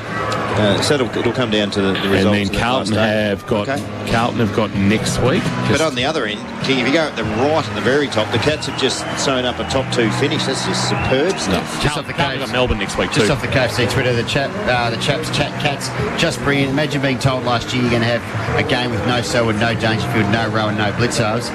This team is a true team. Love them to bits. Whether they go all the way this year or not, super proud and happy for them. And D Bud's suggesting Zach Guthrie exceptional tonight and has locked in his spot for the rest of the year. Stanley very good also. Will be very hard to pick the 22 for the first week of finals. Absolutely. Thank you for that, Benny, of the KFC Twitter. And of course, the New Grove Bench Tops K-Rock Football SMS line. Text us anytime 0456 955 955. Players heading into the rooms where they're going to be greeted by Jason Doherty. Jace. Yes, down here in the room with the boys. Jake Kolodjasny leading them in after his 150th, and Isaac Smith's got the GoPro, so there's trouble brewing, I suspect, down here. Oh, wow. Yeah, oh, wow.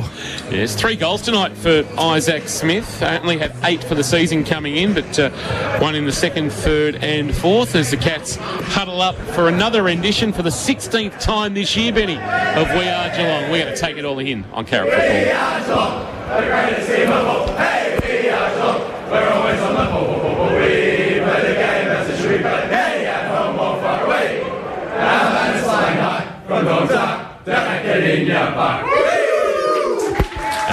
Very happy the Cats. 2 to go, home and away style, and then another finals campaign coming their way. Jace, we're speaking with both Reece Stanley and Jake Kolodjasny. Are we speaking with either straight up? Well, they're just sort of hanging around at the moment. Lots of hugs for Jake Kolodjasny, the media team working around at the moment. So we'll stay with you. I think they're actually... They might be going. Let's have a look what's happening. I might just chime in, Chopper, while you just sort of chime in, Benny. navigate the vehicle around the.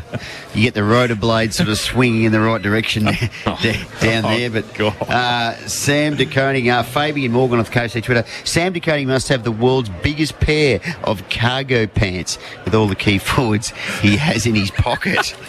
So some humour there from Fabian, which we do like. We love humour on K-Rock Football. Well, no.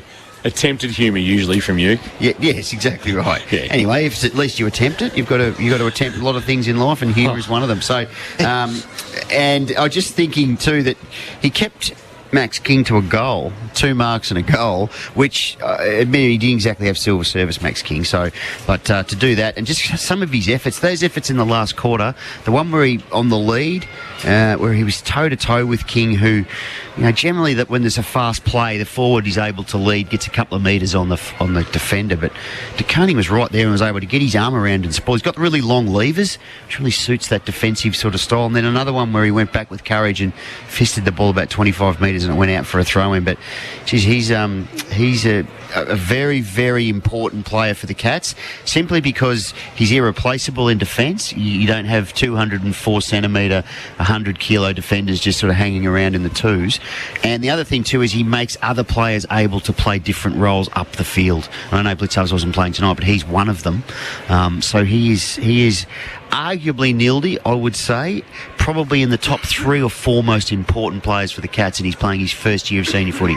It's interesting, isn't it? He's been a huge development success story for the Cats. He's been in the VFL program for 2 or 3 seasons before making his debut. Ben, you're right. Everything that you said is spot on. He's beaten most of the best forwards in the game already in what is his first season of senior footy. I love the way he defends by getting the ball in his hand. He's got a big future. Well, I thought we were going downstairs, but Dave is furiously waving his arm. There's a lot of that going on. Dave's sort of traffic cop, sort of, you know, at the intersection of Flinders and St Kilda Road. It's a bit going on there, so just keeping us on our toes here in the 5th quarter for the Sandman Mattress Factory. Sleep better with the Sandman's locally made 2-sided mattresses made to outlast any other. Ben, can you please put your shoes and socks back on? If you're going to wear tracksuit pants, I can cope with that. But your shoes and socks coming off in the K-Rock box is just... These are my 7-Eleven tracksuit pants as well. Your 7-Eleven? Yes. Why are they your 7-Eleven? I've got a question about... This is a serious question. Mm-hmm. I went to a 7-Eleven the other day and there was a lock on the door. Why would it require a lock? Where were you? If it doesn't close. The 11 wins, as Kieran Moroney, has pointed out on the KFC Twitter, is by an average of 33 points. Yeah, look, they're purring along. Just hope they haven't peaked too early. I think that's a lot of Geelong fans now thinking, hope we haven't played our best football, and they've got to be able to produce this sort of footy in, you know, for a period in September. Mildy. Yep. I know you had basketball commitments last night, but what you would have seen of Collingwood and Melbourne was pretty impressive from both sides. That was another level that I think the Cats, we know they can find, but that hopefully they can get a replication of that in the next couple of weeks. I don't think they get it against West Coast in a fortnight. No, maybe the Gold Coast can give them something next Saturday. It's not a soft run, but it's not... Geelong seem to cop these group of games at GMHBA Stadium to finish the year that don't seem to have them... Prepared's not the right look word. At the positives. Cherry roll. Look at the positives, mate. They're going to go into the finals. They're potentially going to go in the finals in a winning streak of 13. There's not too many clubs that want to come up against that.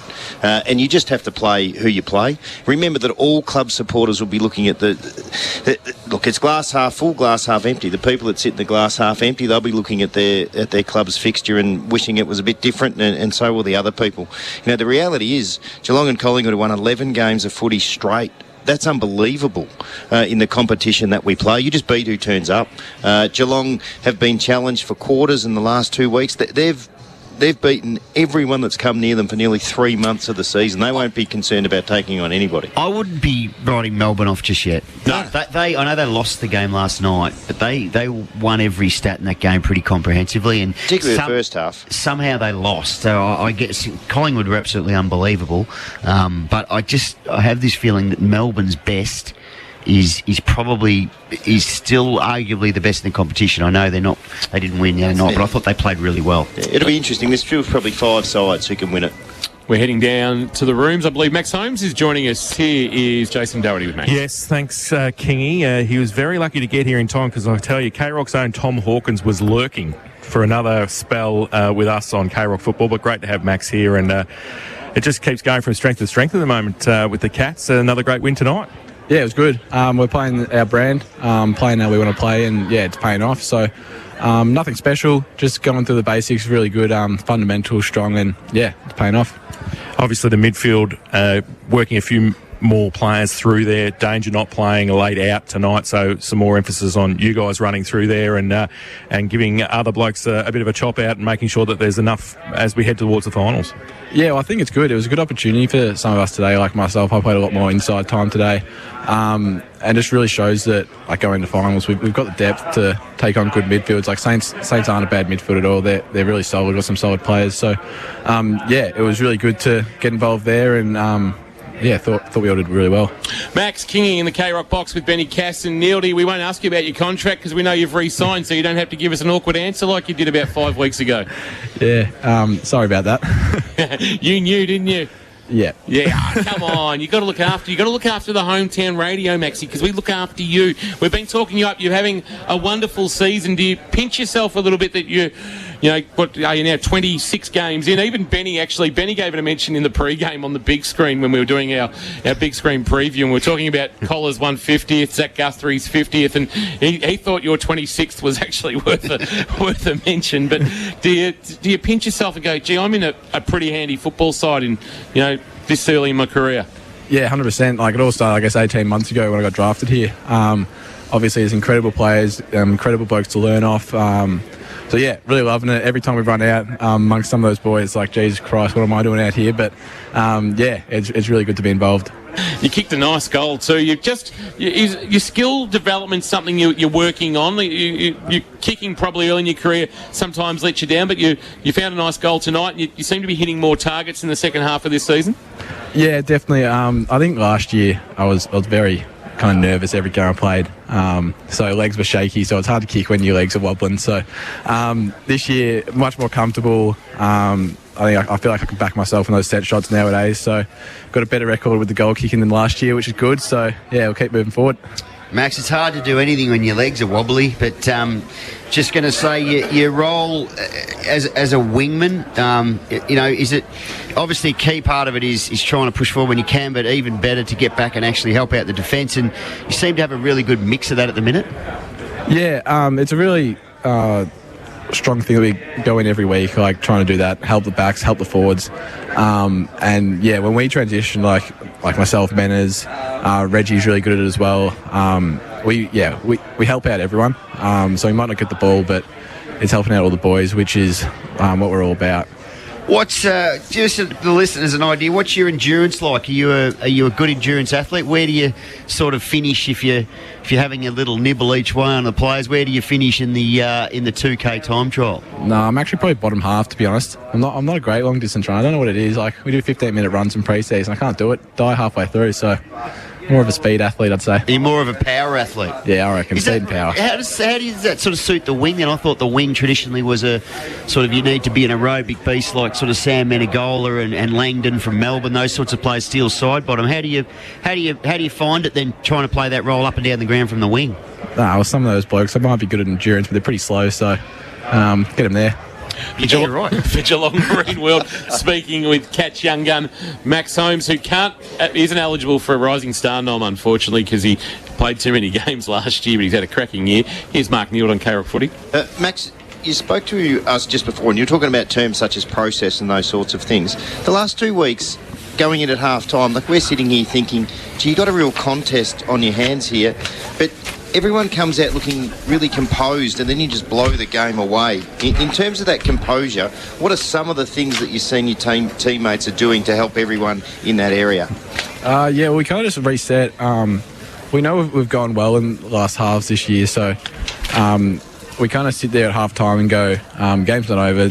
Regardless of what score it is, like, if you were in the rooms, you could have guessed that we were down by 4 goals, to be honest. Like, not that we had our heads down or anything, but we're just real keen to get out there, keep barreling through and, really putting it up to the opposition. So I think that's why we've been really strong, just not underestimating anyone and, really, going through that process. Max, is your old man mad St Kilda supporter? How'd you find that out?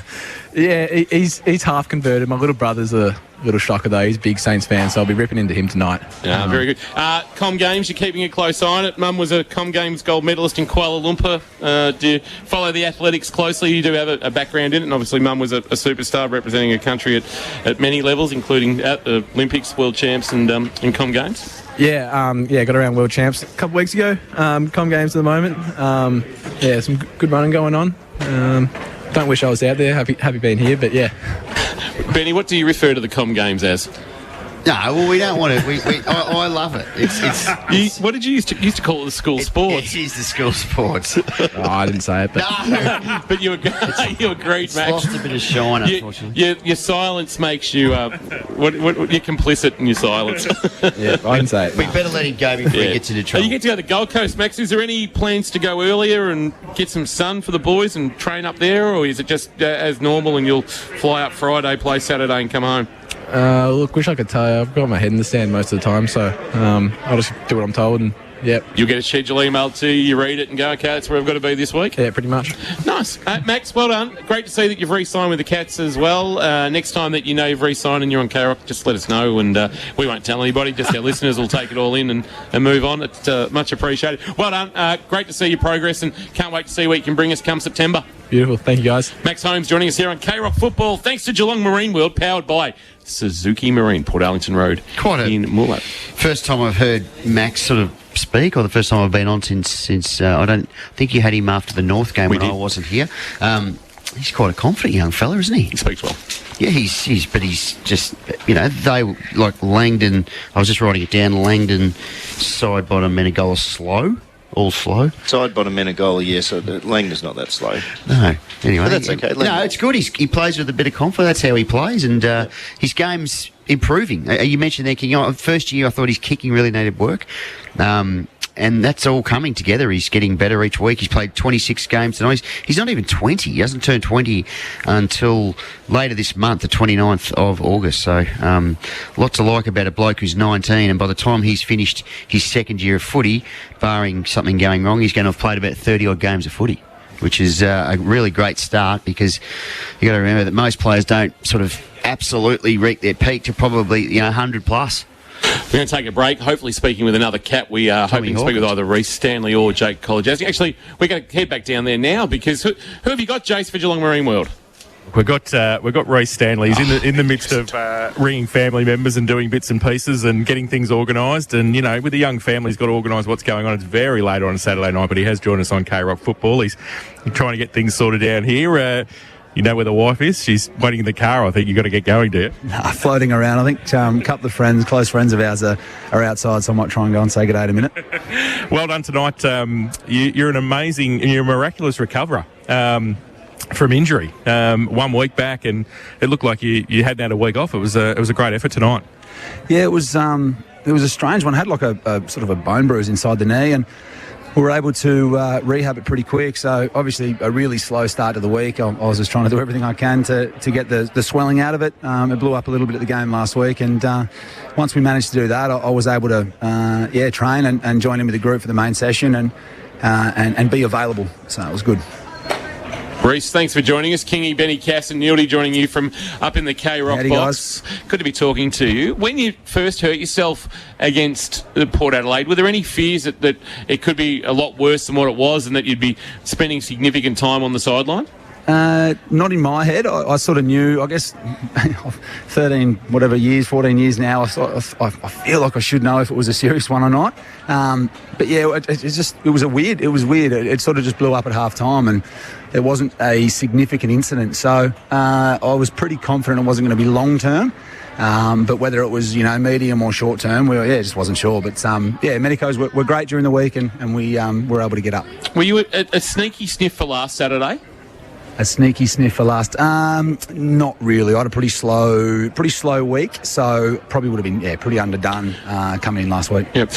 We thought we were going to see the Stanley-Segler combination for the first time tonight, but alas, it wasn't to be. Do we think we see it in the last 2 games of the season, either on the Gold Coast or against West Coast. Is any indication being given to you by the coaching staff how they want it to look? Yeah, no indication, mate. But it'd be good to see, I guess, see everything before the business end of the year. And Segs did a great job last week coming in. His ruck craft's fantastic. Obviously, been doing it for a long time. So, it'd be good to play with another genuine ruck. But obviously, Blitz is there doing a great job as well. And he's fantastic as well. Runs the opposition around for me a little bit. Yeah, Reece, your teammates obviously have confidence in you, even off a little injury. None more so than Jonathan Segler, who enjoyed a coffee during the game. Backed it in, did he? He obviously thought you had it under complete control and he wasn't going to be needed. So he just sort of sipped on maybe 2 lumps, a latte with, an almond juice. And, he had no interest in the footy. He was having a coffee. Yeah, I assume that would have been a little strong Moccona just in case, I reckon. A little bit of caffeine just in case he was needed. But that's a staple around these parts. Oh, I can imagine. No, it was good to watch. Your footy is really good to watch. Your just intensity around the ball is, I know you what are you, 31? You played 179 games of footy, but this year, just intensity at the contest seems to have gone to another level. Is that an area that you sort of tried to focus on coming into the year? I guess a little bit, but we've all got our jobs and we've all got to do our sort of little bit, and we all play a part. So I guess my part is the contest and doing my bit to try and get it to a predictable spot for our mids to go to work, and we've got some fantastic mids that do a lot of the time make us big guys look really good. So they're doing a fantastic job, and obviously tonight with a couple of key personnel out, we had a different look, and to get Lukey Dalhouse with his energy, and I thought he was great tonight, super intent and just ready to play. And Tyson Stengel come up and he did a few centre bounces as well, and he looked fantastic. So it's good to share the load. We had 7 tackles tonight. That was an equal team high alongside the likes of Tommy Atkins, who's a tackling machine, and Cam Guthrie, both midfielders. So your 7 tackles was equal high. So well done on that. And Geelong Marine World. He's a bit surprised out here by that too, can I tell you? For Geelong Marine World, speaking with Reece Stanley, here's Neildy. Reece, well done tonight, mate. I just want to go a bit deeper in one of the comments you just said. You said we had a little bit of a different look tonight. Mate, I reckon at the start of the year, if you would have said to a Geelong supporter, listen, we're going to play a team that are battling for their life. They need to win to try and keep in the race for the 8. You're not going to have Selwood, you're not going to have Dangerfield, you're not going to have Blitzarves, yet the midfield don't miss a beat. What do you put that down to? Well, everyone's hungry, mate. Everyone... we're just training on edge. We play as if, I'm one of them. We're on the fringe, and it's, you want to be a part of it. So you've got to do your bit to keep that spot. And we've got some great guys that are playing at the lower level and pushing at training and making us better. So I think everyone just knows, like I said before, everyone knows their role, and we've all got our strengths, and we've just got to try and bring them every week. Oh, mate, you're doing a great job, because for us to sit here and listen to you telling us you're all playing on edge, yet at the same time you look out from where we sit, it's cheap seats, mate. But it's really good. You're playing such a composed brand of footy. And I suppose the next one I wanted to ask you about was Jack Henry. Jack Henry comes back he's been injured for a little while. About a month ago he played forward. Then he goes back. He settles there. And we look out tonight and he's forward for a bit. He's back for a bit. He's in the ruck. Things are going pretty well for you. Yeah, well, when you've got, we've got a lot of guys that can do that. Mark Blitzarves more so than anyone, but we've got Jack Henry, and then I know that if you put Sammy DeConing anywhere, he'd play a good role. It's across the board. You could name one in every line, or 2, 3 in every line, but it's obviously a good thing, and we've just got to continue to play that way. We can't think things are going to happen for us, and the real stuff's to come. Have you seen the schedule for next week, Reece? Is it just your typical fly up Friday, play Saturday, come home, or have the club got you going a little bit earlier, maybe enjoying a little bit of late winter sunshine on the Gold Coast? It is nice up there this time of year, isn't it? No, I haven't looked too much into it. I think we might have a day after the game, or a couple of days after the game, where might be a bit of own time, and then back into it the following week. Taking wife and children? I don't think so. A bit chaotic, mate. It's we've done the hub thing up there, so they've been there and done it. I think we've got too many jobs on the farm to do, mate. Yeah, fair enough. Reece, really appreciate your time as always. Really enjoyed your season so far. Great to see you back into the side, and look forward to what the next 7 weeks holds for the Geelong Football Club, and hopefully culminates on a very big September 24 and what everybody wants at the Cats and a Premiership Cup. Thanks for having me, guys. Cheers. Good to talk. Reece Stanley joining us. Thanks to Geelong Marine World, powered by Suzuki Marine. Port Arlington Road, Moolap. Of course, they've got the Bellarine Peninsula's largest indoor display of new boats. Check out geelongmarineworld.com.au. Fantastic news out of the Commonwealth Games tonight. Very rare that a 1,500 metre is won by an Australian runner, but Ollie Hoare has taken out the 1,500 metre gold at the Com Games, which is a great result. So well done to him. Can you update us on the Super Cats, Neil? They're playing Keilor tonight, I believe, both the men and the women. What have you got for us? Victory for the women, which is fantastic. So that will guarantee a finals appearance for the Super Cats women's team. Unfortunately for the men, who are about 5 players down, Kingy, so took to the court with 5, but only had 2 on the bench, actually went down. So need to win next week to make sure they make the finals. Playing Casey at Casey. Yes, a long way. I think they'll be catching the plane early. It's a long way, Casey, from here, Ben. Yeah, it is. That's a sort of at least like a big thermos and a couple of rounds of sandwiches. Actually, you know what we'll do? What? Ubercopter. We'll get Jace onto it. Oh, Chopper Doherty. Actually, Chopper Doherty might be heading to Bali.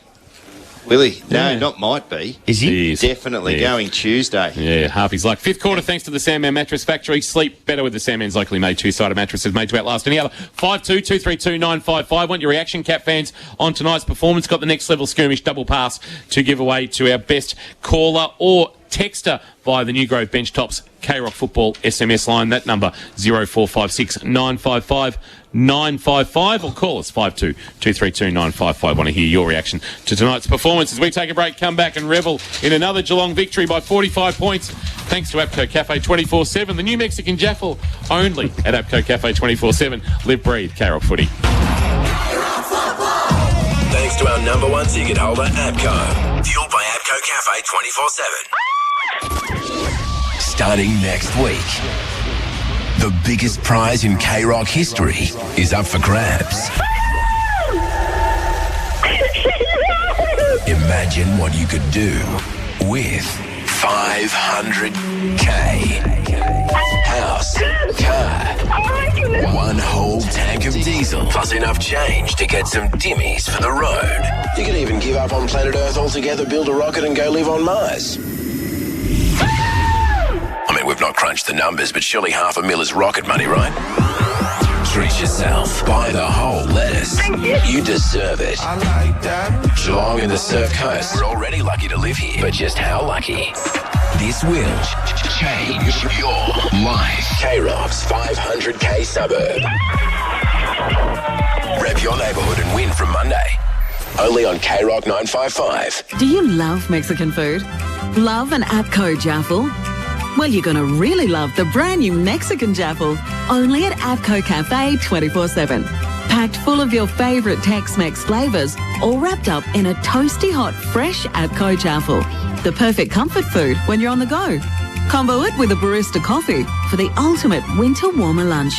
The all-new Mexican Jaffle. For a limited time, only at APCO Cafe 24/7. We've got you. In this Geelong property boom, there are 2 rooms that can make your home hot property, the kitchen and the bathroom.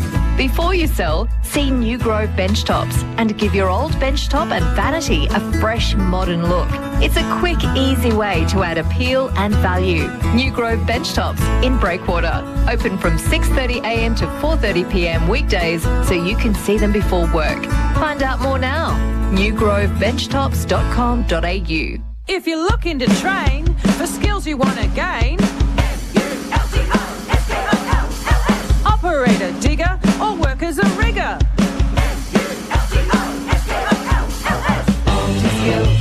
Multi-skills, unleash your potential. Multi-skills, unleash your potential. Multiskills.com.au. RTO ID 40846. Footy fans, now there's a better way to get to the game. Forget the hassles of driving down the freeway or squeezing onto a train. Take a spacious, comfortable, fast ferry direct from Geelong's waterfront and make getting to the footy stress-free. With a fully licensed cafe on board, enjoy a snack on the way over and a beer or wine on the way home. Your trip to the footy is now more fun. Book footy ferry tickets at portphillipferries.com.au. Thanks to our number 1 ticket holders, APCO. Fueled by APCO Cafe 24/7. Tigers by 38 points, 16-13, 109 over Port Adelaide, 10-11, 71 as we go around the grounds for Leopold Sporties earlier today. Hawthorn beat Gold Coast by 7, Giants by 27 over Essendon, and Fremantle by 17 over the Western Bulldogs here at GMHBA Stadium. The Cats with the biggest margin of the weekend, 45 points, 110-65 over St Kilda. To the phones in this fifth quarter for the Sandman Mattress Factory. Sleep better with the Sandman's locally made two-sided mattresses. They're made to outlast any other. Torquay Road in Grovedale. Jamie's joined us on the line. Jamie, thank you for your call on a Saturday night. How you going, guys? Good call as usual. Oh, great call, actually. Thank you. I've been listening to you guys since '96, I think, and I think I've listened to every single game you've broadcast for Geelong. Keep up the good work. What do you guys think? What do you guys think of who we're going to play potentially in the finals? And because we're 2 games and percentage clear in the top 2, do we risk Segler or a few other things? Try double ruck, try a few other things just to see how we go? Beauty? They'll certainly discuss those things, Jamie. I thought they had the opportunity to do it this evening. They didn't take it. Be interesting to see how John Segler actually pulled up from the previous week, given that it was his first game in a long time. De Koning now, Kingy, I presume do you think he'll go? Like he's had that knock to the head. So, Jamie, they'll talk about those things, but they're pretty set in the way that they want to play. They clearly want 3 marking forwards, so that the Gary Rowan role, tonight it was filled by Jack Henry. He's done that before, so they're fairly set in the structure that they want, and really the personnel just need to fit within that and play a role, as we heard Reece Stanley. So their game style and the structure, I think, is fairly set. The other thing too, just to remember, Jamie, is that you be reticent to really flirt with too much on the eve of final, so it's okay to change things around a little bit, but you just wouldn't want to throw things around to the point where it puts in a poor performance and throws you out. So it's probably a really fine balance between A, having your key players fresh, B, having the players you want to be able to play, then having them play in the positions that need them to play, but then also not flirting with your form. So a lot needs to go right to win the premiership, but Cats are in a really good position. I think if you're going to experiment, it's on the Gold Coast next week, and then you set yourself for that last game against West Coast to put out what you want to put out in the first final. The only problem with that, Kingy, is that I think West Coast to come over here, and I don't know that they're going to be super competitive in that last game. No. So you may not get a great guide as to what's happening, because that's going to be their last game of the year on the road for a team that's finishing second bottom. I don't know that they're going to come out here and give it their all. So, Geelong could probably roll up and play any sort of style of footy and still get the job done. Yeah, but I think what we've seen this year is such a mature, disciplined, composed game of footy. I've got every confidence that they will just continue to get better each week, as we've been told. That's one of their mantras that they're talking about. Thanks for your call, Jamie. A good one. Luke, thanks for holding on the line. You want to talk about Luke Dullhouse? Yeah. He just played like a man possessed it today. Like, he had nothing to lose, you know what I mean? Like, just that run through the midfield, and I think he ended up with 18 touches or so, and really influenced the game, I think.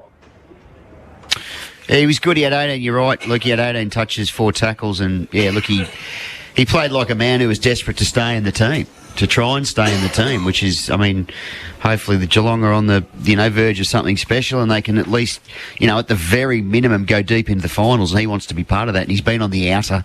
He got a chance tonight with Dangerfield going out, and he tried to make the most of it, and, on the numbers and the way he played, he certainly did. Does that mean he gets in come... if everybody's available, if Dangerfield, Selwood, Blitzarves, Rowan all come back in, probably not. But if somebody gets injured and you've got to put Luke Dullhouse in, you're thinking, well, hang on, we've got a reasonably handy backup here. We're not putting a kid in who's played 2 games. We're putting in an experienced player, and if he plays like tonight, he can play a role.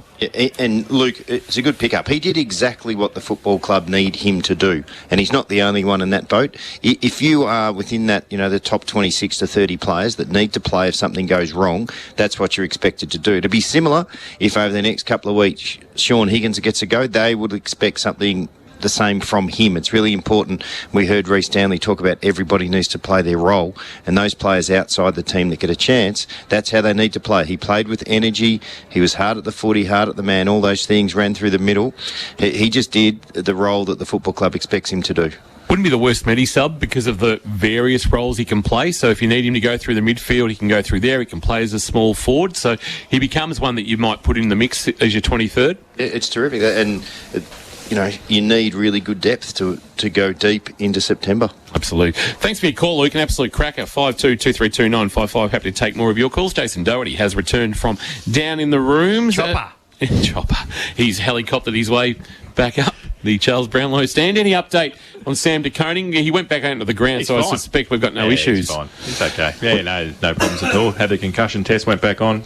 That's why he didn't want to come off. Quite interesting. Zach Jones is being made to work through a running session post-game, but see, John Segler isn't out there doing the same. No, he was legs crossed, Isaac Smith style in the rooms with another Makona, probably. The irony is, I don't think I've ever seen a Geelong player do some sort of running after the game, yet we see opposition players do it week in, week out.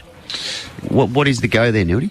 Well, Geelong, I don't know, Cass. I'd have to speak to their strength and conditioning people. The chances are Geelong have got, underneath where we are, they've got inside all the facilities that they need. And like true sporting, I suppose, grounds everywhere around the world, you give your opposition visiting teams next to nothing. Well, Zach Jones is still out there running at the moment, and he actually got on and played, had 4 possessions in the game. Yeah. It's one of the great things about Geelong, though, is that they go in there and it's like home. They've got their own lockers, that they're permanently there. They've got their own kitchen. They can go out and prepare a meal. They've got, all the baths and pools and stuff like that. It's a great advantage. Absolutely. As opposed to the clubs that play at the MCG in Marvel. Which is where the Jared Griffin gave us a bit of a heads up to what the future will look like. He essentially said, without being brave enough to actually say the words, that this ground is for performance and we want everyone else to train somewhere else. Fair enough. Yep. But he just didn't articulate it as clearly as what I just summarised it, Tom. You might get to the point where it might only be the captain's run gets to be on here potentially for the Cats in the future. Maybe so, or it could just turn simply into the MCG and Marvel where you don't train. Yep. It's a bit of a, you sell what you need to sell, but teams have won grand finals of the MCG that don't train there. No other news from down in the rooms, Chase? No. Obviously, Dangerfield now between now and the Gold Coast will be interesting to see what happens there, but no other injury concerns. Well, appreciate that. Good work, Jason. I just want to hear Chopper give us, as he's talking to traffic control. Scooby-Doo 1, 2. What do you say? This is sort of echo Papa Alpha. What do you say when EPA? What do you when you launch in when you're about to? What's your call sign? 919. Yeah, 919. 911. Coming in for a landing. 919. 911 in for a landing. In for a landing. Right. I tell you, this has just given us such scope, Chase, because we were sitting here pre-game in our preparation meeting, which is always elite standard, and we were thinking that perhaps the K-Rock footy trip would go as far as Mount Dunedin, and now you're in a helicopter. It's the world's our oyster. Gold Coast, here we come. Imagine Andy Mathers, he will just be wrapped with that we now know that. We're away. Imagine Pothole in the chopper. He will be having a field day. Right. Are we finished? No, not yet. Fifth quarter, thanks to the Sandman Mattress Factory. Sleep better with the Sandman's locally made two-sided mattresses made to outlast any other. Luke, to get to the reunion, can you? I was going to say, David Ramsey's waiting at Lammy's probably. Luke takes home our next level skirmish double pass. Benny, can you just check the New Grow Bench Tops SMS line? But Luke, next level skirmish double pass, Matty will take care of all that back at K-Rock HQ. Benny's session's about time now. My session's finished, which is always disappointing. Well, they heard what you said in the third quarter. You've been revoked. So we've got a bit of action here on the on the line. So on the line, Ben is going to say Reg sticky hand for the rest of time. He is. Sam De Koning getting the job down again, keeping another classy forward to just one goal. That's from Shags in Ballarat. Joins us each and every week. Stevic, I think talking about Matt Stevic, the umpire that hates Geelong or puts money on the opposition. I'm not sure about. Calls freeze against from 50 metres away while ump in charge 15 metres away. Clear line of sight, calls play on. Love to see his freeze broken down into freeze for and freeze against. Cheers, boys. Dennis. G'day, boys. Long time listener, first time texter. By half time, the Saints small forwards were about as relevant as an 80s hairband. So, obviously... I know, but the rest of the message, he was relevant as an 80s hairband a week after In Utero was released. Which was Nirvana's album follow-up to Nevermind. Right. Oh, that's Simon Quinn. He also joins us on the KFC on the text line and the Twitter. Yes. KFC Twitter. So that's all just really, really top shelf stuff there, Tom. Yeah, New Grow Bench Top's bringing us our text line and our blood rule as well. No, you haven't had many blood rules this year, have you? No. No, Very not- quiet. Yes, absolutely. Now that you've said that out loud, Kingy, next week and the week after will be flooded with them. Give your bench tops a fresh, modern look with New Grove bench tops. Your kitchen really is the heart of your home. 68 Leather Street, Breakwater. Check out newgrovebenchtops.com.au. Benny's yawning, which tells me we need to take a break, come back and wrap things up from here at GMHBA Stadium. The Cats tonight by 45 points. Geelong Insurance Brokers head-to-head. Kerr's highest stats. So to tell the joker. No, schematic stand out. The Hamlin hanger. Lammy's having goal of the day. I've got a ripper. And we'll look ahead to tomorrow and a big GFL clash between St Mary's and Newtown and Chilwell. It's the Cats tonight by 45 points. Thanks to APCO Cafe 24/7. The new Mexican Jaffle only at APCO Cafe 24/7. Speaking of Mexican Jaffles. Thanks to our number one ticket holder, APCO. Fueled by APCO Cafe 24/7. It takes years of commitment, determination, and more than a bit of intelligence to become fluent in another language. Unfortunately, Tom, Lingy, and Loggy possess none of those traits. Until you add fried chicken to the equation. Then it's less linguistics and more winguistics. The stakes are thigh-high each Wednesday morning as we give away a clockload of delicious Gummy chicken and beer. All you have to do is translate the song lyric using your powers of winguistics. Winger, winger, chicken dinger. Tom, Lingy, and Loggies. Winguistics. It's a skill you never knew you needed until just this very moment. Gummy chicken and beers daily happy hour. $3 beers from 3 to 6 p.m. Looking to buy a boat? See the Bellarine Peninsula's largest indoor display of new boats at Geelong Marine World. Family owned and operated, Geelong Marine World has a huge range of fiberglass and aluminium boats powered by Suzuki, the ultimate outboard motor, ranging from 2.5 to 350 horsepower. Finance and insurance available and supported by an authorised Suzuki service centre. Cruising, fishing or fun? Get out on the water with Geelong Marine World. Port Arlington Road, Moolap, geelongmarineworld.com.au. I'm here with Beck at the Sandman Mattress Factory's Grovedale showroom. Beck, how long has your family been manufacturing these mattresses here in Geelong for? My grandfather started making them back in 1948. That's 74 years. Well, you can actually see it in the quality of the work. Absolutely. You'll enjoy factory direct quality and prices on all our mattresses. We custom make them with a quick turnaround and delivery too. See the Sandman's Grovedale showroom or shop online at sandman.com.au. At home, on the work site, in the office, there are some big cleaning problems you just don't want to deal with. Don't panic. Call Steamatic. Steamatic has real solutions to your cleaning problems. Graffiti removal, kitchen canopy cleaning, blasting services or the big industrial jobs, they're equipped to handle it all. Steamatic, a standout job every time and on standby when you need them most. Don't panic. Call Steamatic. Essington Street, Grovedale. Visit steamaticgeelong.com.au. Hello, it's Jamie and Erin from Wombat Gully Plant Farm Geelong. Dad, footy is on. Okay, Erin, but I've got to tell everyone that just like a footy team, Wombat Gully Plant Farm are here to go the extra mile. Stick to the plan, have fun, work together and give it our best shot so your garden can be the greatest garden of all. Dad, you sound just like a coach. Oh, thanks, Erin. Now, whose turn is it to do the dishes? Not me. I'm still on the bench, Dad. Right. So see you soon at Wombat Gully Plant Farm. 201 Townsend Road, Moolap. Thanks to our number one ticket holders, APCO. Fueled by APCO Cafe 24/7. The Sandman Mattress Factory. Sleep better with the Sandman's locally made two-sided mattresses made to outlast any other. Fifth quarter is continuing and wrapping up things from GMHBA Stadium. Don't forget tomorrow from midday, GFL action, round 17, St Mary's and Newtown and Chilwell from Anthony Costa Oval. Jace and myself along with Matt Kershaw and Josh Conway. We should call in, Cass. Bringing We might do all that. the action. Yes. Knock yourselves out. That was a games record for Ollie Hoare too in the 1500 at the Com Games as we go around the grounds for Leopold Sporty. That's terrific. Very impressive. Absolutely. And it's only 2 years till Paris 2024, so hopefully we might have a 1500. We haven't won I don't think we've ever won the 1500 at an Olympics. Maybe Herb Elliott. Sorry, Herb Elliott won I was it. going to say, if Right. anybody in this box would know that, King, it's you, mate. Herb Elliott won the 1500 in Rome. And the last middle distance we won was 800 Ralph DeBell in Mexico City. Ralph. Oh, Ralphie. Ralph DeBell. Good effort, though. At altitude, he went and trained at altitude because obviously Mexico City at decent altitude. And, solid, yes. And he got good training in and shocked everybody. Very impressive effort. Not that I was here for it. It was 11 years before I was born. All right, head-to-head, Geelong Insurance Brokers, King and DeConing. Was it a KO, a TKO, or a points decision? For TKO to Sam DeConing. I think he's just fantastic. We can't, talk him up any more than what we do. He just keeps performing week in, week out. He's going to be some sort of player. Yeah, he's 19 games in. Yeah, amazing. It's scary, isn't it? It is. How good he's going to be. And when we get Tom DeConing down here to play in the ruck, it's going to be... hang on, what?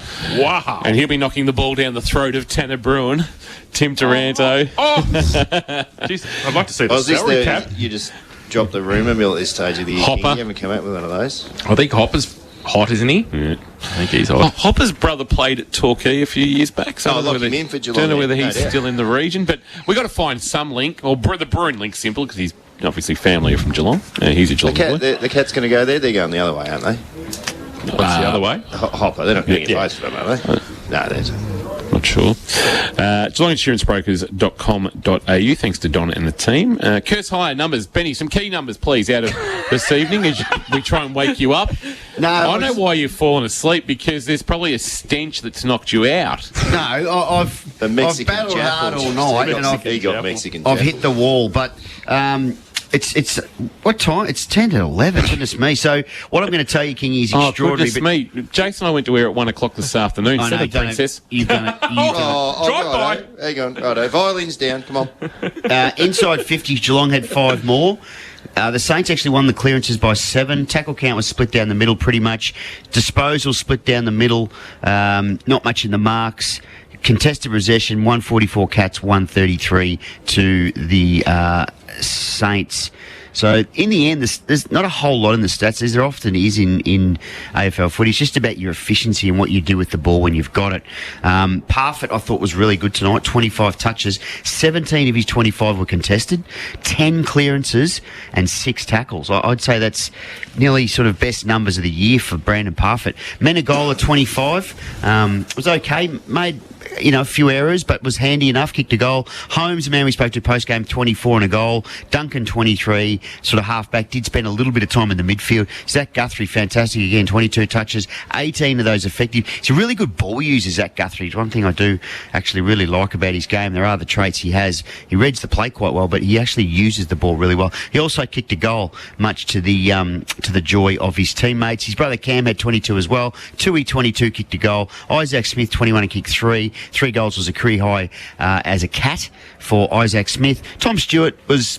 certainly wasn't dominant. He was okay. Dalhouse, the man we spoke about, 18 touches. Reece Stanley, good 16 possessions, 4 marks, 5 clearances and 7 tackles. That's a pretty good night. And I thought Jake Kolodjasny played really well. Game 150. Not about possessions for him, but what he did was really, really good. 15 touches, 6 marks. For the Saints, Crouch had 28, Hill 26, Sinclair 23, Ross battled hard, does each week 23. Marshall had 21 and 4, which is not bad for a big fella. He also had 7 clearances. He certainly was good. Mason Wood, okay, former Geelong boy, 20 touches, kicked 1 goal. Jack Steele always battles 20, and he had 7 clearances and 7 tackles, so he was around the ball. Just a couple of players who struggled a little bit. Obviously, the injury to Dan Hatter is one that is going to be interesting. Not ideal. No, not ideal for him. Max King was kept to 2 marks and 1 goal by Sam DeConing. Higgins was he kicked 2 goals, Higgins, but was pretty quiet for long periods. And Battle copped a knock early, I think, and he's a key player for St Kilda. Was never quite the same. He struggled, but in the end, the Cats just way too good, particularly after half-time. Good job, Benny. Appreciate your work as always for Curse High, your local high company since 1982. North Geelong, Grovedale and Ocean Grove. Jared and the team, and the Cat Attack podcast, for those who missed it this week, we didn't do one. Unfortunately, Benny and I couldn't get our schedules to marry up, but this week we will bring you an edition leading into the Gold Coast game. Takes us to our Steamatic standout. Steamatic, delivering solutions, saving properties, restoring lives in the Greater Geelong area for 25 years. Nearly even contribution from the Cats. It was really hard. It was almost the old-fashioned under-12 team effort style. They did really well. But Ben, I think, sort of led into this one.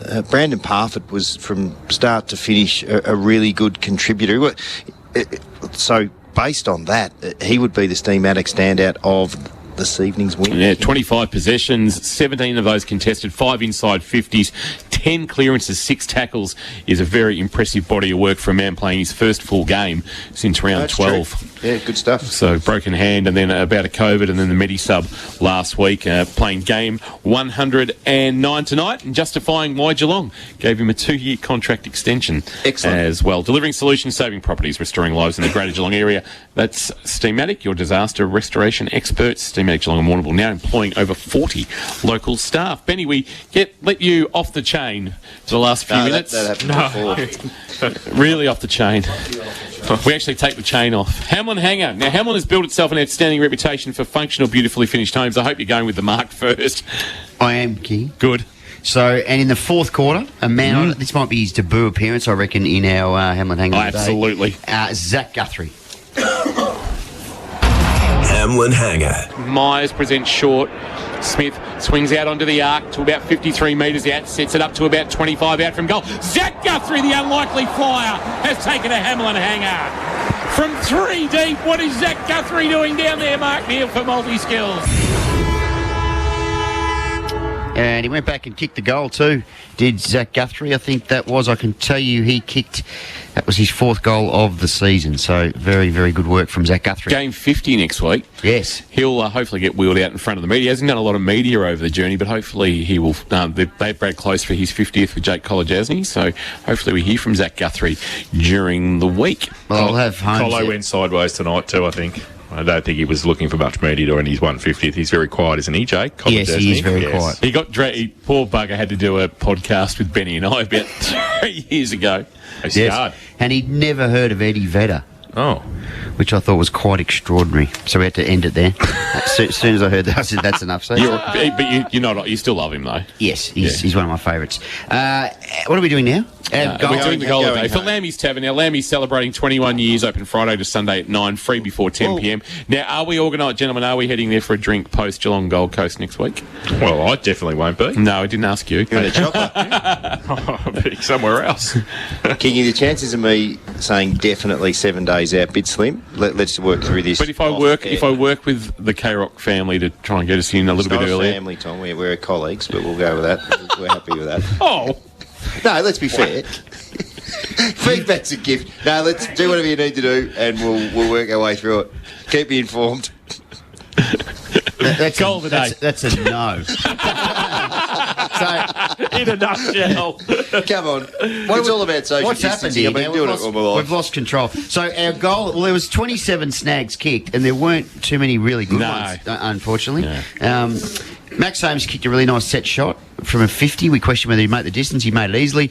So in the end, we gave our Lammy's Tavern goal of the day to Jeremy Cameron with just a little soccer effort. Good passage of play. Set the ball rolling for the Cats early in the third quarter. Goal of the day. Thanks to Lammy's. Geelong on the build. Stanley will play on. He wheels. Now he puts it in. Hawkins front position. Hawkins couldn't mark. Ball gets out the back. Off the ground. Cameron. Cameron goes off the ground. And Cameron kicks the goal. First of the night for Jeremy Cameron. Kicked 2-1 Cameron. Wasn't his best game, but roams up the ground and he's kicked 56 goals or something for the season. So 3 behind Curnow. So if Harris Andrews and friends can do a bit of a number on Charlie Curnow tomorrow, might leave the door open, especially with Cats with a couple of... I'd be suggesting that Charlie Curnow wins the Coleman probably in a canter. They got Melbourne and Collingwood to finish, though. Yeah, true, but I just think he'll win. Okay. He's a very, very good player. 56 for the season for Cameron, 54 for the season. That's 110, 39 for the season for Stengel. If you had said that they would have a combined 149 goals after 20 rounds, so that's averaging 7.5 goals a game between them, is very good darts, Newdy.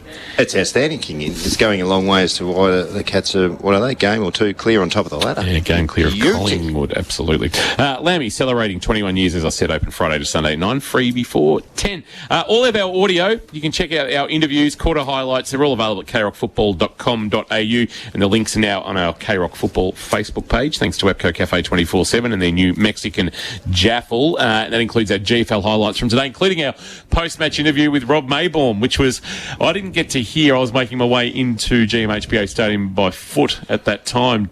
But he did tell an interesting story well worth listening to about how he ended up at Leopold, Rob Mayborn. The old recruitment by email from the player. Get that one to Wellesley and see how that works. But I want to play for your football club. Would you allow me to come and train with you? And he did. And he's there and he kicked 5 today and he's a very good player. He's going to be very handy come final time for Leopold. So all that available at carrockfootball.com.au. Our next AFL game, of course, is next Saturday, Geelong and Gold Coast from Metricon Stadium. We'll be live from the K-Rock Hub, bringing you all the action from 3 o'clock next Saturday afternoon for a 4:35 bounce. I think it'll be a bit of mirth and mayhem in the K-Rock Hub next week. But Australia have just won their 4,000th gold in the underwater knitting. We didn't hear from Wendy tonight. School Sports. Cat Attack podcast will be during the week. Benny and I looking forward to that. Got to say thank you to a few people. Please play that siren, Matty, because Neody's very keen to get out of here and rejoin the 1 million premiership reunions that take place down at Ocean Grove. Thank you to Matthew back at K-Rock HQ. He's had a massive day. He's pushed the buttons and kept us in check from K-Rock HQ. Well done, Matty.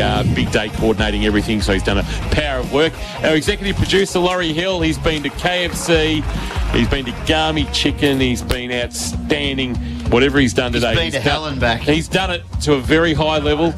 You can go home now, Loz. We'll see you tomorrow with KFC. Potter, I've got the Uber waiting. Here it is, ready to go. Come on. Davey Collins, thank you, Davey. Well done. Good work, Dave. Absolute superstar. Jace, big day from you. Chopper. We've got a big chopper tomorrow. Yes.